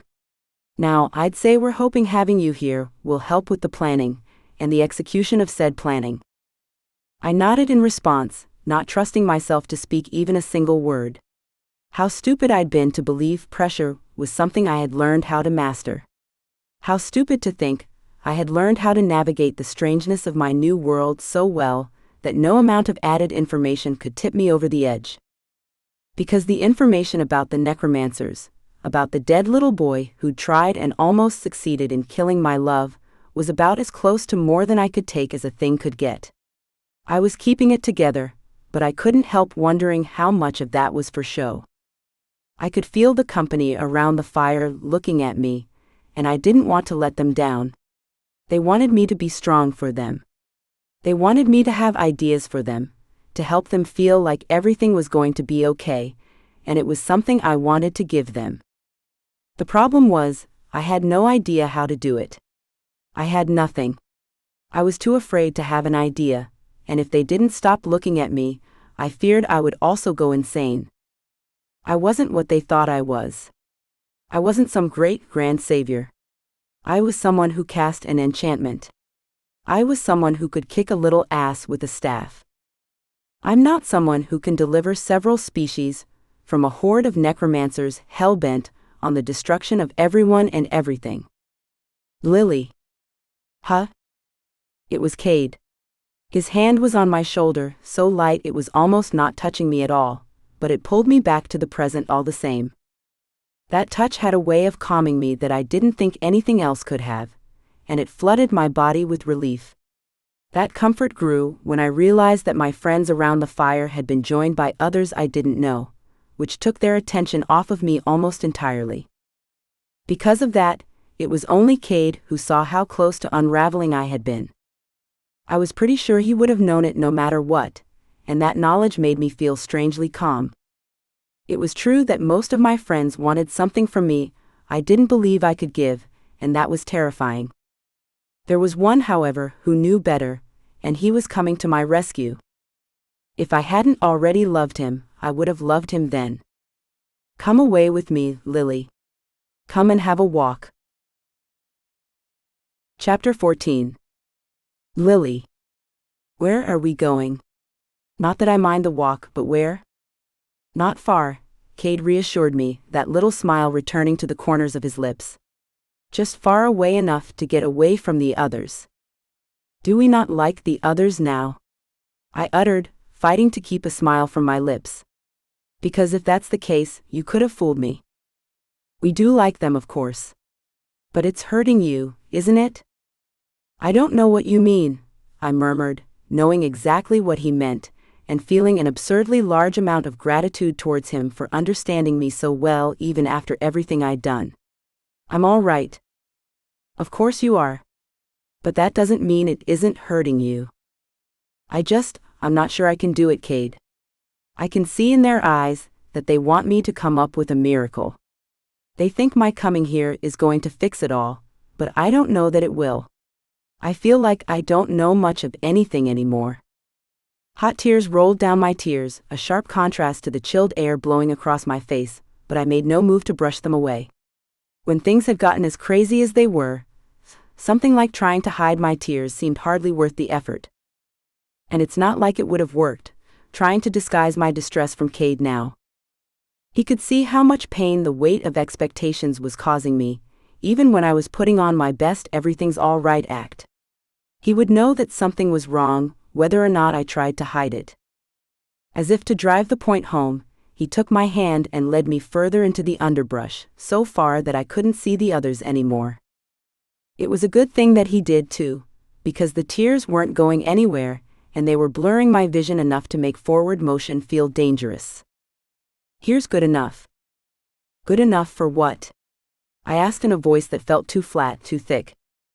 I looked up at him, and saw that his eyes were shining. He was staring at me, with an expression I couldn't read. Whatever power gave him the ability to understand me so well, it was one I didn't seem to have. That hurt too, but it wasn't the same kind of pain. It was, in fact, the kind of pain I thought I might be able to do something about, although I wasn't willing to acknowledge the how of that just yet. "I want to show you, Lily." "To show me?" "Yes, to show you. Do you remember, in the beginning? Before you understood any of what was going on?" "Vaguely," I said with a shaky laugh, realizing with some fear that I didn't remember it as well as I should have given the relatively short length of time that had passed. "I took you for a flight then.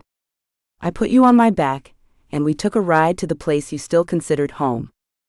"That's right," I replied, an almost eerie calm in my voice and my body. "I remember. I'd like to do that again." "To take me to the apartment?" "No. Not that. I'd like to show you the things that have happened while you were away." He morphed into his magnificent silvery white dragon form with ease, though I was speechless from the transformation. I didn't think I'd ever get used to it, and I climbed on his back. It was so much worse than I would have guessed. For one thing, looking at my ruined city from Cade's great height drove home the painful truth that a person rarely knew how much they loved a thing until it was gone. I hadn't even liked Houston, or at least I hadn't realized I had, but seeing it crumbling and desolate made it awfully clear that I was wrong. The tears from before, tears that had taken a brief hiatus during my joy in watching Cade's remarkable transformation and of climbing onto his back and rising into the cold air, returned with full force. It had been all right at first.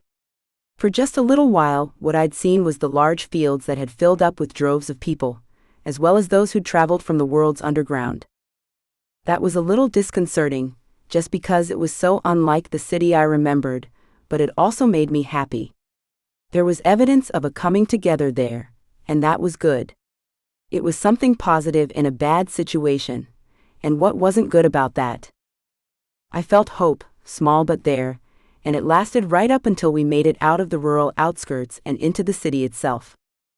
There I saw the kind of devastation I'd only seen in movies, the kind that portrayed a series of hideous natural disasters taking place, despite some overly brilliant scientist's best effort to make someone listen to his solution to stop it all. None of the city's lights worked anymore, not a one. The stars seemed to have gone into hiding as well, as if mourning the rapid decline of the world they had watched over for millennia. Because of this, the only light I had to see what was left of Houston by was what came off of the barrels of bonfires peppering the littered streets. Everywhere, buildings were sagging and broken. There were piles of rubble where structures had been, spanning out over blocks so that the jagged pieces of cement and glass looked like an ocean of hell. More often than I would have liked, far more often, there were soft, fleshy pieces caught in that sea. Grotesquely, they made it look even more like a sea, like I was watching a snapshot of people swimming through strange waters instead of arms and legs no longer attached to people. Those were bad, but the ones lying in the streets were worse. Dead people were just lying there, as if they had gone for a long walk that turned out to be a little bit too long and resulted in an impromptu nap. There were people huddled around the trash can fires with hands outstretched and desperate for warmth. There were people down there standing only feet away from actual corpses and not doing anything about it. If I hadn't known things were bad before, I couldn't have missed it after seeing a thing like that. When people could do that, just stand next to dead bodies and not do anything about it, that was when you knew things had actually gone to hell. So many, I whispered to myself, not able to hear my voice in the rushing wind and hardly aware it was there at all. How could it have killed so many? How could it have destroyed an entire city? I could feel Cade flinch beneath me, and thought that it was done to let me know that he could feel my pain, and that he felt the same pain inside of himself. Since he couldn't talk in his dragon form, this was the best way to communicate with me. I wondered then if he'd turn around and go back, if he'd put me out of my misery, and return me to the camp and spare me anything else that might be left, but he didn't. In fact, he did the exact opposite of sparing me. He flew forward, into what I quickly realized was the heart of it all. When I looked down at the streets, in what had once been downtown, there were hardly any people at all. At least, not people of the living and breathing variety. The ones who were still there had to be crazy too, because the things that walked these streets were the stuff nightmares were made of. Everything they had said was true. I hadn't fully believed it until I saw it with my own eyes, but there was no denying it now. No denying any of it. The things shuffling and shaking through those cluttered, clotted streets looked like people, but that was as far as the similarity went. They seemed like people, because that was what they had been before the necromancers had gotten to them. And there were so many of them. So damn many. It was the beginning of an army. It was their army. It was the method they were planning on undoing us with. Witnessing this was awful enough that I could feel myself starting to slip, my hold on reality waned, and I wondered with an unsettling calm if I was going to faint and fall from the sky right into the middle of all of those dead people walking. I might have done it too, if Cade hadn't landed on the roof of one of the few buildings that remained intact. He landed and shifted back into the form I was most used to, reaching out and taking me by the hand without any awkwardness at all. "I'm sorry." "Sorry for what?" I asked in a thick, croaking voice, holding on to myself now by the thinnest of threads. "It's not like you made the monsters down there.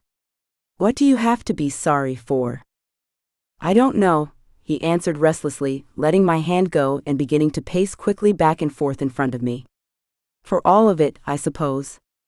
That you have to see this. That I have to be the one to show you. That I and my kind were the ones to introduce you to all of this misery." "You didn't though," I answered with more power than I realized I had left in me. "Not even close. This was going to happen no matter what. You know it, and I do too. If you hadn't come, if you hadn't helped me see what was going on and what I am, I would have been powerless. I might be dead now. Ricky too. This disaster was inevitable. You were the good thing that came out of this. You were the thing that probably saved me." His eyes were piercing. "Why are you here, Lily?" The question hurt, like a physical slap to the face, and I resisted the urge to lash out and say something nasty. It was a fair question after all. I had abandoned ship, and coming back couldn't happen without some reparations being paid.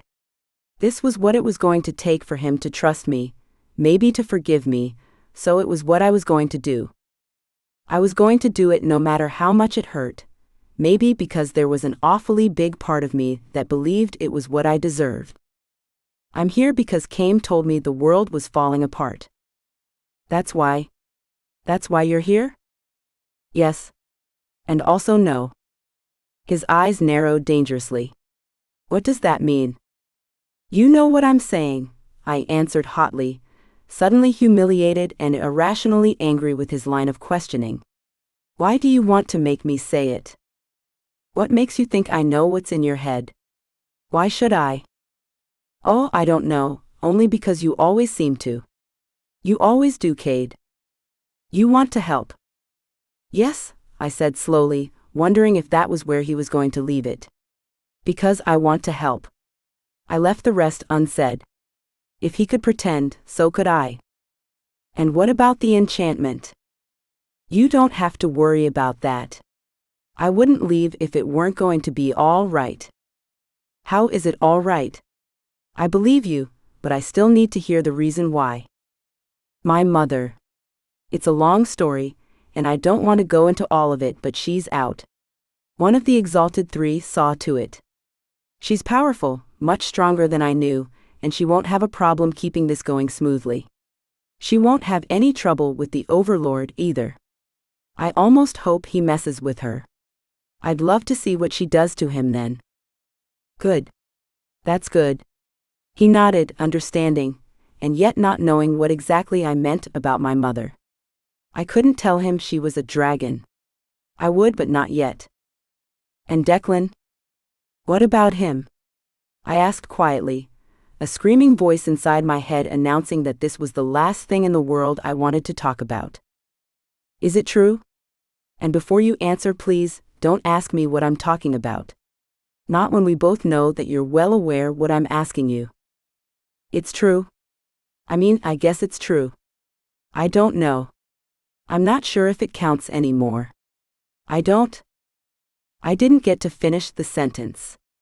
I had no idea how I was going to finish it anyway. Cade rushed forward, closing the distance between the two of us so fast I hardly even saw him move at all. Liliana. It was the only word he spoke, and the only word he needed to say. The huskiness in his voice said everything. His hands on my face, fitting perfectly, it felt like they belonged there as they had always been meant to cup my face. His fingers caressed my skin gently, almost nervously, his thumb running across my bottom lip in a way that made my entire body tremble. Had there been a time when I'd wondered to myself if a guy would ever notice me? Had there? The idea felt ludicrous, that child and her childish thoughts far enough away to be someone else entirely. I had a wild idea of wishing her well, and then he was pulling my body to his, lifting me up onto the tips of my toes and putting his lips on mine. This was home. Nothing else I'd thought before, none of it even came close. This was why no place had ever felt quite right before. Cade's arms were where I was supposed to be. I'd thought that first kisses with a person were supposed to be kind of scary, but this didn't feel that way at all. This felt like something I'd done 1,000,000 times in another lifetime, maybe 1,000,000 lifetimes. The pressure of his lips on mine was firm and sure and welcoming of my reciprocation. When his tongue slipped between my lips, I welcomed it, met it with the enthusiasm of someone with no place she'd rather be. I had no idea how long we were in each other's arms that way, only that when our kiss broke it wasn't enough.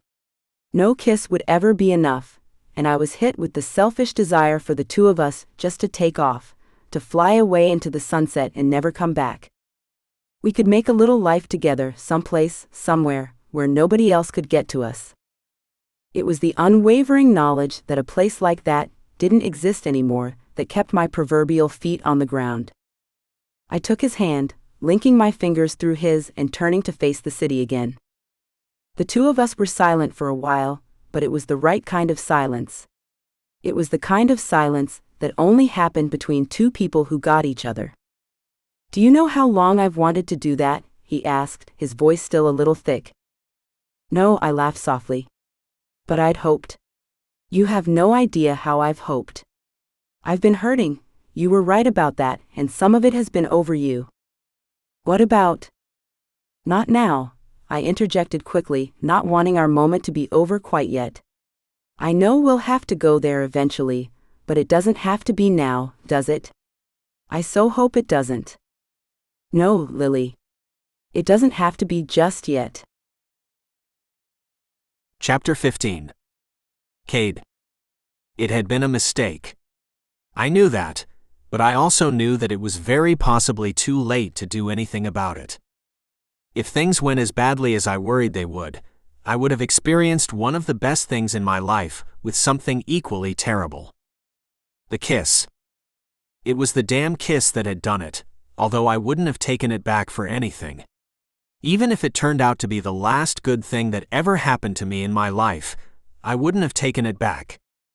It had made me reckless though, and recklessness was dangerous in times like these. Lily and I had stood motionless on that roof, watching the end of the world going on all around us, for an amount of time I couldn't determine. When we'd finally decided it was time to return to the camp, I hadn't wanted to do it. I could sense in her a desire to run screaming out of our predicament, and I was terribly tempted to do just that thing. Except that I couldn't, and neither could she. Both of us had too great a sense of duty to do a thing like that, even if bowing to that duty was dooming us to a life of difficulty and sorrow.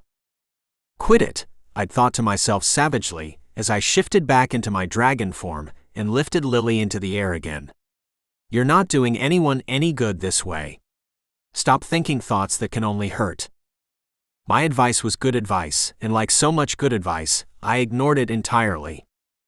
As I flew over the smoldering ruins of the city Lily had once called home, my thoughts drifted between the elation I'd felt with her in my arms and the morose terror I felt over what lay in our future. It was those stupid wandering thoughts that did it to us, the self-fulfilling prophecy of something awful lying in wait. I didn't even notice it either, until it was already much too late. I don't know that I ever would have seen just how much danger we were in, if I hadn't felt the change in Lily as she sat astride my back. Suddenly her entire body had stiffened, her muscles all contracting and holding her so rigid enough a stiff wind could have broken her in half. I could smell the fear on her, and when I pulled myself out of my thoughts, I could see exactly why. What is this place? I'd heard her quavering voice rise above the wind. What the hell is this? One of the worst things about it was that I couldn't answer her, at least not in a way she could understand. In my dragon form, I couldn't talk to her, couldn't do a single thing to try and soothe her fears. It was something that made my insides crawl with a helpless, hopeless anger that I was sure I would remember in a visceral way for many years to come. Assuming that we had many years, that was, which I felt no guarantee of at that moment. Necromancers. I hadn't even known where their lair was, and yet somehow, I'd managed to bring us right to it. Lily was right to be afraid too. Although fear wasn't an emotion I was readily accustomed to, I felt it coursing through my body. For starters, the sheer size of their stronghold alone was enough to make my insides twist. It was a collection of tall buildings almost as large as what had once been downtown, only these buildings were all still standing. That fact was the only thing about them that still resembled whatever they had been in their former lives, as the necromancers had worked their dark magic over the steel and rock. Those materials were things I could see no evidence of at all. Instead of the sleek exterior of skyscrapers, these towers writhed and twisted like living flesh. They had the look of flesh too, sickly and black and full of pockmarks that held the veins of the place, the lifelines that sucked the life out of the earth around them and fed it to the evil nest's heart. It wasn't a set of towers, not just a simple collection of places to stay. It was a living organism, and it was full of malice. Cade. Lily shrieked, clawing at my back in a blind, raw panic. Cade, watch out. There. A jolt of energy as hot and hard as lightning slammed into my side, ripping through my right wing like it was nothing more than tracing paper. It was such an unexpected hit that I looked at the living towers with surprise, as if it had been them that had delivered the blow. I didn't even feel pain, although I could hear the wind whistling through the ravaged and destroyed remains of my wing. There was nothing but that shock, and then the knowledge that we were going down. There was nothing I could do to stop that. I was doing everything I could to keep us in the air, and it wasn't making any difference at all. I was a felled animal, and I couldn't help but take Lily with me. Some part of me had feared this moment from the first time I'd laid eyes on her. A kind of a black sheep, that was what I was. It was what I'd always been, and black sheep were more apt to cause those they loved harm than to not. I had sensed that all those months ago, and now it was coming true. The only thing I could do to stop it was to struggle with what wing I had left to slow our fall, and to shield her from the impact of that fall with my body when we hit the ground. "They're still coming, Cade. Watch out." That was the first time I considered the possibility that it might not have been the building to deliver the energy blast, after all. Through my daze, I lifted my eyes up to the sky we'd only recently occupied, and saw what was responsible for the damage. Although it seemed as though they were the only thing I'd been talking about for weeks now, I'd still yet to see one of the necromancers for myself. As far as I knew, none of us had, and I was glad that the rest of our friends weren't there to see what we were truly up against. At first, the only way I could think of to describe them was to call them the antithesis of space. There was something so grotesque about them that the eye struggled to reject entirely. Even once I could make the demons out, it was hard to keep them in focus. One minute there would be 4 of them, the next minute only 2. Their outlines kept blurring, joining and then splitting apart again. They were the blackest black I'd ever seen, with large yawning holes in their faces where their eyes should have been. There was no mouth, something my scarred mind pondered over and almost found funny. Any humor evaporated, however, when I saw a large purple tentacle slither from one of the beings. The tentacle seemed to stretch on forever, reaching out. It was reaching for Lily, and in a moment it was going to have her. Cade. Seeing it going for her, I did the only thing I could think to do.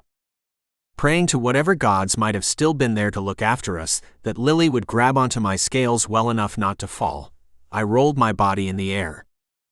I felt the tentacle punch through my other wing, burning like acid at every spot it touched. I was sure it would have killed her, that groping monstrosity of a tentacle. It would have found her lovely face and punched straight through it, crushing the only light of hope for the world's and for my own life. Even as I felt my wing eroding, succumbing to the acid of that awful appendage, I was glad to have kept her safe. I would have given everything I had to keep her safe for the rest of my life. That was the last coherent thought I had before the world went blessedly dim. When we finally hit the scorched earth below us, I didn't feel a thing. For all the awareness I had, I might as well not have been there at all. "He's hurt. He's hurt badly, okay?" Lily's voice was reaching me through a fog. But who was she talking to? But how? What the devil happened? Where did the 2 of you go? There's no time for me to answer your questions, all right? He's going to die, and if that happens, I'll die right along with him. So somebody has to do something, understand? Do something. I wanted to tell Lily not to worry. It was she who was doing the yelling, and I heard the terror in it. I opened my mouth to tell her not to get herself so worked up, only no sound came out. At first, I told myself that it was because I was still in my dragon form, but that wasn't right either. I was keenly aware of the difference between my 2 forms, and the one I was in now was not my dragon. There must have been another explanation for my inability to speak. It took me a minute, but when I realized it, it was with a dull sense of shock. I couldn't speak because there wasn't enough life left in me to do so. I was now occupying the dusky world between the living and the dead, and I had the strong feeling that the land of the dead was winning out. But who was she talking to? Surely it couldn't be the necromancers. I had seen enough of them to know that they were not the kind of creatures who made conversation. I had felt their brains searching through my own, like insects crawling around where they were most unwelcome. There had been nothing about that feeling that was even vaguely human, nothing that was interested in connection. Only destruction. I had looked the heart of the beast, and it was a heart of death. "You've got to let go of him, love," a voice I vaguely recognized as Raynell's chimed in softly, the gentle urgency there sounding very much alien as well. "If I can't get to him, I can't heal him. Do you understand?" "Of course I understand," Lily snapped, still making no move to remove herself from me. She was practically draping her body over my own, shielding me from enemies I had brought down on our heads. I had done it. I had put her in this mortal danger, and if I lived long enough to do it, I would spend the rest of my life trying to make it up to her. I felt a desperate teardrop work its way out of one of my tightly closed lids and moved to swipe it aside. I couldn't do it. I couldn't even feel my arms, couldn't feel any part of my body. When I became aware of the fact that Lily had been removed from next to me, it was only due to her loud, hysterical protests. It was the strangest feeling, to be the center of all of this commotion, and not to even be a real participant. It was an out-of-body experience, with a body that wanted very badly to give up. I could feel my strength flagging, and it was only the realization that if I severed the connection between my mind and body enough to see all of what was going on around me, I might never be able to forge said connection again. I would be a lost soul, and Lily would be alone. "Stop it," I heard Raynell's voice whisper hotly into one of my ears as she did the business of wiping away the tears I could not take care of myself. "You don't think that way.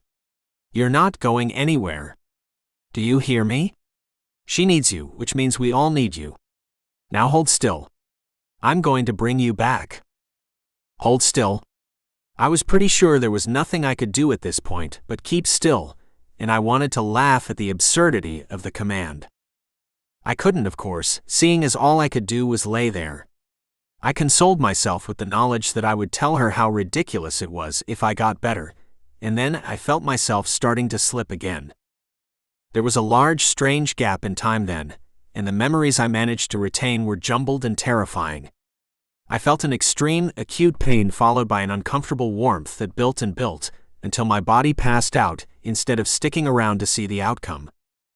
There was another flash of light, which made me sure that we'd never escaped the necromancers at all, that this was all a hallucination that came with the onslaught of death. Then there was crying, an awful lot of it, and the belief that I might have already died, and what I was hearing was what I'd left behind. There were very few conscious recognitions, leaving me with arguably the easiest role in my convalescence. Another thing to make up for, I thought through my strange fog, another thing to make her understand how sorry I am for. "Cade. Can you hear me?" The crying came to an abrupt halt, followed very closely by the overwhelmingly sweet scent of Lily. She must have been leaning in close, straining to see some sign of promise in me. And knowing that filled me with the stubborn determination to let her know that I was still there with her. "Stop crying," I wheezed, my eyes still closed but on their way to opening. "Hurts my heart." "You're awake," she cried shrilly, pressing herself to me now, actually climbing onto the little medical cot I had been occupying for an amount of time I wasn't anywhere close to being able to determine. Thank God. Thank God.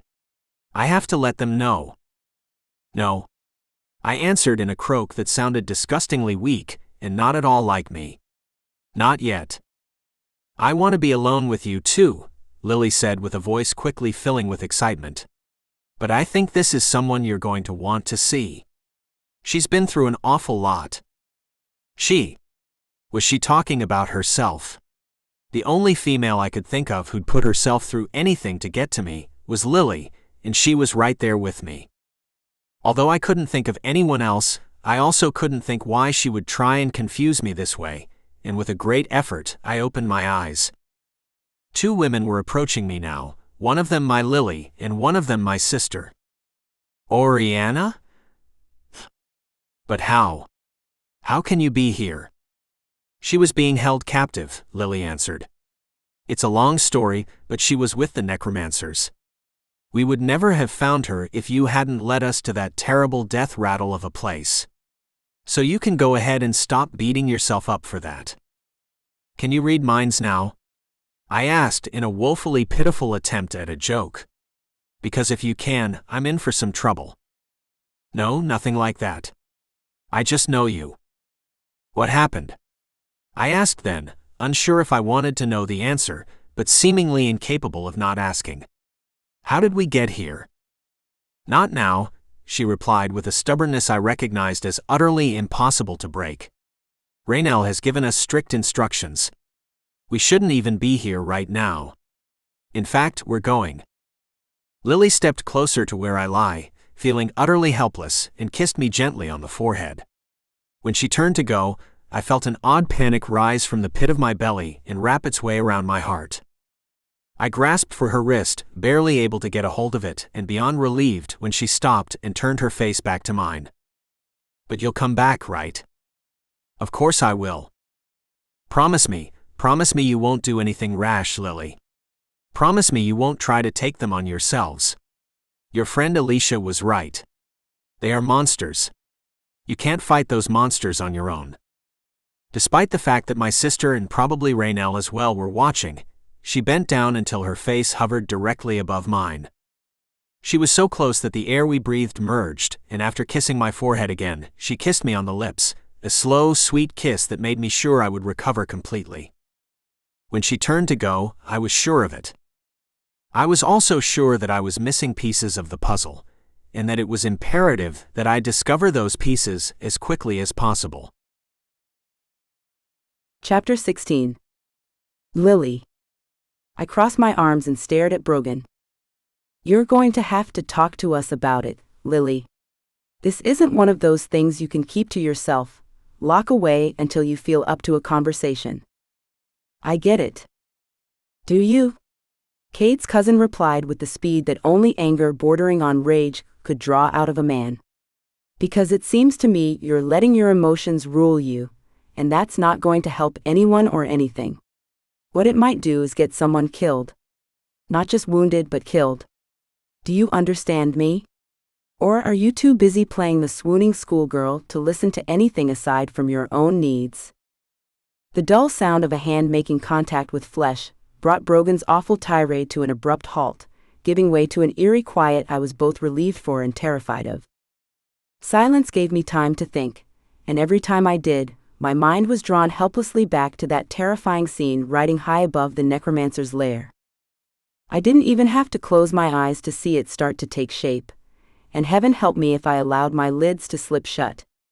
When that happened, I was transported back to that place completely, and helpless to undo the damage that had befallen the man I loved. My body felt a physical repulsion at the memory, a memory that was only 3 days old, so much so that my stomach cramped, and threatened to let loose its contents the moment I attempted to relive it. Brogan's complete disregard for the trauma I might have been feeling would have been enough to earn a slap out of me, but when I looked down at my palm with a dazed sort of disconnection from my surroundings, I realized I hadn't been the one who delivered the slap after all. When I looked up again, struggling to pull myself out of my own thoughts enough to understand what was happening and maybe even make myself useful again, I saw Brogan staring at Raynell in disbelief. What the devil was that for? He asked in a voice half anger, half hurt. You slapped me. I did, Raynell responded in a calm voice. And I'll do it again, if I see that it's necessary. She was formidable, and I could easily see where the Dusk Elves got their reputation from. But I'm only trying to help. The more information we get, the better the chances of our doing something, of retaliating. Lily's now got more information on those bastards than we ever hoped to have. We need her to spill what knowledge she's got. There's no time for her to act helpless now. This whole conversation felt surreal to me, and I thought back to the rooftop conversation I had shared with Cade. That conversation had been days before, and then again like it had only been minutes. The speed with which life changed troubled me, made life feel a little bit like a movie instead of reality, and that had never been truer than it was now. I stood huddled close to the large bonfire someone had built in the middle of our camp, my arms wrapped around my shaking body, desperate for the warmth I thought I might never feel again. Randomly, the memory of Declan wrapping his cloak around my shoulders popped into my head, and my heart gave an unhappy little lurch. He must have been beside himself, wherever he was. How many times had I gone off and left Declan with little to no explanation? How many times had I done the very same thing to Cade?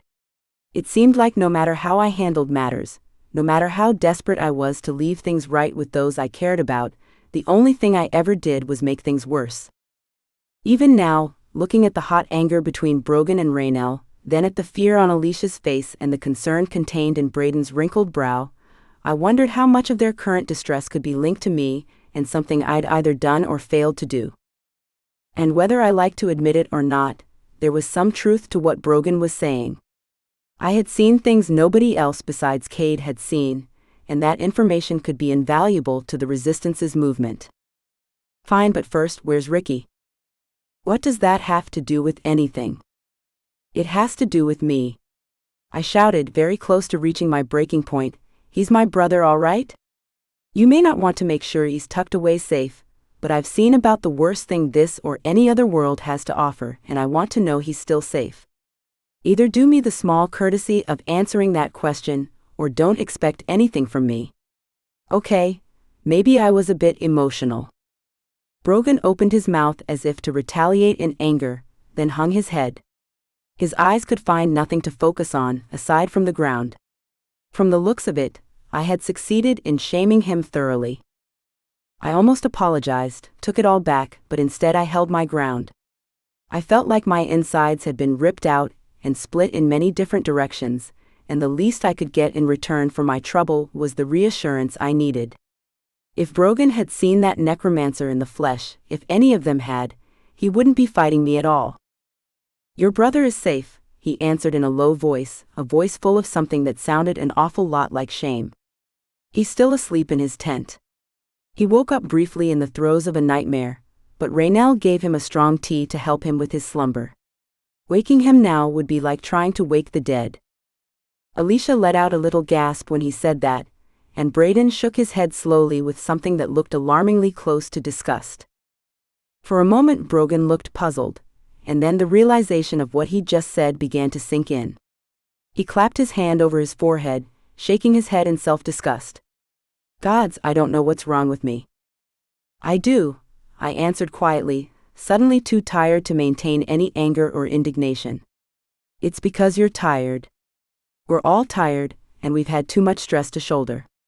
My guess is that it will take a long time before any of us get used to the idea that the dead can be brought back. It should take a long time. I don't want us to get used to it. I want us to fix it, and to do that we'll have to start looking after ourselves. I would be astounded if any of us could function properly at this point. I paused to catch a breath, then continued. But thank you. For looking after Ricky, I mean. I don't want him to see any of what's going on. He'll have to eventually, but he doesn't need to yet. Not when Cade is still so badly hurt. And can you tell us? Raynell asked gently, so gently I could hardly hear her at all. Can you tell us what you saw? What happened? And so I did. I told them about the awful towers, the towers that had once been called Houston's East Downtown, Edo, to the locals, but were now the living, breathing embodiment of every terrible thing about the necromancers. I told them about how one of the leathery-looking towers had let loose a beam of white-blue light from its pores, striking Cade in the wing and ripping a hole through it, making me scream in terror and fear. I told them of the necromancers themselves, although when they pressed me for details on how many there were, I wasn't able to answer. I had no idea. It might have been a pair of them, and it might have been a dozen. All I could remember was the grotesque, searching appendage unfolding itself. Did it come from one of their gaping eye sockets? I stifled a shudder.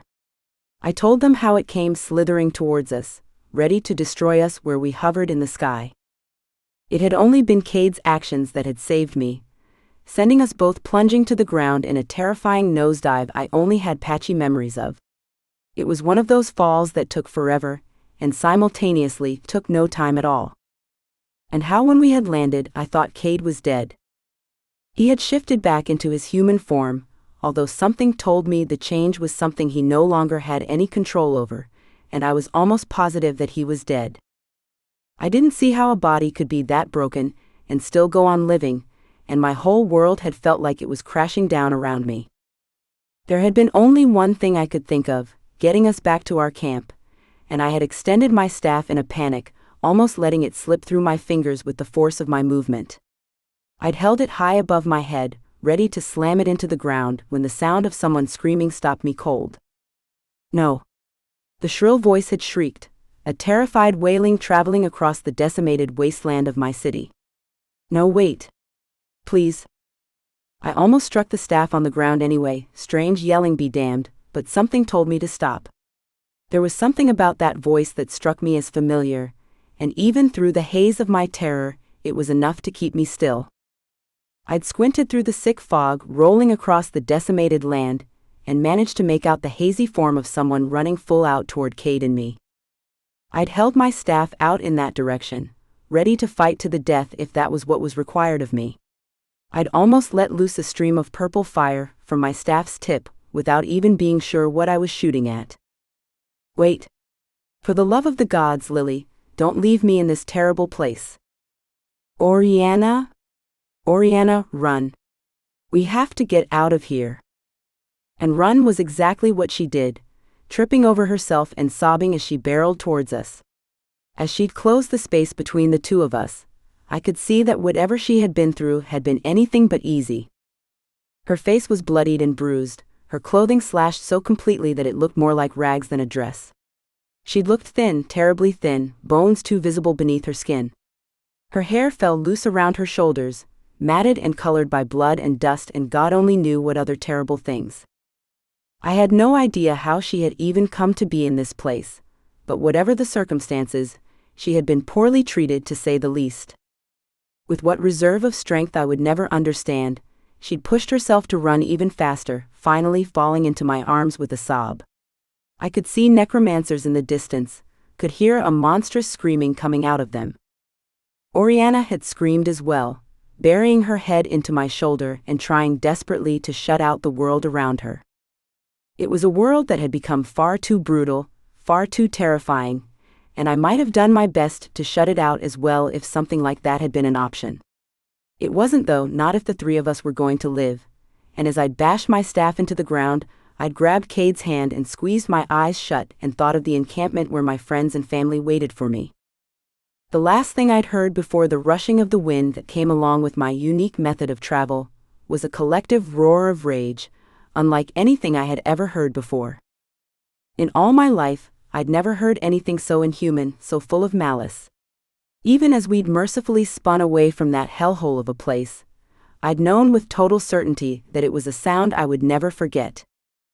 These were the things I told my friends, and about how Raynell had laid hands on Cade for 3 days and 3 nights, healing his body slowly, miraculously, though he had been on the verge of death. So they're as bad as we've thought. They're that dangerous. Brogan frowned. Yes, they are, I answered slowly, weighed down by the retelling of my awful tale. I don't know how we'll beat them. I don't know what there is to do when the enemy is that devastating. But he'll be okay now, won't he? Cade? He'll survive. Yes, Raynell answered gently. He'll live.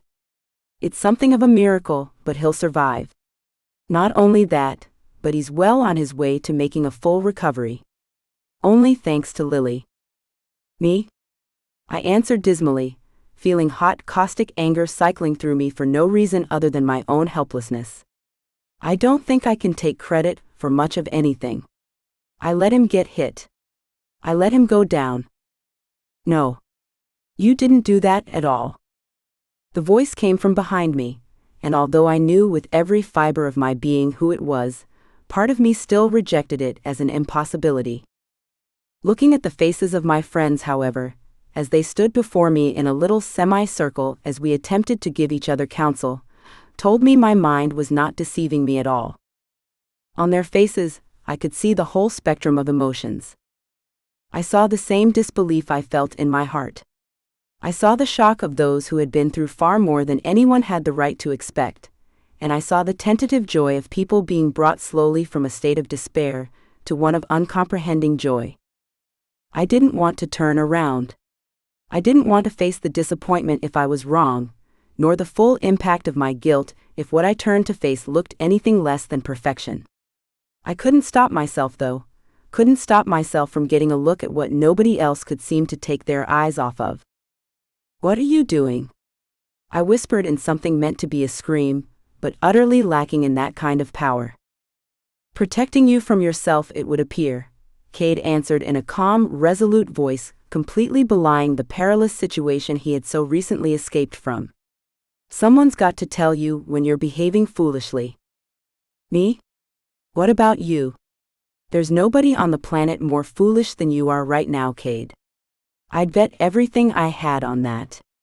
And yet joy flowed through me, drowning out the anger. Well then, it's a good thing none of us have much of anything, I suppose, he added. Cousin, I realize it's not for me to tell a man what to do with himself, especially not a man as stubborn as you, but I think she may have a point here. Brogan was looking at Cade with awe, his face drawn with concern but also clearly full of admiration. Nobody had heard Cade leave the tent that had been set up for strictly medical purposes. Nobody had seen him moving slowly through the grass with just the faintest limp. I was struck by the urge to hit him, then fold him into my arms in an embrace, then maybe slap him again. Instead, I just stood there, so sure I was going to cry that I couldn't speak anymore. The full force of what had happened to us hit me as I looked at him just then, forcing me to think about what almost happened, what could have happened. It was a paralyzing realization, and one I would have sorely liked never to face. I knew there was probably something I should be doing, something decisive and strong, but I just couldn't manage it. Instead, it was Raynell who stepped forward and took him in her arms, as if greeting a long-lost brother. "It's good to see you looking so well, Cade," she said in a sweet, angelic voice, precisely the reception he probably should have gotten from all of us. "We've all been worried about you." "I won't lie to you, I've been worrying about myself. Not that I needed to. I owe you big thanks, Raynell. And an apology as well." "An apology?" she asked in surprise, cocking her head to the side as she held him at arm's length. "Whatever for?" "For the way I treated you in the beginning. I took one look at you, and decided I knew everything there was to know about you, as a dusk elf. I judged you badly. I would have done the exact same thing, had the roles been reversed. It was only my closeness to Brogan that allowed me to see past the prejudice my own people have for yours. Now, enough of this. Come and sit by the fire. We're all anxious to hear from Oriana, how she wound up in the Aboveground, and whether you like it or not, you're still not back to full health." "I'm perfectly all right," he insisted, although much weaker than he would have if it hadn't been for his recent near-death experience. "Can't you see? Look at me in perfect health." "Right," she answered wryly. "And my father and yours will be going on an extended holiday together any day now. Why don't you just sit anyway, for the sake of the rest of us?" Cade groaned, rolled his eyes a little, but he allowed Raynell to lead him to the campfire willingly enough. When I recovered my bearings enough to do something useful, I joined them, moving up beside Cade and wrapping my arm around his waist. Immediately, his arm looped around my shoulders, and I felt a not unsubstantial amount of weight come to rest on me. My stomach jumped at that, my temples throbbing with a renewed surge of fear. He could tell all of us that he was fully recovered all he wanted to, but I knew better. I could feel the fatigue in his body, feel that he had his arm around me not just because he wanted physical contact, but because he needed the support. I had seen him in many a perilous situation, in battle, in prison, and never had he appeared as weak to me as he did then. It was terrifying, but it also made me understand the depth of my feelings. It was easy to love a man who was so strong he almost seemed godlike. Seeing him when he was broken, seeing him when he needed me, when my strength was so much more than his, was another matter entirely. It occurred to me that a time like this might be an easy one for feelings to dry up. As for me, it hit me like a ton of bricks that I loved him even more than I had before. I wouldn't have thought that was possible, but there were a good many things I hadn't thought possible only a short time ago. "Are you okay?" Me? "Yes," Cade whispered into my ear as we approached the campfire our friends had already settled around. "You? How are you? I've been worried about you." I stared at him, then started to laugh. It was a hysterical sound, a sound that made me look like I was only a couple of steps away from crazy, but I couldn't contain it. There was only so much a person could take, and I was right about at the end of my rope. "What's so funny, Lily?" Alicia asked with a skeptical, surprised look. "I wouldn't think this would be a time for laughing." "She's just happy to see me," Cade interjected easily, holding me a little tighter to show that he was there for me just as much as I was for him. "And probably a little bit tired. Where's my sister?" "Here," Oriana called softly, bundled up in a blanket and sitting as near the fire as she could get without getting herself singed. "I'm over here, brother." "Thank the gods," he said in a rushed breath, letting me go and flying to her side as if he'd never been injured at all. "What the devils are you doing here? How did you get here? Why did you come?" Before he allowed her to get out an answer, he was by her side, pulling her up to her feet and spinning her around in a strong hug. I felt the tears spring to my eyes and did nothing to try and stop them. I had a feeling mine were not the only damp eyes at the moment. In a time as dark and full of fear as the one we were currently living in, seeing something as sweet as a brother and sister reuniting was a lovely thing. It was a revitalizing thing, and one I was happy to witness. When the two of them finally sat down, I sat beside Cade, nestling my head up against his shoulder. "Really, Oriana?" he asked again, once the commotion of the reunion had died down and his voice could once again be heard. "How is it that you're here right now? I wanted to find you. I was going crazy waiting there in the citadel with no use, with nothing but myself and my thoughts to keep me company. Finally, I just couldn't take it anymore.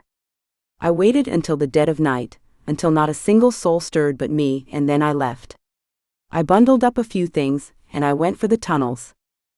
"The tunnels? How could you? You're not supposed to go anywhere near there. It's dangerous." "I knew that. I didn't care about anything, except for getting to you. I thought that when I arrived above ground, it would be easier. I thought the tunnel would lead me straight to you, only I must have taken the wrong one. When I arrived, I saw nobody that I knew. There was nothing familiar at all, and then I was being taken up into the sky, being carried off and away." "But why didn't you shift into your dragon so you could get away?" "You saw them, Cade," she answered in a bitter voice totally unlike what I had come to know about her. "Do you think it would have been so easy? Was it easy for you?" "No, but nothing. I saw what they did to you, the necromancers and their fortress, even when you were shifted into your dragon form. I was wrapped up and spirited away before I had the chance to do anything. I didn't even get to scream. Their tentacles were wrapped so tightly around me. They were digging into me, burning me. I can still feel them when I close my eyes. I don't think that memory will ever completely leave me." She shuddered, and the fear I'd been so consumed by over the days began to melt out of me. What replaced it was the old familiar anger that had taken me through multiple worlds as I fought for my family and for the fate of the worlds dependent on my care. It was a welcome change, exactly the thing I needed for the fight that was surely waiting for me in the coming weeks. The necromancers had almost killed Cade.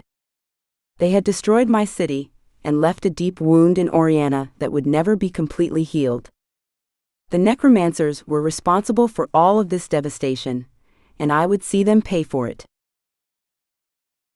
Chapter 17. Lily. For a moment, I couldn't tell if I was awake or if I was still sleeping. It felt like my fatigue had been so complete, so all-encompassing, that it would never leave me. I had hardly even noticed it, by the time the conversation with Oriana and Cade had moved from the mechanics of how she had arrived to less significant matters. At that point, there had still been too much adrenaline rushing through me for me to feel anything but hyped up. I didn't notice my fatigue, and so didn't notice when I began to drift off to sleep while still sitting there beside Cade. When I opened my eyes again, it took me a minute to understand that I wasn't still sitting in front of the fire. Instead, the world was dark and the warmth of the fire greatly diminished. I had a moment of terror so absolute that it felt like my heart would stop. I had no idea where I was, only that I was alone. I was alone, and all of the people I held dear were lost to me yet again. "Be still, Lily. You've got to sleep sometimes, and so do I." "Cade? What's happening?" "What's happening?" he answered in a grumbling, slightly slurred voice. "Is that I was sound asleep, and now I'm not. You were asleep too, you know." "Wait, when?" "When what?" "Right up until you started talking to me." "No, when did I fall asleep? And how did I get to wherever I am now?" Gods, you must have been really out. You fell asleep at the fire, while the rest of us were still talking. We're in a tent. I carried you inside when the fire started to die, wrapped you up in a blanket, and laid you down to sleep. That was several hours ago, I think. Wouldn't it have been nice if we'd gotten a whole night's sleep? I think so. What do you say? Why don't we try? I don't think I'll go back to sleep now, I said fretfully. Just try, won't you? Come here. It's cold. Come under the blanket with me. My body went rigid. I could see now that he was right, felt stupid for even having asked the questions. There was nothing to be afraid of, except for the fact that I was now physically closer to Cade than I had been since I'd known him. Somewhere outside the tent the two of us shared, the rest of our friends were sleeping as well. They were all there, and they were all safe, and Cade and I were alone together in a world all our own. Come on, Lily, don't make me ask again. And so I did. I curled up on my side as close to Cade as I dared, without the two of us actually touching. It was maddening, being so close to him, breathing in his scent so completely that it filled all my senses. I could practically feel his skin pressed up against mine, despite the fact that no part of us touched. Every part of me cried out for him, aching to feel his touch, desperately happy just to be close to him. I hardly dared to breathe, for fear that even that small movement might break whatever spell allowed the two of us to be together that way. When will you ever learn to listen? He spoke so quietly that I wasn't sure whether I had made the words up out of sheer desire to hear him speak again. I thought it might be, except if I were to make his words up, I wouldn't have imagined something like that. My eyes, which I'd been keeping closed without even realizing it, opened cautiously to find Cade staring at me in the dark. That was when I knew it wasn't a dream, wasn't something coming from my own imagination. It was real.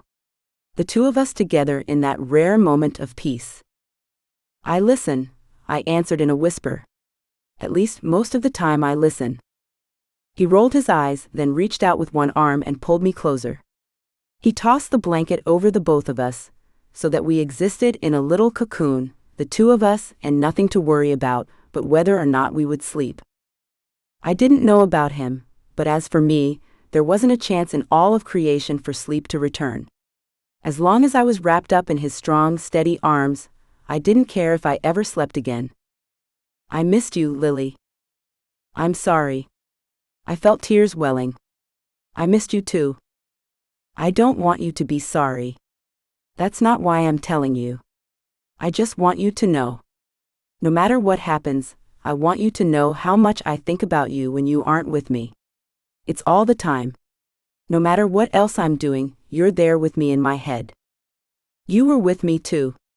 I didn't leave because I wanted to. I left because I had to. My mother wasn't safe, and I couldn't stand the idea of her being locked up while I was free. I had to try and help her, but it never meant that I didn't want to be with you. He made a shushing noise, then kissed me lightly on my forehead before moving to my eyelids, to the tip of my nose. By the time those lips moved to my own, I felt like I would go crazy if he didn't kiss me. We'd only really kissed the one time, but it felt like the most perfect thing in the world to me, like it was written in the stars for us to be together. I kissed him back, pushing myself greedily up against him, feeling his heart pounding as wildly in his chest as was my own. There was nothing to keep us apart, nothing that could come between us and the way I loved him. Cade. You awake in there? Nothing, as luck would have it, except for something like that. Cade's lips stopped moving on mine as the two of us froze. It was almost like we thought that if we didn't move, whoever was asking for us would just give up and go away. The notion was so ludicrous. Obviously, there was only one way out of the tent, and that was through the door. The whole idea that we could be still enough not to be found out was so silly that I could feel laughter starting to bubble up inside of me, as it so often did when I was in a situation that could be potentially awkward. Please, if you aren't awake, you better get that way. You're needed out here. Word just came that there's an intruder. Some of the dusk elves caught him. They're bringing him this way. It was a voice I didn't recognize. What? Cade asked quickly, a hard edge to his voice I knew to be disapproval. What do you mean they're bringing him here? To the camp? Yes, to the camp. Think they're almost here, actually. Why? Something wrong with that? Yes, there's something wrong with it. We don't bring intruders into the camp. We don't want anyone and everyone knowing where we are, able to just waltz on in whenever the mood strikes them. Ah, Christ, what should I do? Want me to try and intercept them? I could maybe catch them before they're all the way here. Maybe. Don't do anything, Cade growled fiercely, just stand back. We're coming out. Cade looked at me then, a flicker of longing moving across his intoxicating eyes, before it was replaced by his anger at the mismanagement of what was happening on outside. He kissed me once more, this one long and slow and meant to last me for a good long while, and then flung the blanket off of us and pulled me to my feet. He looked me up and down, then smoothed my hair so I would look somewhat presentable when we opened the tent's flap. Taking my hand, he squeezed it for good measure, then led the way. The man we found waiting for a few paces away wasn't one I recognized, which meant he must have been one of Earth's survivors, one of the few who'd made the brave decision to stand and fight for his city. He seemed to know who Cade was, and me too, because when he looked at us, it was with respectful awe. Looking at his face, I squeezed Cade's hand again, hoping he would get the message that this was one of those times when it was important not to shoot the messenger. I was pretty sure this guy would have fallen into a million pieces if Cade had yelled at him. Luckily, he seemed to get the hint because when Cade spoke, it was with total composure and a voice that was more conversational than anything else. Which direction are they coming from? How close are they? They're coming from that way, the poor nervous man said in a shaky voice as he pointed vaguely off into the woods. And I guess I'm not 100% sure how close they are. I ran the whole way to tell you, but I don't know. Those elf dudes, they move fast. Freaky bastards, you know? Not nearly so friendly as your lot. They're all right, I interjected, feeling the absurd need to come to Raynell's defense, despite the fact that she wasn't the one being described. At least some of them. Just like people. Just like all of us. Right? Cade broke in with an annoyed smile. That's true, Lily, but this isn't really the time, is it? We need to figure out who th. Take your hands off of me. A voice roared from the edge of the trees. Either do it fast, or I'll do it for you. And just so we're clear, if I have to remove your hands, you won't be getting them back intact. Cade stopped in mid-sentence, his eyes went wide, and I took a step forward. Our messenger began to wring his hands compulsively, his face showing how completely sure he was that something terrible was on the verge of happening. The captor being led into our midst let out a loud, shockingly profane string of curse words, and I began to laugh. When I looked at Cade again, I saw that he was grinning from ear to ear. Is that? I'm pretty sure it is. Why did they have him in custody? I don't know, Cade laughed. But he's going to be good and angry when he's let go. Who? The half-panicked looking man standing with us asked in a shrill voice. Who are you talking about? Is it okay? Are we going to be okay? Cade approached the man, clapping him so heartily on the shoulder that I was sure the poor guy would go flying forward. Even at half strength, Cade was light years ahead of any human male. What's your name, soldier? Me? I'm Frank, but I'm no soldier, I can tell you that. I ran a grocery store. You know, before everything went to crap. I don't see how that matters. You're fighting with us now, aren't you? That's true. I guess I am. Then you're a soldier as far as I'm concerned. And let me tell you, soldier, the man they're bringing in right now? He's more than a friend. He's family. Just in time to drive that point home, the dusk elves struggled into the clearing where our encampment lay, a violently thrashing Came held in between them. Came lifted one foot, and brought it down hard on the instep of one of the dusk elves. That was enough for him to let go of Came's arm, at which point the dusk elf got a swift punch to the throat. The other dusk elf, totally caught off guard by the sudden change of events, let go of Came's arm as well, leaving our friend free. Without bothering to look behind him, he strode across the field, headed directly towards where Cade and I stood, our hands still clasped. Cousin? What kind of a camp are you running here? You take your friends as prisoners as well as enemies? Cade. You should have let us know. You know I've got no control over the Dusk Elves. They've got their own ways of doing things. They sure as hell do. Cade swore darkly, finally looking over his shoulder at the two Dusk Elves who still looked like they'd been hit by a bus. Gods know I don't understand them at all. We don't have to understand them, not at this point. The only thing we need to know is that they're here fighting this fight with us. Surely that's enough. Confound it, Cade, you always say the right thing, don't you? Ha! I laughed helplessly, incapable of stopping myself despite the disapproving look on Cade's face. Are you for real? I'm sorry, but we must be thinking of different people. Even so, Cade responded with a sly tone and a look of mischief in his eyes. It appears that the two of you are getting along mighty well. Downright friendly, wouldn't you say? My face flushed and I tried to let Cade's hand go, but he wouldn't let that happen. Now it was his turn to laugh, he and Cade both enjoying my obvious and supreme discomfort. Even the man, Frank, joined in, although I highly doubted he knew what he was really laughing about, and I just stood there waiting for them to have their fun. When I decided I couldn't wait any longer, I cleared my throat loudly enough so there was no way my intentions could be misinterpreted. Okay, very funny. Now, if we're all done laughing it up here, do you think we might want to get down to why Cade is here? Or did you just come to pass a holiday?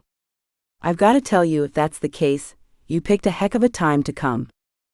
No, Cade said quickly, clearing his own throat in an attempt to get himself back under control. No holiday for me. I've come to see how things are going above ground. I've also come with news from below. What kind of news? What's happening? Is something wrong? They seemed like the most natural questions in the world, but as I spoke them, I saw that Cade was now looking at me with an expression he'd never given me before. He looked stunned somehow, confused in spite of the fact that the two of us had spent scores of time together by that point.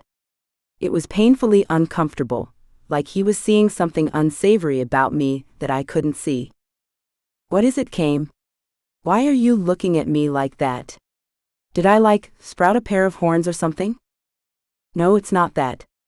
It's just that you look so much like her. Look so much like who? Your mother, Lily. You look so much like Sienna. It's uncanny. I felt like his words had knocked the wind out of me. The sensation of the loss of breath was so real that I actually took a step backward, letting Cade's hand go in the process.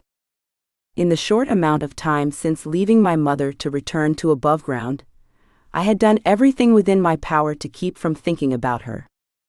Even a glancing thought of her would leave me racked with guilt and fear over what might have happened to her while she did her best to maintain the enchantment and defend herself from the Overlord. Now that Cade was saying her name, however, now that he was telling me how much I looked like her, it was impossible to keep my two worlds separate any longer. I rushed to him, grabbing both of his hands with a desperation I hadn't even known I'd felt until he brought it out in me. You saw my mother. Please, Cade, you have to tell me. Is she all right? Is she hurt? Does she need me? If something's happened to her, I'll never be able to forgive myself. It will kill me. I know it. I couldn't breathe as I waited for his response. She's fine. She's safe, Lily. That's not what I came to say. Then tell us quickly, Cade said, all traces of humor long gone from his voice. I fear that the tension is more than either one of will take easily after the things that have been happening up here. All right, but I'll expect some kind of information in return, just so we're clear. For instance, what happened to you that has both of your arms wrapped up in bandages, Cade? Fine, we'll get to that. Just tell us. It's the Overlord. My father. He's gone. What do you mean, gone? You mean he's dead? No. At least not that I know of. What I mean is that he's vanished. Nobody knows where he went, or if he left of his own free will. Nobody knows if he'll be back. The only thing we know for sure is that he's gone. Then who's in charge of Anafal? The role was given to Declan. Of course it was, Cade growled, his face darkening considerably at the mention of Declan's name. Steady yourself, cousin, Cade answered with a bemused look on his face. You haven't heard the strangest part yet. He turned it down. Turned it down? So then Anafal is just open for the taking? No, not that either. He's turned the job over to Sienna. That's how I saw your mother, Lily. She's the one ruling Anafal now. I didn't move, didn't speak. I couldn't do anything aside from trying to let this new information sink in. I felt foolish for having thought for a second that my beautiful, powerful mother wouldn't be able to take care of herself. More than feeling foolish, however, I felt an enormous amount of pride. In my mind, I could clearly see my mother transforming into her new magnificent dragon form and ascending into a portal so she could go and make the world her own. Never again would I allow myself the indulgence of feeling sorry for myself and my lot in life. I would never again feel that it was me, and me alone, taxed with the job of keeping the worlds aligned and safe. Forevermore, I would know that my mother was fighting right alongside me, even if in a different world than the one I inhabited. So she's safe, I finally replied in an exhausted, exhilarated exhalation of breath. That's what you're telling me, right? She is, Cade said slowly, the hesitance so obvious in his voice that even I couldn't pretend it wasn't there. At least she is for now. What is it that you're not telling me? Things were very confused when the Overlord disappeared. It was the first time in a long time that there was even the possibility of a ruler, aside from the Overlord and his descendants. It gave rise to a certain faction that's been underground up until now. A faction for what? What do they want? They want Cade to return. They want him to take his rightful place as ruler. There was nothing left to say, at least nothing left for me to say. Both Cade and I turned to look at Cade, who stood so still that he looked like a statue. When his eyes found mine, they were veiled. I couldn't even guess at what he would say next. When he spoke, I realized that his answer was exactly the thing I thought he would say. Knowing him, I couldn't imagine him saying anything else. I can't Cade. I can't go back below. Not while this world continues to burn. This is my world now. This is the cause I will give my life to. Chapter 18. Lily. After Cade reappeared in the Aboveground, things settled into an uneasy kind of stasis. For the span of roughly a week, my entire life consisted of the resistance and the camp that served as our home. In a strange way, it almost felt like being home again, some new version of home that felt more authentic than anything else I had known. Our days were spent working to keep the encampment running smoothly, hunting the plentiful wildlife and many cattle that had been left to wander free when the world as we knew it went sideways. There were bayous to draw our water from, and once boiled, the water was more than satisfactory for our washing and preparing meals. It was difficult to get used to the taste of boiled water, but I had learned long ago that people could adapt to almost anything if need be. In that week, our camp lived together in a tentative kind of harmony. It wasn't lost on any of us that the necromancers and their army of dead were still out there, looking to act as the architects of our destruction, but that didn't mean we couldn't enjoy our brief reprieve. We had our strategy meetings that never really felt like they amounted to anything, but aside from those we mostly just lived. It was lovely, wonderful even, though as the days and nights passed, I became aware of the fact that I might not really know how to live in peace and quiet anymore. It was on an evening after that week of relative peace that Raynell found me sitting beside the bayou pretending to wash clothes, but honestly just staring off into space. You've gone somewhere very far away, love. I jumped. Oh. Oh goodness, you startled me, Raynell. I apologize, she said with an easy smile. Although I won't say it's the first time I've been told a thing like that. Brogan says he'd like to put a bell on me, so I'll stop surprising him. Is that so? I laughed, suddenly aware of how much I'd missed something as simple as basic girl talk. From the looks of it, Brogan would like nothing better than to spend the rest of his life being surprised by you. The two of you really love each other, don't you? We do, despite the odds.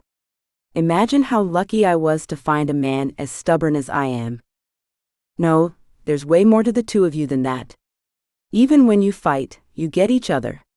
Like the other night? You hit him, Raynell. Raynell nodded.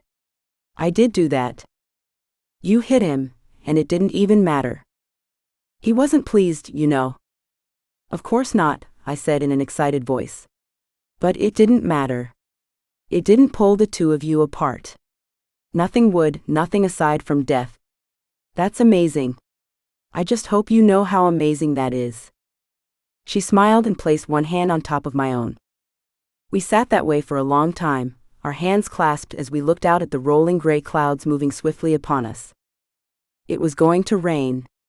I could smell it, that rain, smell it the same way I'd always been able to smell the massive thunderstorms that rocked the semi-tropical city of Houston. I had always loved the feeling of a storm coming on. It made me feel wild somehow, like the world was full of more possibility than generally met the eye. Even after all of the things I'd seen, an oncoming storm could still affect me that way. That was what I was thinking about when Raynell finally started to talk again. I'm going to have a baby, you know. What? I leapt to my feet. Are you serious? You're going to have a baby? Does Brogan know? Not yet. I'll tell him, of course. I wanted to tell you first. Why would you tell me first? I'm definitely flattered. I just don't think I understand. I wanted to tell you first, because I wanted to ask for your blessing. My blessing for what? For your name. The baby is a girl. I want to name her Liliana. My vision blurred, then doubled, and pretty soon I was crying with happiness and joy. I sprang forward and threw my arms around her neck, overwhelmed with the amount of joy news like this could give a person. Even under the best of circumstances, a new baby coming into the world was a cause for celebration. But when the world was as crazy and up in the air as the world we lived in now, it was times like those when the idea of a new baby coming into the world meant the most. Her baby was like a promise that there would be something left to live for when all of this was said and done. When I finally broke away from the hug, I kissed Raynell on the cheek and took her hand again, more tightly this time. Of course you can call the baby Liliana. Words can't even say how honored I would be. And how happy I am that you're having the baby. We've got to get you a more comfortable place to sleep. In fact, you shouldn't even be here, it's not safe. Where would you have me go? I don't know, back to Sunderdell, I guess. I know it's not your first choice, but at least you wouldn't be living in constant danger of the necromancers. Tell me, Lily. Would you? Would I what? Try and live in Sunderdell? No, but I'm not a dusk elf, and the last time I met up with the dusk elves in the keep, they kind of tried to kill me. I highly doubt it would be like that for you. No, that's not what I mean. What I'm asking you is if it were you pregnant with Cade's child, would you leave him and go somewhere far away, where he wasn't welcome to visit? Well, no, but... No, you wouldn't. That's the answer to that. I can't go anywhere. There is no place for me but this one until Brogan leaves, and then the next place will be the only place for me and our child. He's my home. Something tells me that's something you understand quite well. I probably should have argued with her, but I couldn't bring myself to do it. I couldn't find the sense in trying to argue my friend out of the decision I knew I would make as well. That was the thing I decided to tell her, to let her know she had my blessing in every way I could give it. I would have said it too, except that I never got the chance. It was at that moment that the sky above us erupted into claps of thunder louder than anything I had ever heard. The sky sounded like it was being ripped in half, and almost directly after that sound, we were engulfed in sheet after sheet of torrential rain.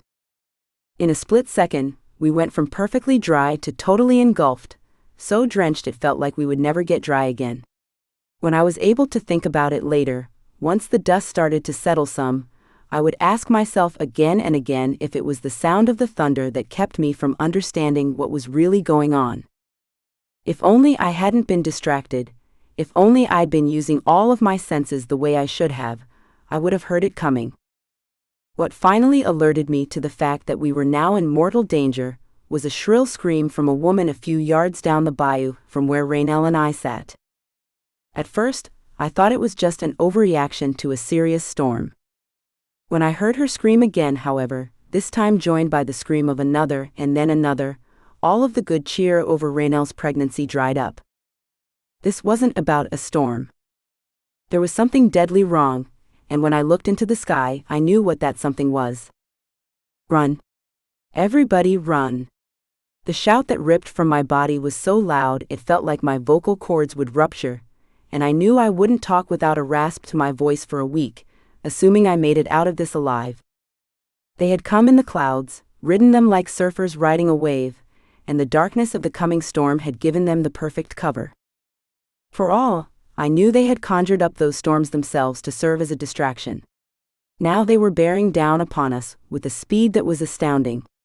Even as I watched, one of the women who had only been trying to wash her clothes took off in a sprint, running desperately back in the direction of the encampment. She was faster than most, but she never stood a chance. One of the clusters of necromancers broke free of his fellows, and with a terrible slinking tentacle took her around the waist and hauled her flailing and screaming into the air. Her screams were the kind that haunted a person, the kind I would never be able to get out of my head, and I reached desperately for the staff resting on my hip.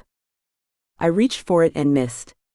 9 times out of 10, 999 times out of 1,000, I would have made that grab perfectly, but this time I missed, and in the time it took me to actually get a hold of the hilt, she was a goner. No, take me instead. Let her go, take me. If the necromancers could understand English, they gave no sign of it, least of all the one who had his slinking tentacle wrapped around that poor woman's middle. Instead, the beast drew her higher into the air, so high that he was almost hidden by those damned clouds again. For one terrible moment, I made perfect eye contact with his victim. She was young, probably not even 30 yet, and pretty with wide eyes and curly red hair. She was somebody I could have gotten to know, somebody I might have wound up being friends with. I could see the terror in her eyes, and wanted desperately to tell her that everything was going to be all right, except that it wasn't. It wasn't even close. Instead of doing something to come to the woman's rescue, I watched in mute horror as the necromancer's other tentacle slipped out and slithered down to the writhing, wretched woman, stroking her hair with its tip before striking. In a brief second, the woman went from struggling to free herself to being impaled on the necromancer's now rigid tentacle. He had driven it clean through her torso, and her blood showered the ground along with the rain. I heard a low, foreign-sounding moaning, only realizing that it was me when Raynell took me by the shoulders and shook me violently. "You can't, Lily, not now. You can't fall apart. You've got to be strong. You've got to be stronger than you've ever been in your life. Do you understand?" I nodded. I had no words, but that didn't mean I couldn't understand her, and it didn't mean I didn't know that she was right. I called to mind the vision of my mother again, her mighty transformation and fearlessness in all things, and steeled myself for what came next. As I watched, the necromancer carelessly let the woman drop, like a toy he'd quickly grown bored with. She fell through the thick rain, hitting the dirt beside the bayou with a cold, heartless thud. One of the other women, who had been sitting on the bank before the dreadful necromancers overran us, started toward her, falling to her knees next to the fallen woman and screaming as she lay her hands over the deadly wound. It was a lost cause, and I knew it. There was nothing to be done, nothing that could save that woman now, but I understood the urge to try. It was human nature to try and do something, to try and help, and that nature was so deeply instilled in us all that it was difficult to remember that now things were different. I didn't remember that until several moments later, moments in which the necromancer's victim had lain completely lifeless. When her right hand began to twitch, then to tremble, I remembered the other awful thing about the necromancers and what they could do. I started forward but faltered, held back by Raynell's strong hand gripping my upper arm. "No," she hissed at me with ferocity. "You won't get there in time. It's what they want you to do. But she'll die. She will. And more will die if you die with her. We've got to go. The woman who had been so unceremoniously dropped from the sky had risen to her knees. Her neck hung at a grotesque angle, and I saw with a sickening clarity that I could actually look straight through the hole in her stomach and out to the other side. The girl who'd tried to help her, who'd wanted to do something to fix a thing that couldn't ever be fixed, sat back on her feet in front of this thing that was no longer human. I could feel her wanting to scream, could feel the freezing cold of her terror, and there was nothing I could do. As I watched, the newly instated soldier in the necromancer's army of dead lunged forward and ripped into that girl's throat. We didn't stick around to see what would happen next. I began yelling again for anyone who was left beside the bank with us to run, before grabbing Raynell by the hand and taking off myself. It felt like my lungs couldn't expand far enough to get the air I needed to fill them. My legs felt like they were moving through quicksand, like I was living in one of those nightmares where no matter how hard you tried, you couldn't move a muscle. Still, somehow, I was moving forward. I had a moment in which I considered that we might actually make it out of this alive, when I felt Raynell's hand ripped from my own. 1 minute she was with me, and then very next she was gone. I spun around, terrified that I would see her with one of those blistering tentacles slipping around her waist, but that wasn't the case, at least not yet. Instead, she was sprawled out on the ground, having tripped and lost her footing despite my best efforts to pull her along. Moving closer to her at a terrifying rate was not one, but two necromancers, tentacles already wagging expectantly. I was terrified, couldn't have pretended not to be if I tried, but I was also determined. Inside of Raynell's belly was our symbol of hope, the baby who would share my name once she came into the world. There was nothing, no amount of fear that was going to keep that birth from taking place, and so I stood my ground. I pulled my staff out of its holster, not hesitating this time, and extended it to its full glory. "Fine," I whispered as much to myself as to the approaching enemy. "If you want to go, let's go. Just remember you asked for it." Chapter 19. Lily. "Don't, Lily. It's too dangerous. Keep going for the love of the gods." Raynell's eyes, looking up at me from the sopping wet ground, widened and then filled with tears. No. Even from several feet away, I could see those tears clearly, and something told me I would remember the way she looked for the rest of my life. Which may be pretty freaking short, if I don't figure a way out of this for us. I knew what her expression meant, would have known what she was telling me to do even if she hadn't spoken a word. She was telling me to leave her behind, to offer her up as some kind of a macabre sacrifice in order to escape unharmed. Even the idea of it made me angry. I wasn't angry at her, of course. I was angry at the situation, and more specifically at the necromancers who were creating it. There was no point in looking for a good sign in these freaks, no reason to look for a soft spot I might be able to appeal to in order to stay our executions. If left to their own devices, these monsters would sweep across this world and every other one they could get to, leaving nothing but rambling lost dead in their wake. The fear I'd experienced after the close call Cade and I had with them, the sense that I was very close to succumbing to abject hopelessness, that hadn't left me exactly. It was just that now, there was something immediate for me to focus my attention on. It was a welcome relief, although I knew people would think I was completely nuts. It was a relief, because for that moment in time, I didn't have to think about how I was going to save the Aboveground and the worlds below too. For the moment, all I had to think about was how I was going to save Raynell. My right hand holding my staff twitched, my eyes lifted to meet the deep black sockets that seemed to swallow the necromancers' faces. I didn't know whether or not they understood me when I spoke to them, and I didn't care.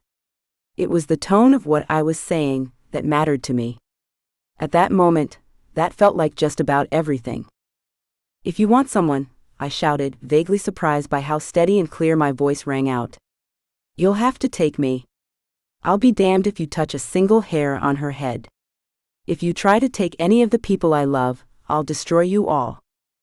"Lily," Raynell called out again, struggling to pull herself upright again, despite the fact that she had managed to get herself helplessly tangled up in her own sopping wet dress.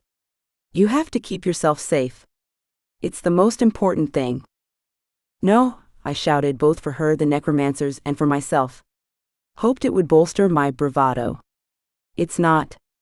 You know what's important? All of us. That's what's important. Every single one of us. Something about this exchange seemed to give my foes pause. Maybe they did understand some of what I was saying, in their own pathetic, monstrous way. It could have been a coincidence that they stopped the extension of their deplorable tentacles as I delivered my exclamation, but I didn't think so. After all the things I'd been through, I didn't believe in coincidences anymore. If those disgusting faces had held eyes, they would have been sizing me up. I knew that. They were sizing me up the exact same way that I was assessing them, and knowing that gave me the first real burst of confidence I'd had since first learning of the damned necromancer's existence. I raised my staff up over my head, ready to strike. Help me.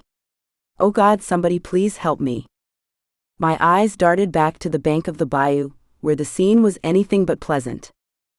The first woman to become a victim of the necromancers, while in the boundaries of our encampment, had succeeded in destroying the girl who'd intended to help her, to the point where she hardly looked human anymore. The girl had died quickly, bleeding out from the ghastly wound at the base of her throat, and almost as quickly had been turned into another of the army of the dead. Now the two of them were targeting the others, who were too frightened or too exhausted to move quickly enough to get out of their way. One of those people, a girl who looked to be about my age, and whose leg was splinted from the ankle all of the way up to the top of her thigh, was sobbing as she did her best to scramble away from the newly minted monsters jerkily following after her. It wasn't going to work. I could see that as plainly as the nose on my face. She was a goner. There were too many things happening, too many things for me to keep the coming disaster at bay, and I knew it. Probably the smart thing for me to do, the correct thing in a situation like this one, would be to ignore the girl and get on with the business of destroying the necromancers. Something in me wouldn't let me do it, though. When I glanced at that girl, a girl I didn't even know, I saw myself. It wasn't that we looked alike or anything like that, because we didn't, but I saw myself in her nonetheless. It could just as easily have been that I was putting myself in her position, and her in my position. She could have been the one with the gift and the burden of my ability, and I could have been the one crawling up that bank with no hope of survival whatsoever. It was a thought I couldn't get out of my head, and because of that, I couldn't just turn my back on her. I turned my attention away from the necromancers in the sky, hovering above me, and turned it toward the dead thing that had so recently been just another scared human. The ravaged woman was lurching towards her potential prey and gaining on her with very little effort. That was one of the really terrible things about these reanimated dead people. They were strong, too strong and fast. They were formidable enough that no normal person would be able to stand up to them for long, and normal people were all we had left. It wasn't like all of the people in Houston had miraculously turned into soldiers or dragon shifters or dusk elves or anything remotely like that. They were still just people who had been fighting for their survival for day after grueling day. Duck. I yelled out to the girl, hoping desperately that she would understand what I was telling her in the split second we had before she was lost forever. Thank God that she did, because the moment after shouting at her, I let loose on the undead human, blasting it with the full force of my staff. The undead creature didn't even have time to react, to try and change course before being hit by my staff's purple light, completely soundless as she flew backward. I wrinkled my nose in distaste, fighting the rising bile in my gullet at the smell that immediately followed. It was a smell I would never be able to forget, not only because it was so distinct, but also because I knew what it was. It was the smell of burning dead flesh, the scent that represented the terrible war being waged on Earth. The only good thing about it was that it was accompanied by the undead woman going down, falling to the ground and going still. The way the dead were supposed to. The girl who could have been me, the girl who had caused me to change my trajectory, scrambled forward faster, spurred on by the help she hadn't ever expected. It was good, it was the thing I had needed to see, but when I looked back up at the necromancers, my heart leapt into my throat. Taking my attention away from them had been a mistake, a colossal one, and it would likely be the last one I ever made. They had borne down on me, and two of those terrible tentacles were winding through the sky to reach me. I could smell those too, the smell of rot and dank soil and the accumulated terror of all of those they had destroyed before. Putrid. That's the word for their smell. Grossly putrid. I looked at those tentacles and froze. The best thing I could do was to hope that they would make my death quick. I was terrified, not of the potential hurt they would inflict when they killed me. I had come to terms with the idea of death a while back. The problem was not being sure that killing me was what these guys had in mind. And frankly, that scared the bejesus out of me. I had learned that my specific brand of talents was more attractive than killing me to some groups. Dying was obviously not what I was interested in doing, but it would be a hell of a lot better than being used for the gain of the necromancers. Being used to hurt my friends, my brother or Cade, that would be 1,000 times worse than death, and when I shut my eyes against the inevitable, it was with a prayer in my heart and on my lips that I would be given the grace to go quickly. You will not take her. You will not harm a single hair on her head. I whipped my head around to see who it could possibly be, and in doing so realized that the strong assertion was wrong. I might have a chance of getting out of this alive, maybe, but it wouldn't be without having any piece of me harmed. I'd be harmed and more than my hair. As my face was turned, it left my right side vulnerable and exposed to the lolling tentacle moving ever closer. I smelled its proximity before I felt it, that rotting scent filling my nostrils so entirely it was dizzying.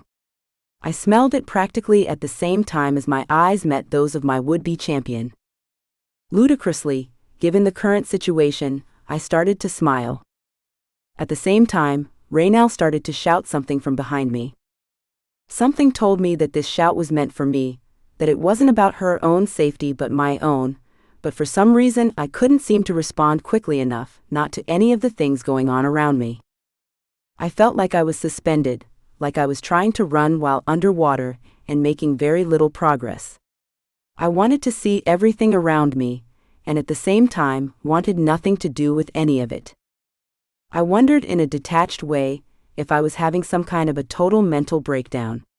Whatever it was, the onslaught of the fog that had filled my head was sudden and totally inexplicable. I was not myself. The thing that brought me back to reality was not the sound of Raynell's shouts, although later I would seriously wish that it had been. No, the thing that brought me back was the sensation of searing pain that suddenly encompassed my face, my head, and then radiated down through my whole body, as if poisonous little veins were taking the place of my own healthy ones. One night, when I was 16, I'd woken up at 3 o'clock in the morning with a brutal, throbbing pain in my jaw that felt like it might actually kill me. I had honestly believed that something was so wrong I might be dying, and I had gone on believing it until I was taken to a dentist and informed that it was an infected wisdom tooth that would have to be removed. The pain I experienced just then was somewhat like that, only 100 times worse. It was enough pain as to be startling, which was the only good thing about it. That was what brought me back to the present enough to know that something had been knocked off kilter. I didn't know what it was, but I knew it was there, and that was a good place to start. Or at least a place to start, if not a good one. The only thing I knew was that I was hurt, and that if I didn't do something it was going to get worse, for Raynell and for me. Not to mention, the people still trying to get away from the bayou and back to the encampment. You were warned. An arrow flew through the air, driving itself through not one but both of the tentacles coming for me. The tentacles snapped into a retreat immediately, but not before some of the acid-like substance that passed for the blood of the necromancers spilled out onto the ground. Only a tiny amount of it splashed onto my skin, but I screamed anyway, the burning so intense I thought I was going to burst into flames. At the same time, a hissing screaming sound came from the direction of the necromancers. It was only one of them that had been punctured, one being with 2 tentacles, but it was as if all of them were screaming at the same time inside my head. I slammed my hands down over my ears, then shuddered, the skin on my face burning more intensely at the grazing touch of my own hand. The world tilted then, and I knew there was a very good chance that I was going to pass out. It was the most pain I had ever felt in my life, and I couldn't even understand what exactly had happened. What I did understand was that the necromancers were retreating, despite my certainty that this was going to be the end. Seeing them leave was both a relief and permission to let go. A second later, my knees started to buckle. "It's okay, Lily, you can fall. I've got you. I promise I've got you this time around." "Braden." I tried to smile again, wincing at the pain that tore through my body at the motion. "What the hell are you doing here?" "Trying to step up for once. Don't ask me any more questions. We've got to get you back to the camp so we can take care of you." "But the necromancers," I stuttered, feeling very cold and not understanding why. "I've got to stop them. And Raynell. She needs me. They all need me. The necromancers are pulling back. There won't be any more today. I think we startled them. And yes, people need you. But you need help, and that's what we're going to get." "But Raynell is right here," Raynell piped up from behind him, her face far paler than I was used to seeing her but apparently otherwise unharmed. "And I second Braden's opinion. We've got to go. Now. Please." Knowing she was safe was the last piece of the puzzle for me, the last thing I needed to know before I could let myself give into the gray I was fighting so hard to keep at bay. I looked up into the sky and saw that the clouds were still letting loose their downpour. The rain was cold on my face, and I smiled again before slipping into something far too deep to be called sleep. A fog like no other filled my head with the sensation of dullness. Where am I? Is it all right? Are we all right? Lily, please. Don't sit up. You need to be careful. You've been through a lot, Braden said. I tried to shake my head, but it was such a struggle. I drew a deep breath in. I just need to know where we are. We're back at the camp. That was Raynell's voice. Are they still out there? I was definitely worried about the necromancers. I hoped Ricky was still safe. And Cade too. Despite the explicitly given instructions, I sat up, then almost had to lie right back down again. I was in a tent, although not the tent I had shared with Cade. The tent I was in now was dark, the only light given off by a couple of lanterns. All I could see were shadows. Raynell and Braden sat beside the cot I was struggling to stay seated on. It was the same cot Cade had lain in after our accidental flyby of the necromancer's lair, the one I had sat beside for 3 days and 3 nights waiting for him to recover. It hadn't even crossed my mind then that I would be the one on it so soon after, but nevertheless, there I was. And judging by the pitch-black light outside, I had been there for several hours. It had only been mid-afternoon when I'd passed out, and now, if I'd had to guess, I would have said it was close to midnight. I was desperate for my friends to tell me what was going on, to tell me if everyone was okay. I tried to rise to tell them that, but Braden was quicker than I was. He put his hands on my shoulders, gently pressing until I sat down again. The way they were looking at me was starting to drive me a little nuts. I wasn't used to being treated like an invalid, and I was not a fan. It would be super awesome if you guys would start telling me what's going on. What exactly happened to me? The necromancers. I remembered that. I remember everything, I think. They were going to get me, until you intervened. You just showed up out of nowhere, Braden. You shot the necromancer right through his tentacles. I didn't know something so simple as an arrow could hurt them enough to drive them away. That's because it can't. It can't? What do you mean it can't? I saw it happen. What you saw wasn't a simple arrow. It was an arrow under an enchantment, a very dark, very powerful one. I don't think there's anything in all of the worlds that wouldn't have shied away from the tip of that arrow. But that's good news, right? Or at least it could be. I was starting to get seriously excited, and despite the fact that I could see that it was making the both of them uncomfortable, I made no attempt to contain myself. If what Braden was saying was true, he had the answer to the problem of the necromancers. It was still true that we didn't have our own army, the way the necromancers did, but it was also true that we could teach everyone at least basic archery skills. All we needed to do was get more of those poisoned arrows. That, combined with my powers and the skills of the dragons and the dusk elves, would be enough to take the necromancers down. It wouldn't be the end of everything that was wrong. There would still be more than we even knew about involved in rebuilding, and quite possibly other enemies to defeat, but it would be a hell of a start. What I couldn't understand was why nobody else seemed as excited as I was. It was annoying, and despite my weakened condition, I could feel myself starting to get legitimately pissed off. Am I missing something? Because you guys don't seem to think that this is a big deal. It would be. It would be if what? If we had access to enough of it, I would be very excited, Braden answered slowly, giving me the impression that he measured his words carefully. But we don't. As far as anyone knows, the arrows I have here with me are the last ones of their kind. The poison they're laced with was harvested and stockpiled by my ancestors. The solution wasn't hard for me to figure out. So then send someone to the stockpile. What's the big deal?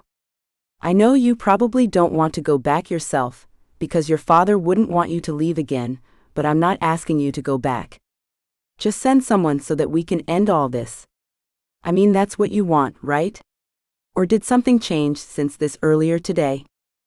Braden and Raynell exchanged veiled looks, which only made me angrier. I was confused and tired, and still feeling nothing close to myself. It was not lost on me that I was missing a key factor to what was going on here, and I hated knowing that. I also hated the fact that they were just looking at each other, instead of bringing me into their confidence. For so long now, almost everything had fallen on my shoulders. I had been dubbed the One of Light, expected to keep everything glued together. Whether I had gotten a little bit injured or not, there was no way I was going just to sit back while my friends pushed me out of the loop. If they told me it was for my own good, I was pretty sure I was going to lose my mind. Okay, enough of this. Enough of the funny looks and the trying to spare me crap. Somebody tell me what's going on here, right now. Spill it. All of it. First of all, Braden said in a maddeningly gentle voice that made me want to reach out and smack him. I would have gone to get that poison myself, the moment I knew what it could do. It's not possible. Many years ago, the dusk elves that came before me became convinced that someone was going to steal the poison, one of their most prized possessions at that point. They hid it from everyone but a select few, and as the years passed, they never brought anyone else in on the secret. Over time, the knowledge of the whereabouts was lost altogether. So what you're saying is, you guys lost it? Pretty much, Braden said sheepishly, his eyes downcast. That's about the truth of it. And what's the second of all? I'm sorry? You said first of all, so what's the second of all? They looked at each other again, and I actually clenched my fists, digging my fingernails into my palms. I was trying very hard to remind myself that these were my friends and not the ones to use as the targets of my frustration, but it was hard. Every time they shared one of those secretive, knowing looks, it became a little bit harder.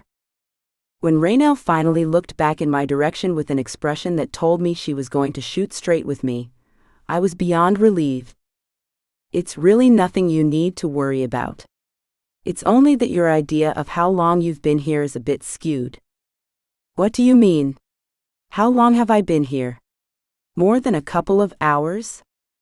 Yes, more than a couple of hours. 4.5 days.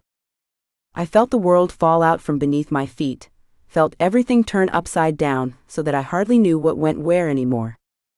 4.5 days. They had passed in the blink of an eye. For several seconds, I struggled with myself, sure that I was going to be sick. The idea that I could just lose close to a week of my life and have no idea was terrifying, especially when the only injury I could remember sustaining was the lick of the disgusting, noxious tentacle caressing my face. My hand flew up to my face and felt the rough, distorted edges of a wound only partially healed. I winced, shocked by how much it still hurt. I almost asked for a mirror to see how bad the damage was, but before the words came out of my mouth, I realized I wasn't ready to know. When I looked back up again, Braden was kneeling in front of me, looking up at me with eyes that welled with unshed tears. "I'm so sorry, Lily." "For what?" "For not getting there sooner. For all of it. For ever being anything but straight with you. I'll do anything to make it all up to you. From the sound of it, you already did. I should be thanking you for saving me. You're still my best friend, whether your name is Brad or Braden or something else entirely. I love you, you know that. And if the poison isn't an option, we'll figure something else out, one way or another." "Sorry, am I interrupting?" All three of our glances flew to the flap of the tent, and those coming through it to join us.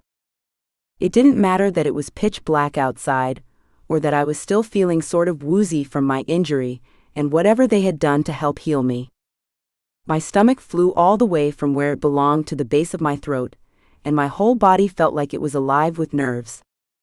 It didn't occur to me to wonder why he hadn't been there when I opened my eyes, the way Braden and Raynell had been. The only thing that mattered was that he was here and that he was safe. For the moment, the both of us were safe, and that was enough. "Cade. I don't know what I was going to say next."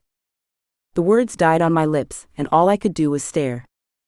I had seen that Cade wasn't alone when he'd entered the tent, but what I hadn't noticed was who he was with. When I registered the other presence, my head started to spin, and I almost wished I could just pass out again. Seeing the two of them together, both of them in the same world even, was too much for me to take. Declan must have seen it on my face too, because when he walked forward his expression was the perfect picture of concern. "Lily, you're awake. How do you feel?" There wasn't enough time for me to go into the various emotions racing through me. "I'm fine, at least I think I am." "But are you?" "Of course." "What are you doing here?" "I've come to see you." Chapter 20. Lily. Declan frowned. "You aren't very happy to see me, are you?" "It's all right. I understand why." His voice sounded cracked and broken, completely unlike the man I remembered from when I had last seen him in Onifal, and my heart clenched with sorrow. I was the reason he sounded that way, or at least part of the reason, and knowing that made me feel terrible about myself and everything I had done to contribute to his unease. On the other hand, I honestly wasn't sure that I was happy to see him. When Cade had appeared in the opening of the infirmary tent, I had been so happy to see the man I loved safe and well. With the addition of Declan, all of my feelings had gone into a frozen state. I was numb, afraid of what he was doing there and what he had planned. My fear was that he had come up from Onifal to reclaim me as his intended. During my time back in the Aboveground, I had all but forgotten my role as Declan's future bride. It had become one of those out of sight, out of mind sort of things. As long as I was back in Houston, I could just pretend the betrothal had never taken place at all. Seeing him brought it all crashing down on me. I couldn't pretend that I hadn't agreed to marry Declan anymore, even if I wanted to. The problem was things had changed.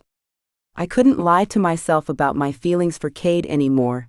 I had barely pulled it off anyway. I had no idea how I could go on loving him the way I did, and also honor my promise to Declan. I was as stuck as I had ever been in my life. "Lily. Should I go?" "What? No. No, of course not. I'm so sorry for making you feel that way. It's just been a difficult week, I guess." "I can see that. Are you all right?" Before I could stop him, Declan reached out and took my face in his hands, his thumb running lightly over the raw edges of my wounded cheek. I winced, more embarrassed than in pain, and he drew his hand away again. "Did I hurt you?" "No, it's nothing. It's hideous, Declan."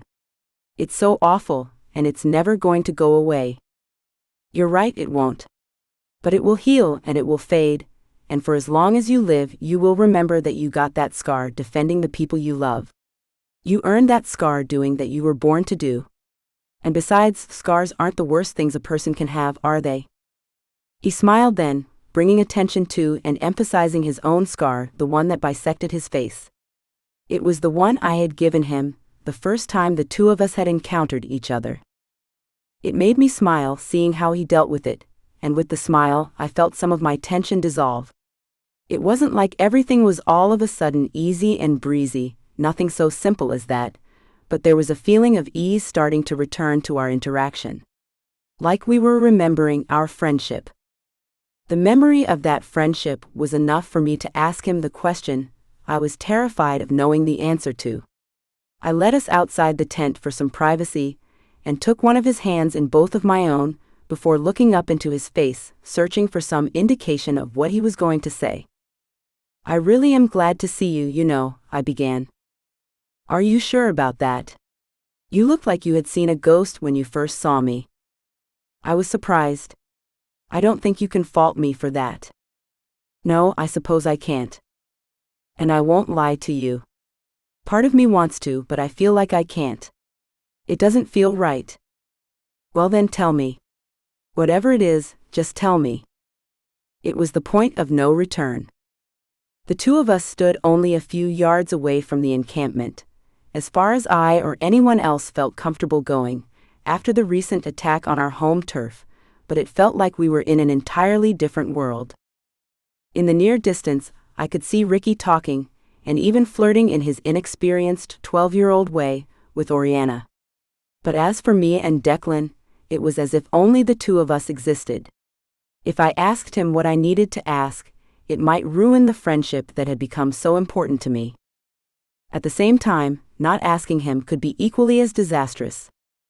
The beginning of a headache crept up the back of my neck and into my head.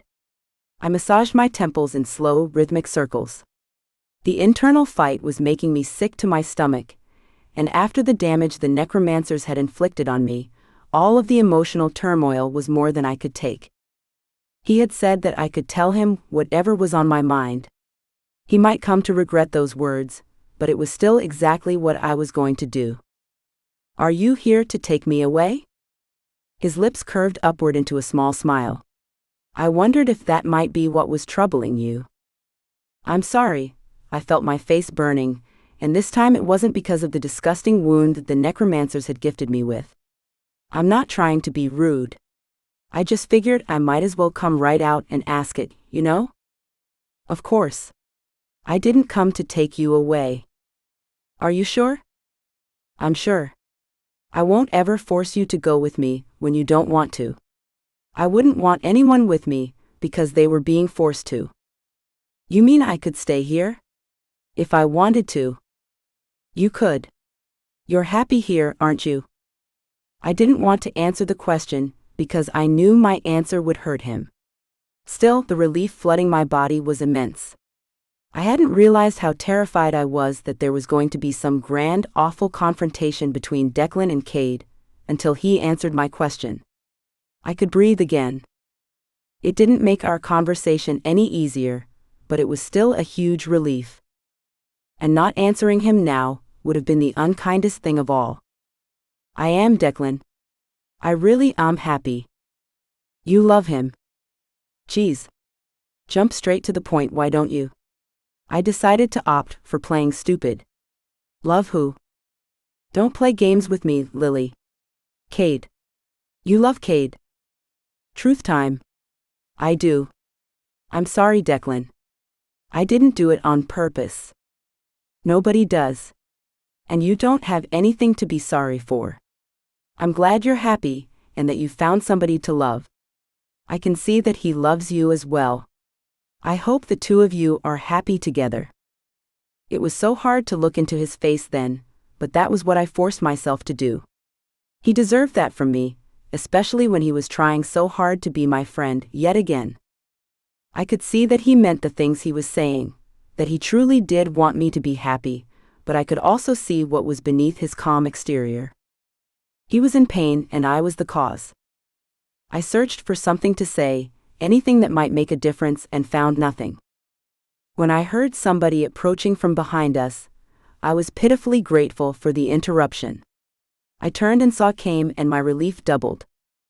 If anyone was going to help things with Declan, at least anyone out of our current company, it was him. Almost as if in response to my thoughts, he smiled broadly and quickened his step. He clapped one hand on Declan's broad shoulder, and then wrapped me up in a bear hug that for some reason made my eyes fill with tears. I did my best to swipe them away before he put me down, but I was too tired and overwhelmed to try very hard. "You're getting soft, Lily," he said, a teasing tone in his voice. "Shut up, Cade. I almost died, didn't I? I think I'm allowed." "Touché. And you, brother?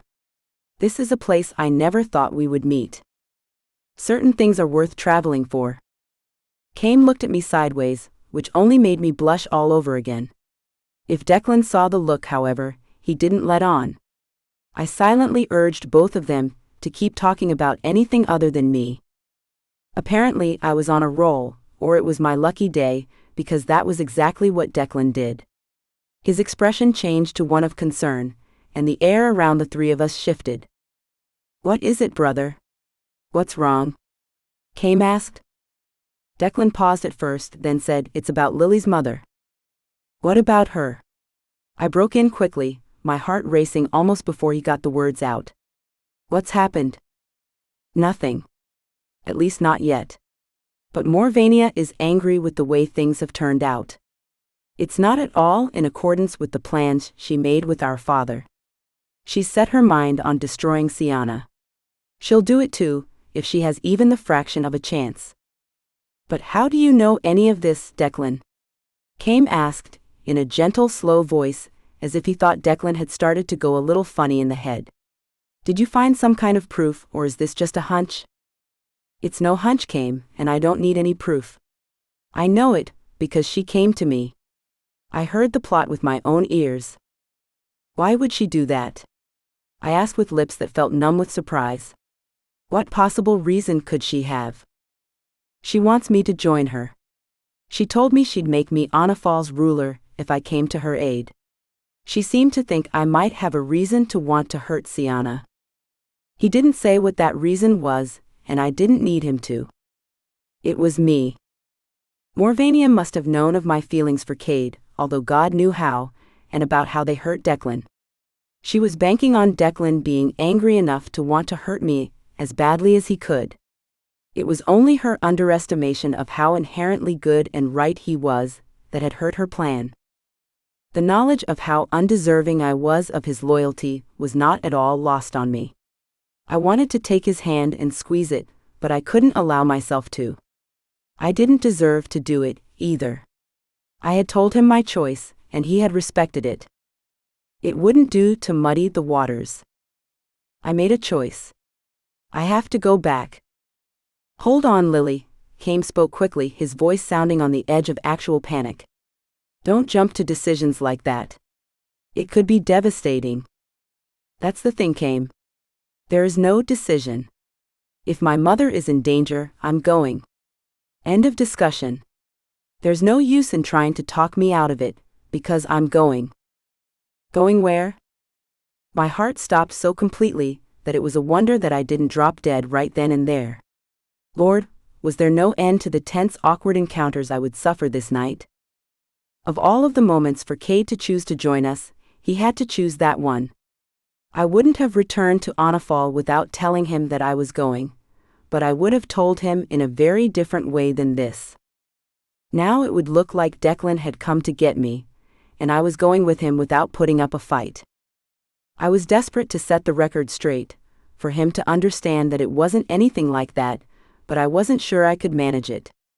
In the faint glow let off by our camp's fire, I could see that his expression had become closed off and guarded. Definitely not the way I wanted him to look before you tried to tell him something like this. I went to him. While he didn't try and move away from me, he didn't open his arms to me either. Ignoring his chilly demeanor, I raised my hands and placed them over his heart. "I've got to go back to Anafal, Cade." The devils you do. It's not safe for you there. Would you say it's safe for her here? Declan asked in a passive voice that was completely incongruent with the goading nature of his question. Because from the looks of that gash in her face, I would say it's not quite so. You know what I meant, Cade snarled, his body straining forward as if aching for a fight. Everyone down there is after her. They're all trying to hurt her, to use her for something. Right, Declan countered. Not like here. I'm sure nobody in the Aboveground is trying to use her skills for anything. And certainly, no one is trying to hurt her. Enough. I cried out, actually holding out my hands in both of their directions to create a physical barrier to keep the two of them apart. This isn't helping. And it isn't either of your decisions, either. It's mine and I'm going. My mother is in danger, Cade, and I'm not just going to stay up here and leave her without any kind of help. I'm going down there, and once I get it all sorted out, I'll come back. And the necromancers? I know. Don't you think I've thought about that? But I can't stay up here and fight them, knowing that the price might be my mother's life. If something were to happen to her, it would destroy me. Even if we defeated the necromancers and fixed everything so that it was perfect up here, I would never be able to forgive myself, to recover. And how do you know it isn't some kind of a trap? Have you considered that? Declan heaved a large breath with an exaggerated whoosh. She knows it's not a trap because I told her what's happened, and she believes me. If you trust her, her belief should be enough. If you don't trust her, well, you've got a different set of problems, don't you? Cade took a step towards Declan then, his face dark and a low growling sound coming from somewhere deep in the back of his throat. It took more strength than I knew I had to keep him from descending on Declan. I wanted to tell Cade to keep his brother or cousin under control, but I didn't think it would help. Something told me that I couldn't take my attention off of Cade at all, not if I wanted this awful situation to have any hope of a peaceful resolution. Cade, you have to let me do this. You have to trust me to do this. She's my mother. What would you do for your mother if you had the chance? His face softened, and I knew he would let me go. He would do it reluctantly, and I thought it might be some work to get things back on track between us when I returned to the Aboveground, but it was a tentative stalemate, and I was willing to settle for that for the moment. I all but launched myself into his arms, forcing him to hug me until he softened more, enough to hug me tightly to him. We stood that way for several moments, creating a moment that was just for the two of us, despite the other two men standing behind me. When I finally made myself pull away from him, I didn't even try to hide the tears in my eyes. If there was ever a moment for emotion, it felt like this one was a good one. I fought to keep my voice from shaking. You'll watch out for Ricky, won't you? He nodded firmly. You know I will. He's probably going to be pretty pissed off that I've left without him again. Another nod from Cade. You're right, he will be. And you'll be okay to handle it? I needed a lot of reassurance. Why not? Neither one of us wants you to go. It gives us something in common. Okay, I rolled my eyes, smiling at him through my distress. Whatever gets you there. And please be careful, all right? Like, more careful than you usually are, which is pretty much not at all. I'll be careful if you'll make me a promise to return to me unharmed. You know I'll do my very best. No, Lily. Doing your very best is not enough. You have to come back. To Ricky. He paused. To me. Promise me this. I did exactly that. I lied to him and told him there wasn't even the slightest chance that something terrible would happen that would keep us apart yet again. Neither of us believed it, but it was what we needed, so it didn't seem to matter. After that, I turned to Cade, hugging him fiercely and making him promise that he would help keep everyone safe until my return. He told me what a brave one I was, and then left in a hurry, his eyes looking suspiciously close to leaking like a faucet. Finally, it was time for me to return to Declan's side. He had hardly moved a muscle from when he'd asked me if I was happy to this moment, but everything felt so totally different that we might have changed universes. I offered him a wan smile, feeling much older than I actually was, and gave him a little nod. "Are you ready for this?" he asked. "I am. Let's get this done. It's time to make sure Morvania doesn't hurt anyone else. She's done far too much of that as it is. I'm not going to let her make a mess of our lives anymore, and I'm not going to let her take my mother away from me. We've got to do this, whether I want to go or not." He cocked his head to the side, looking at me with slightly narrowed eyes, and I felt the impatience rising up inside of me. I wanted to have the whole thing done with, and if I had to return to Onafall, at least I was going to see my mother again and outside of her little prison. That was a little piece of joy to hang on to, despite the fact that I was full of strange, ominous feelings now that I was going back. "Do you have everything you need?" "Sure thing," I answered quietly, patting the hip where my staff was sheathed. "This is the only thing I need." "Let's go then. Just promise me you'll be careful, all right?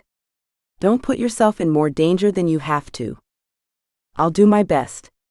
Now can we please stop talking and just do it?" "I'm ready whenever you are." I nodded, removing my staff and extending it to its full length. As my fingers ran along its smooth exterior, I could feel some of the anxiety leaving me. After all, I had been through a lot with this staff, and at this point I had no reason not to trust it. It was like an extension of myself, as one of my own limbs, and I trusted in its ability. I reached out my hand for Declan, and he stepped forward to take it, his eyes smiling at me. He could see that my doubts were leaving me, just like he must have known they would from the very beginning. I raised my staff into the air, brought it down onto the earth, and we were off. 21. Lily. Declan held tightly to me as we rocketed through the schism, his hand clinging to mine like he thought he'd get lost if he let me go. "Are you all right?" he asked, worry making his voice rise in pitch. Maybe he'd been concerned that I would get lost. Even now, even after seeing all of the things I could do, he was forever trying to protect me. It could sometimes become stifling, his need to watch over me, but it was also terribly sweet. I had a feeling it was what having an older brother would feel like. I wished I could tell him that, tell him how much I appreciated it. Thank goodness I was smart enough to know better. I was pretty sure that was the last thing he'd want to hear, and so instead I focused on setting his mind at ease. That was something I at least had a chance of doing, although at the moment he seemed so on edge that I wasn't sure anything could make him feel better. "Chill, Declan." "Chill? What?" "Oh man," I laughed, shaking my head in disbelief and appreciating the rise in humor he was giving me at the same time. "We really are from different worlds, aren't we? It just means calm down. Nothing's wrong, it's just that things seem different." "That's because they are different. Thanks to Sienna." I wanted to ask him for more details, but my throat felt thick, like it was closing in on itself. I knew that I wouldn't be able to get any words out without choking up and getting emotional, and so I settled for just looking at the changes I saw around me. Declan and I were standing at the gate of Valaport's palace, in the heart of Onafall, the gate I had always so loved. Superficially, there wasn't much of a change. It wasn't like the palace had suddenly been painted bright purple or anything, nothing so overt as that. It was more of a feeling, and I knew I wasn't the only one who had it. I could see it on the faces of the people moving in and out of the palace courtyard. They were going about their business in the same way they had before I left, but they looked happy. They looked bright and shiny with hopeful faces and laughter that hadn't been there before. They looked like they were eating better too, and instead of being dirty and clothed in rags, everyone seemed to finally have enough. It wasn't so much a change in the look of things as it was in the overall feel, but it was a change that warmed my heart to see. It reinforced what I had already known, which was that my mother was born to rule with a kind and firm hand. In a shockingly short amount of time, she had managed to change their lives. How much more could she do, given the time and absence of threat? If I'd had any doubt about the importance of removing Morvania from the picture once and for all, seeing this would have gotten rid of it for sure. These people deserved to have someone in charge them who cared about their well-being. I hadn't even realized how little the Overlord did for his people until I saw what they were like under my mother's rule, but when I looked at Declan, I saw that his face was full of sorrow. Stunned, I took a step toward him, and was even more surprised when he held up a hand to keep me at bay. "What's wrong?" "It's difficult, that's all." "What is?" "Seeing how poorly my father took care of our people. Being disillusioned by the people you love is a hard thing, Lily. I hope you never have to experience it." "But I have. Morvania was my stepmom, you know, and there was a time when I wanted very badly to love her. It was a long time ago, but I still remember how it felt to realize how far from mothering material she was. It's not the same as what you're dealing with, but I think I understand it at least a little bit." He nodded, his eyes looking somewhere far away I couldn't see. I wanted desperately to take his hand, give him a hug, something that would help him not to feel so alone, but I knew it wouldn't do anything for him. This was something I couldn't help him with, and I knew it. The best thing I could do was press forward in the direction of what he had traveled to the Aboveground to get me for. "Let's find Sienna, okay?"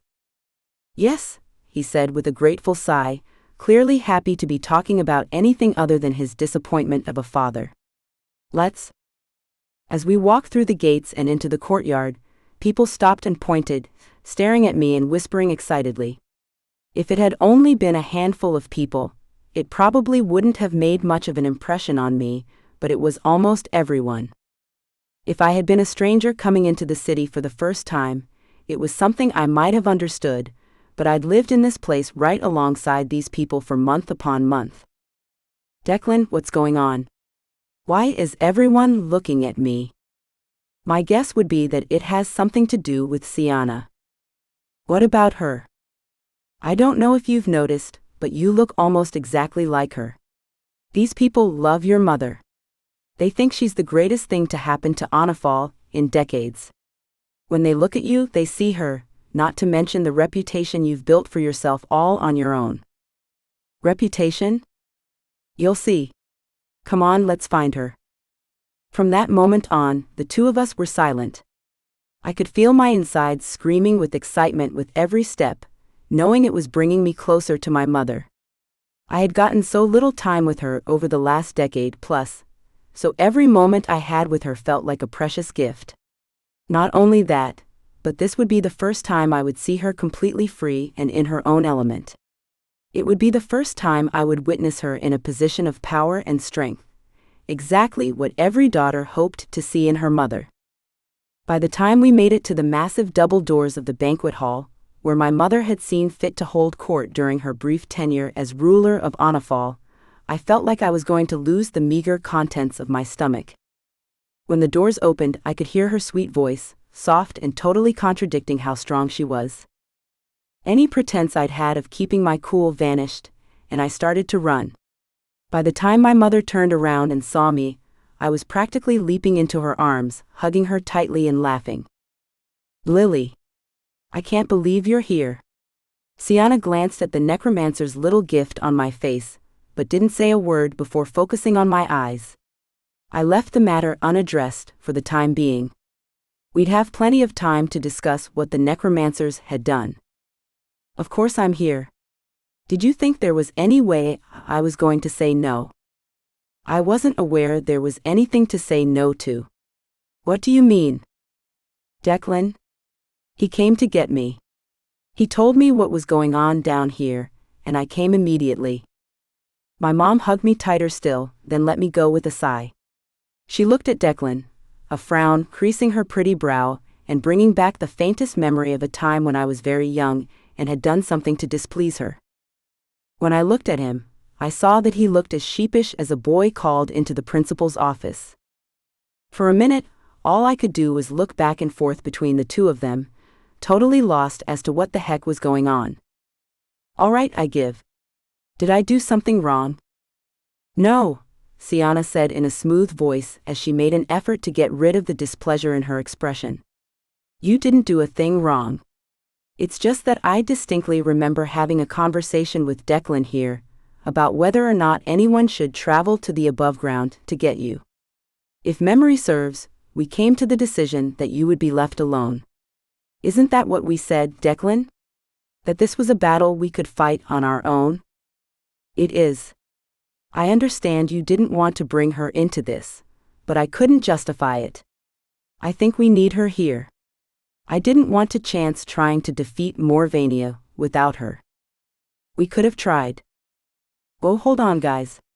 Mom, I appreciate you trying to give me space, but I'm glad Declan told me what was going on. If something happened to you, it would be world-ending for me. I'm glad I'm here.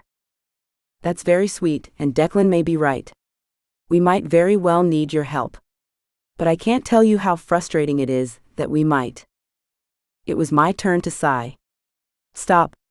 Really? I'm not a little girl anymore, and I want you to be proud of me for being able to help you with these kinds of things. I want us to work together. Her eyes went glassy with tears, and I felt the breath catch in my chest.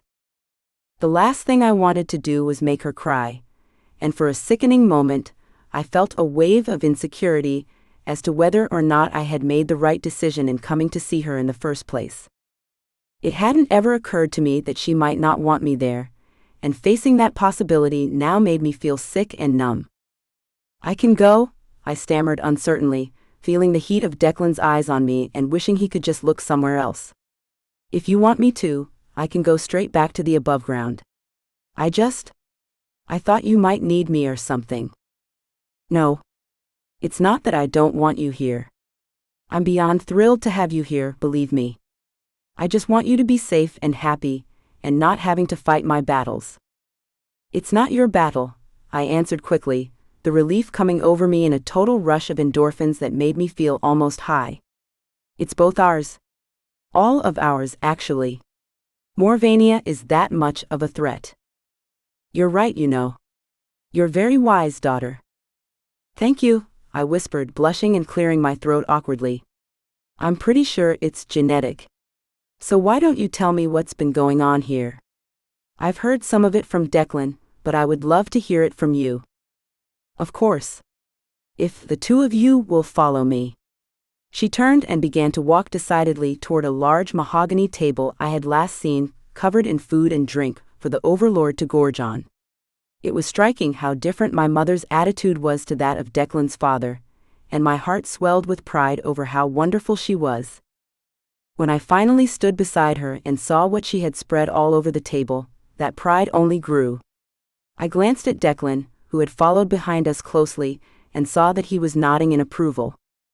Despite the fact that he was in pain from everything that had come to pass with his father, he was doing an amazing job of supporting the work my mother was doing, and I couldn't help but love him a little bit for it.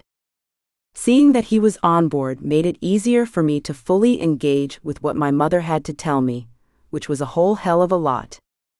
I studied the papers on the tabletop. What is all of this? A treaty, she answered simply, as if it weren't a feat of magnificent proportions. Or at least, the beginning of one. A treaty with whom?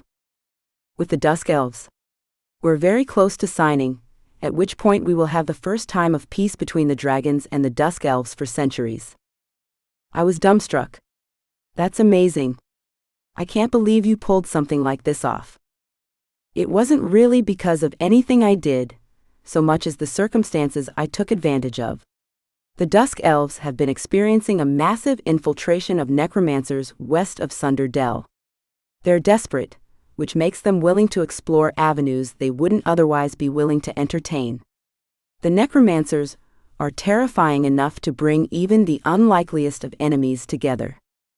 Oh, believe me, I answered, my hand moving up to the long, jagged wound still healing on the side of my face.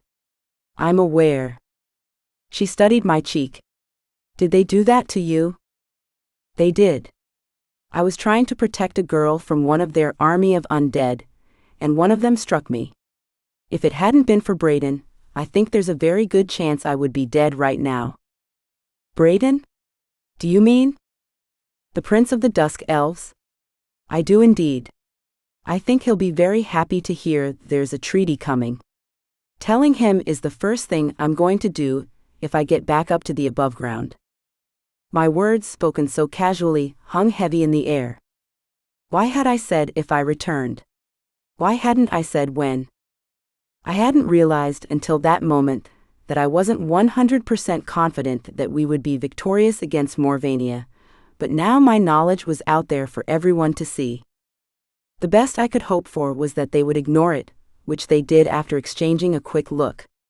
Thankful for the reprieve, I pushed our conversation forward, ready to learn everything there was to know, and then set about the task of taking Morvania down. So what do you know? How much has Declan told you? Enough. Apparently, Morvania approached him and asked for his help in orchestrating my destruction. She's intent on seeing that I'm done away with, and this time more completely than what locking me in a tower would achieve. She means to put me in the mausoleum, permanently. Right, Sienna responded in a voice far more unsure than what I associated her. And unfortunately, there's been some development since Declan has been away. Development? Declan spoke in a rough, almost unhinged voice, his ability to keep control of himself being pushed to the limits. What do you mean by that? What kind of development? It's to do with your father, I'm afraid. Declan frowned. Of course it is. What's he done now? He's escaped, I'm sorry to say. It might have been smarter of me to just destroy him when I had the chance. What? I guess I was a bit shocked, more than a bit perhaps. It's all right, Lily, Declan said quietly, his voice taking on an eerie calm despite the horrendous topic of conversation. She's not saying anything I couldn't have deduced on my own. I'm sorry, Lily, and doubly sorry for you, Declan, but I think it would have been best. As it is, he's still very much a part of the problem. I thought it would be fitting for him to be in the same tower he left me in for all of those years. It was a mistake. Morvania knows too much about the Foreboding, and it was no trouble at all for her to help him escape. That's where the two of them are now, squatting down in the Foreboding and plotting their hostile takeover. Although I probably should have been, I wasn't surprised by this information at all. Somehow it seemed fitting to me that our fight would take us back to that terrible land. It was the place where I had first found my mother again, the place where I had first really understood my power and what it might mean. It made sense to me that it would also be the location of our final showdown. So that was it then. Once again, Declan and I would be traveling down to those tortured Foreboding lands, this time to confront the terrifying authority figures who had ruled our lives for far too long. We were doing more than protecting the citizens of our worlds who could not protect themselves. We were also confronting our own demons once and for all, for good or for ill. When he looked at me, I could see that we were both thinking the exact same thing. I smiled at him, beyond pleased when he gave me his own smile in return. Finally, there was no more angst between the two of us. Finally, everything was out there on the table. No more secrets between us, no more poorly contained feelings or deep-seated regret. There was only this fight, and the fact that we would do it together. Any reason to wait, Lily? Or should we just go ahead and get it over with? His smile had turned grim. Getting it over with sounds good to me. I've got my staff and that's all I need. He nodded again, and the two of us turned to the door. I would open our portal again, the two of us traveling together for at least this one last time. We were all set to leave when I heard Sienna running up behind us. In my impatience to have the whole ordeal over with, I had almost forgotten about her completely. Now when I turned and saw her face, it was clear to me that the idea of my going to face Morvania terrified her. Please, you don't have to do this. Let me go. It's my fight. No, I countered. I can't do that. But why not?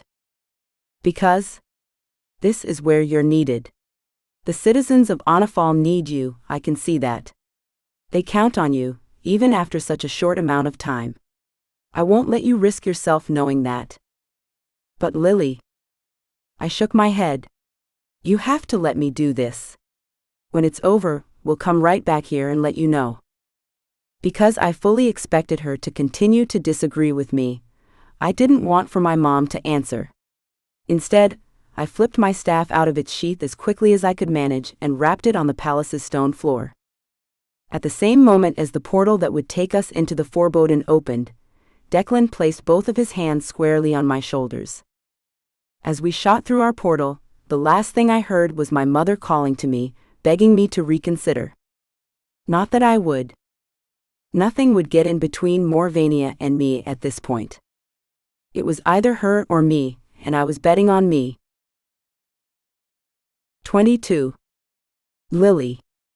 I looked around at the scenery of the foreboding, a place that had never been particularly welcoming, not even close. It's worse down here, isn't it? Yes, Declan answered in a voice that was barely above a whisper. It's definitely worse. Is it because of Morvania? If I had to venture a guess, I would say yes. Foreboding is a strange place, the kind of place that feeds on the stuff its inhabitants' souls are made of. Morvania's soul is about as dark as they come, and the foreboding is feeding on that.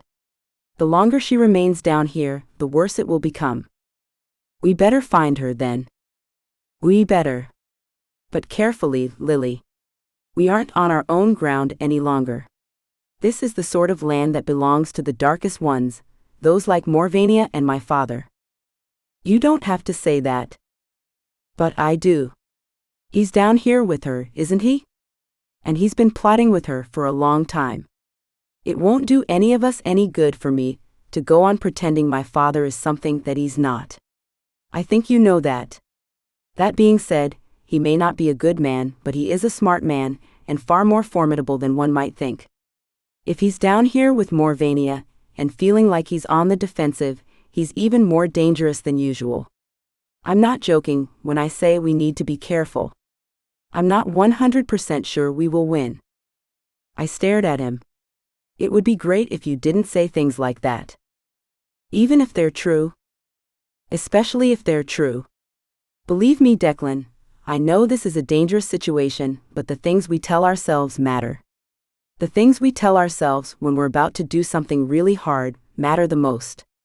Tell me you have the confidence to do this. I'll be fine. Yeah, right. No, I'm sorry, but that's not good enough. I need to hear you tell me that you're ready for this.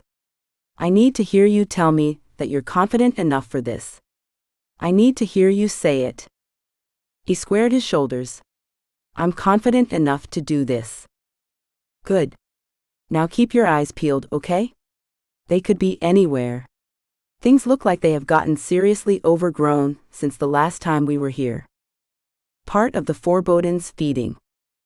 I nodded, looking around me with such a heightened sense of awareness it was almost painful. I hadn't realized that it was possible for the foreboding to become any more awful than it had already been, but it definitely had. The cracks of lightning streaking through the sky were now more than a warning as they had been when I'd been here last to see my mother. They were constant and accompanied by bursts of thunder so outstanding, they rattled my brain and made it almost impossible to think. I scanned the horizon desperately, searching for any sign of Morvania and the Overlord. From what I could tell, it was going to be a far more difficult task than I had first suspected. Stay close to me, Lily, he said between thunderclaps. They're close. Can you feel it? I don't know. I think so. I think it might be easier if I could actually hear my own thoughts. He was right though, and as soon as he spoke I knew it. The portal my staff had opened had landed us directly in front of the tower that had until recently contained my mother. Let's go up. With a speed I wouldn't have credited myself with, we ran up the stairs to the very same room, and I opened the door much as I had the times before. Part of me was expecting to find both Morvania and the Overlord there, waiting like sitting ducks. It would certainly have been easier if they had been, so of course they were nowhere to be found. Instead, there were only the charred remains of a room that had been destroyed. Wood that had been gray and faded with age when I'd visited my mother last was now blackened with soot, and broken into pieces. The window my mother had sat next to read, and while away hour after countless hour, was no more.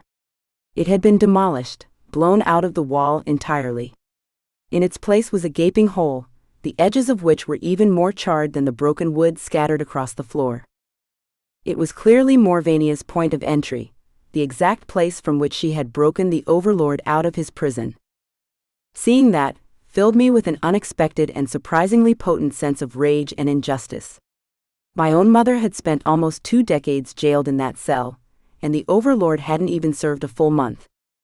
It made me want to find the two of them even more than ever, which was what I held onto as we ran down the same stairs we'd just run up, and then traipsed through the increasingly jagged terrain of the Forbodden.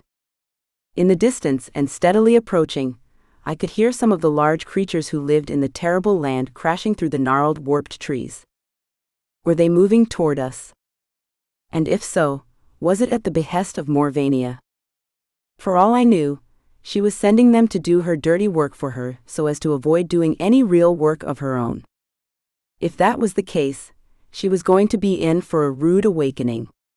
There was nothing that was going to stand in my way, not ferocious beasts of the Forbodden, or animated trees, or anything else. It would be a battle between Morvania and me, and I would settle for nothing else. Stop!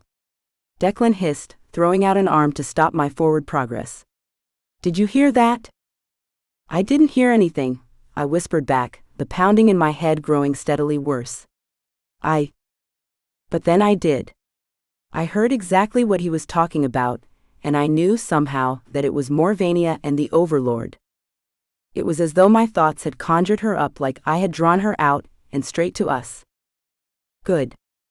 I wanted to get out of the Forbodden, as quickly as I could manage. It truly was a terrible place, and the longer I spent in it, the more depleted my powers felt. I was doing my best not to let it freak me out, but it was no easy task. I had honestly believed when we came down here that we would beat Morvania without much of a problem, but now I wasn't so sure. That opinion had been formed based on the belief that I would be at full strength. With the way I was feeling now, all I could do was hope that whatever the Forbodden's atmosphere was doing to me, which felt like a draining of my power, was also happening to Morvania. If not, we might be in real trouble. How lovely of you to join us, Morvania's sly, slippery voice called out from behind us, making both Declan and I spin around so quickly I was actually dizzy. We've been wondering when you would make an appearance. She clapped her hands with glee, and Declan, I can't say I expected to see you down here. Turning down my invitation to join forces was one thing, but allying yourself with her? Disappointing. She shook her head. I'm sure your father will agree. She was standing with her hands on her hips, her eyes flashing with rage and malice. Beside her was the Overlord, standing so close to her that he might as well have been attached by a leash. His face, however, wore a very different expression than that of his witch accomplice. I knew that he had planned on luring me to my destruction, but at the moment he only had focus for his son. His eyes were wide, so wide they almost looked unseeing, and his jaw worked compulsively up and down. His throat worked as well, like he was either trying to say something or to throw up. I took Declan's hand, locking my fingers with his in a show of solidarity. His skin felt as cold as ice, like the skin of a waxen figure instead of someone who was living and breathing. Father. Declan? The Overlord finally managed to gasp out in a pitiful, desperately unhappy voice. Son, what are you doing down here? You can't be down here. It's not safe. I can see that. I can also see that you're a part of the problem. Declan's tone was detached and cold, but I could tell he was in pain. I'm only trying to do what's best for you, Declan, for the family. I'm trying to make sure you have something to call your own. Something that isn't mine. Something that isn't yours to give, Father. But it is. I took it and now it's mine. Declan shook his head, then dropped his eyes to the ground. I think that was the moment when he realized that there was no reaching this man he loved. Whoever his father had been when Declan was younger, he wasn't there anymore. And if he was, if there was some piece of him still locked inside, It wasn't powerful enough to shine through the parts of the man that had been damaged with time and insurmountable greed. The overlord was broken, beyond help. He had chosen his side, and it was the wrong one. Although he could have come back from it, it looked as if he had no intention of doing so. "Right," Morvania said loudly in a sing-songy voice. "As much fun as this family reunion has been, I'm bored. I'm so terribly bored with you do-gooders and your quest to make the world a better place. Especially you, Liliana." She scoffed my name out in a way that made me want to cringe, or at least in the past it would have. Not so much anymore. "You've been the bane of my existence for all these years, the stone locked around my ankle and constantly dragging me down. I can't tell you how much I'm looking forward to getting rid of you. I've fantasized over this moment so many times." "I'm sorry to disappoint you, Mona. I wasn't going to call her by her high and mighty witch name, but you won't be getting rid of anyone today." Immediately, her face darkened with rage, her hands rising up into the air and a strangled scream pouring out of her mouth. Just like that, without any further ado, things began to happen very quickly. I struggled with shaking hands to remove my staff from its sheath. How could this be happening again, this fumbling struggle? First on the banks of the bayou, and now here. I felt completely ineffectual, and seeing what Morvania was planning to do magnified that feeling by 1,000. Because it wasn't me Morvania was going after, I noticed with a sense of silent horror.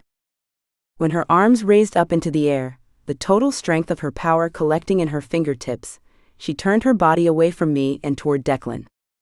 If I didn't get my staff out, and quickly, which I didn't seem capable of doing despite my best efforts, she was going to kill him. Declan wasn't even the one she really wanted to take down, but she was going to kill him anyway, just because she could. She would do it because he had gone against her wishes, and because she wanted to hurt me. She would do it to make the Overlord even more pitiful than he already was, to make sure that he would be so completely broken that he would never get to the point where he would try to defy her in the future. Declan held up his hands, trying to block what was coming while also lunging forward to take her out, but it wouldn't make any difference. He was no match for what Morvania could do, and all of us knew it. No, not him. Two things happened at the same time. The first was that Morvania let loose the full fury of her power, a grotesque, supernatural green light spewing forth from her fingertips and giving off an odor of sulfur and death. The second thing was that the Overlord, who I had been so sure was beyond the point of regaining a spine, flung himself directly in the path of that deadly light. It hit him full on, searing through his body like a laser beam. I could actually smell his flesh burning, could see it as it sizzled and then began to literally melt off of his body. It was as if he'd be stuck inside a microwave, and was cooking from the outside in. I cringed at the visage. He seemed to soak the light up, to take it inside of himself and hold it there, and when Morvania dropped her hands, the Overlord dropped to the ground as well. His body began to thrash, convulsing with sickening speed. His teeth rattled, and the smell of blood and iron filled my nostrils as he bit clean through his tongue. Declan fell to the earth beside him, laying his hands on his father's chest despite the pain it obviously caused him to make contact with the burning flesh. There was nothing to say, nothing to do, nothing I could think of that could make this any better. The Overlord was already far closer to being dead than alive, and as I watched with uncomprehending eyes, his body only continued to disintegrate at a more rapid pace. All I could do was watch as his sunken eyes searched, and then met those of his son, both faces wet with tears and full of the things they would now never be able to say. He took a gasping breath, then another, blood gurgling up and out of the corners of a mouth pulled back in a morbid pain-filled grin. "Forgive me." The words were an agonized utter. His last. The Overlord gave one final full-body shudder before going still. "Oh, Declan," I whispered, hardly even aware of the tears coursing down my own face. "I'm so sorry. I'm so sorry I couldn't help him." Lily, where are you? I can't see you. Why can't I see you?" That was when I realized that Declan hadn't made it out of Morvania's attack unscathed after all. When he raised his head to look up at me from next to what remained of his father, I let out a gasp that wanted to turn into a scream. His eyes. Something was wrong with his eyes. It looked like they had been closed over with cataracts, both covered in a milky film. The skin below his eyes was threaded with blood-red fissures, places where his body had actually broken under the pressure of Morvania's destruction. As I watched, frozen in place and completely horrified, he sank to the ground, laying his head down beside what had once been his father and making a sad little retching sound that made my stomach flip. I looked back to Morvania, with the stoniness I never had in my life possessed. I wanted to destroy her, nothing about that had changed, but now I wanted to make her feel every bit as much pain as she had just inflicted on me and my own. This time, I had no trouble whatsoever retrieving my staff. I extended it with confidence, feeling its power surge through my fingertips in response to their touch. You'll pay for that, Morvania. You'll regret that more than anything you've ever done in your life. There's where you're wrong, dearie. You see, I don't feel regret, no remorse. I don't ever feel those things, not over anything. And besides, I don't think you're quite at 100%, are you? No, you're not looking yourself at all. Ah, are you still trying to play stepmom? I wouldn't bother. You never were very good at it. Honestly, you were the absolute worst. That's because you never mattered. You, your bratty little brother, neither one of you ever mattered at all. Not to me, and not to your father. You're nothing. Both of you, you're nothing. I let out a scream of my own, something primal and full of rage, and brandished my staff up and over my head. I could feel everything inside of me surging up and into that staff, every part of me that was strong, culminating in that one special tool to put an end to one of the worst things that had ever happened to me and everyone else she encountered. Morvania was like a sickness, and I was going to make my staff the cure. I was so sure of it that I wasn't even worried when I saw the light begin to pour out of her hands again.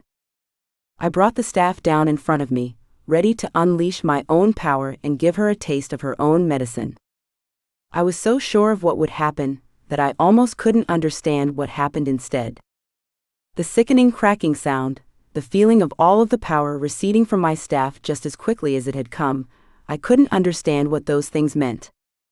Even when I looked down and saw that my staff had been severed into two totally separate pieces, some part of my brain wouldn't allow me to believe that it had happened. This wasn't how it was supposed to happen. In all of the fairy tales, it was the heroine who triumphed in the end, and it was what I had expected to happen for me. Even as I struggled to process this, I could feel Morvania descending upon me. She was taking her time now, enjoying her little game of cat and mouse. Unlike me, she was experiencing precisely the scenario she had seen play out in her head for the last decade and a half. She was going to kill me, and she was going to enjoy it, which meant making sure my death was slow. I dropped my now useless staff to the ground and shut my eyes, doing my best to prepare for what was to come. In my mind, I saw Ricky and Alicia and the rest of my friends. I saw Cade as well, and felt a sob so gigantic it was almost impossible to contain bubbling up into my throat. If only I could have seen him one last time, it might have been enough. If only I could have told him how much I loved him, how happy he had made me in our short time together, it might have been enough. With what mental power I had left, I did my best to send out a message of farewell to my love, hoping against hope that he would receive it. It wasn't nearly enough, but it was the best I could do. Open your eyes, dearest Liliana. I want to look into them as they lose their light. I didn't want to give her the pleasure, but I also couldn't seem to help but comply. I opened my eyes, and Morvania's hard, evil face filled my vision. This was the last face I was going to see before I died. This was going to be the last thing I had to take with me. As if she could read my thoughts, her face began to break out into a smile of triumph. It was almost complete when I saw something in her eyes falter. At the same time, I heard a ripping noise in the sky above us, a sound I recognized very well. Somebody was coming, and when I saw who that somebody was, I finally released the sob I'd been working so desperately to hold in. Siana. She descended from the heavens, her own staff raised above her head. Morvania raised her hands one more time, the light beginning to accumulate, but I could see on her face that she knew it was a lost cause. My mother's staff did not hesitate, and before she even touched down on the ground, light poured from the tip. It struck Morvania in the top of her head, then actually seeped into her head. Her eyes went wide before silver-colored tears spilled out of them, breaking apart every inch of her skin that they touched. Her head snapped back, her mouth opening in a silent scream, and from it poured out a stream of silver light so powerful it touched the sky. Her whole body shook and then began to implode. As I watched, she caved in on herself, liquefying as she did. In a shockingly short amount of time, she was reduced to nothing more than a puddle on the ground, this woman who had come to deliver my destruction. I couldn't move, couldn't speak. All I could do was look at what my mother had achieved. Had I believed it would be better if she didn't come with us? Had I really? Never again would I underestimate her in that way. I wanted to tell her that as she rushed forward and wrapped me up in her arms, but all I could do was cry. Then, when I finally could speak, it was to tell her of Declan. He was badly hurt, badly enough that I thought he might not live, but she had an answer for that too. She'd brought 2 soldiers with her, and promptly had them load Declan onto a gurney, where he would be put in the hospital and tended to around the clock. "I will heal him," she said. "You know we have that power. You've used it, I've heard, from Declan's soldiers." I nodded. "You think you can give him his sight back?" Her smile was uncertain, though her words were not. "I can." As I watched the 3 of them ascend into the sky, I realized it was done. It wasn't how I expected things to go, but Morvania and the Overlord were gone, which meant I would be able to fulfill my promise to Cade after all. "Are you ready?" I looked at my mother, such a shining beacon of light in the sickly foreboding dimness, and smiled. Without my saying a word, she knew what I needed, just like any good mother would. I nodded at her, and then rested my head on her shoulder as she put her arms around me, guiding us first through her portal, then to the schism that would take me back to the Aboveground. Cade was right there waiting for us, in the same spot he'd stood in when Declan and I left, and after a quick thank you to my mother, he folded me up in his arms and kissed me, a long, slow kiss that made my knees weak. When he finally pulled away, his face was full of gratitude and love, a face that told me this was the man that would forever be my home. "Never again, Liliana." "Never again what?" I asked, laughing and crying at the same time. "Never again will I let you leave me to fight. From this moment on, where you go, I go." "Agreed?" "Agreed." I rose to my tiptoes and put my lips back on his. I hope you've enjoyed this latest production. Don't forget to subscribe and to ring the bell to be notified of new releases.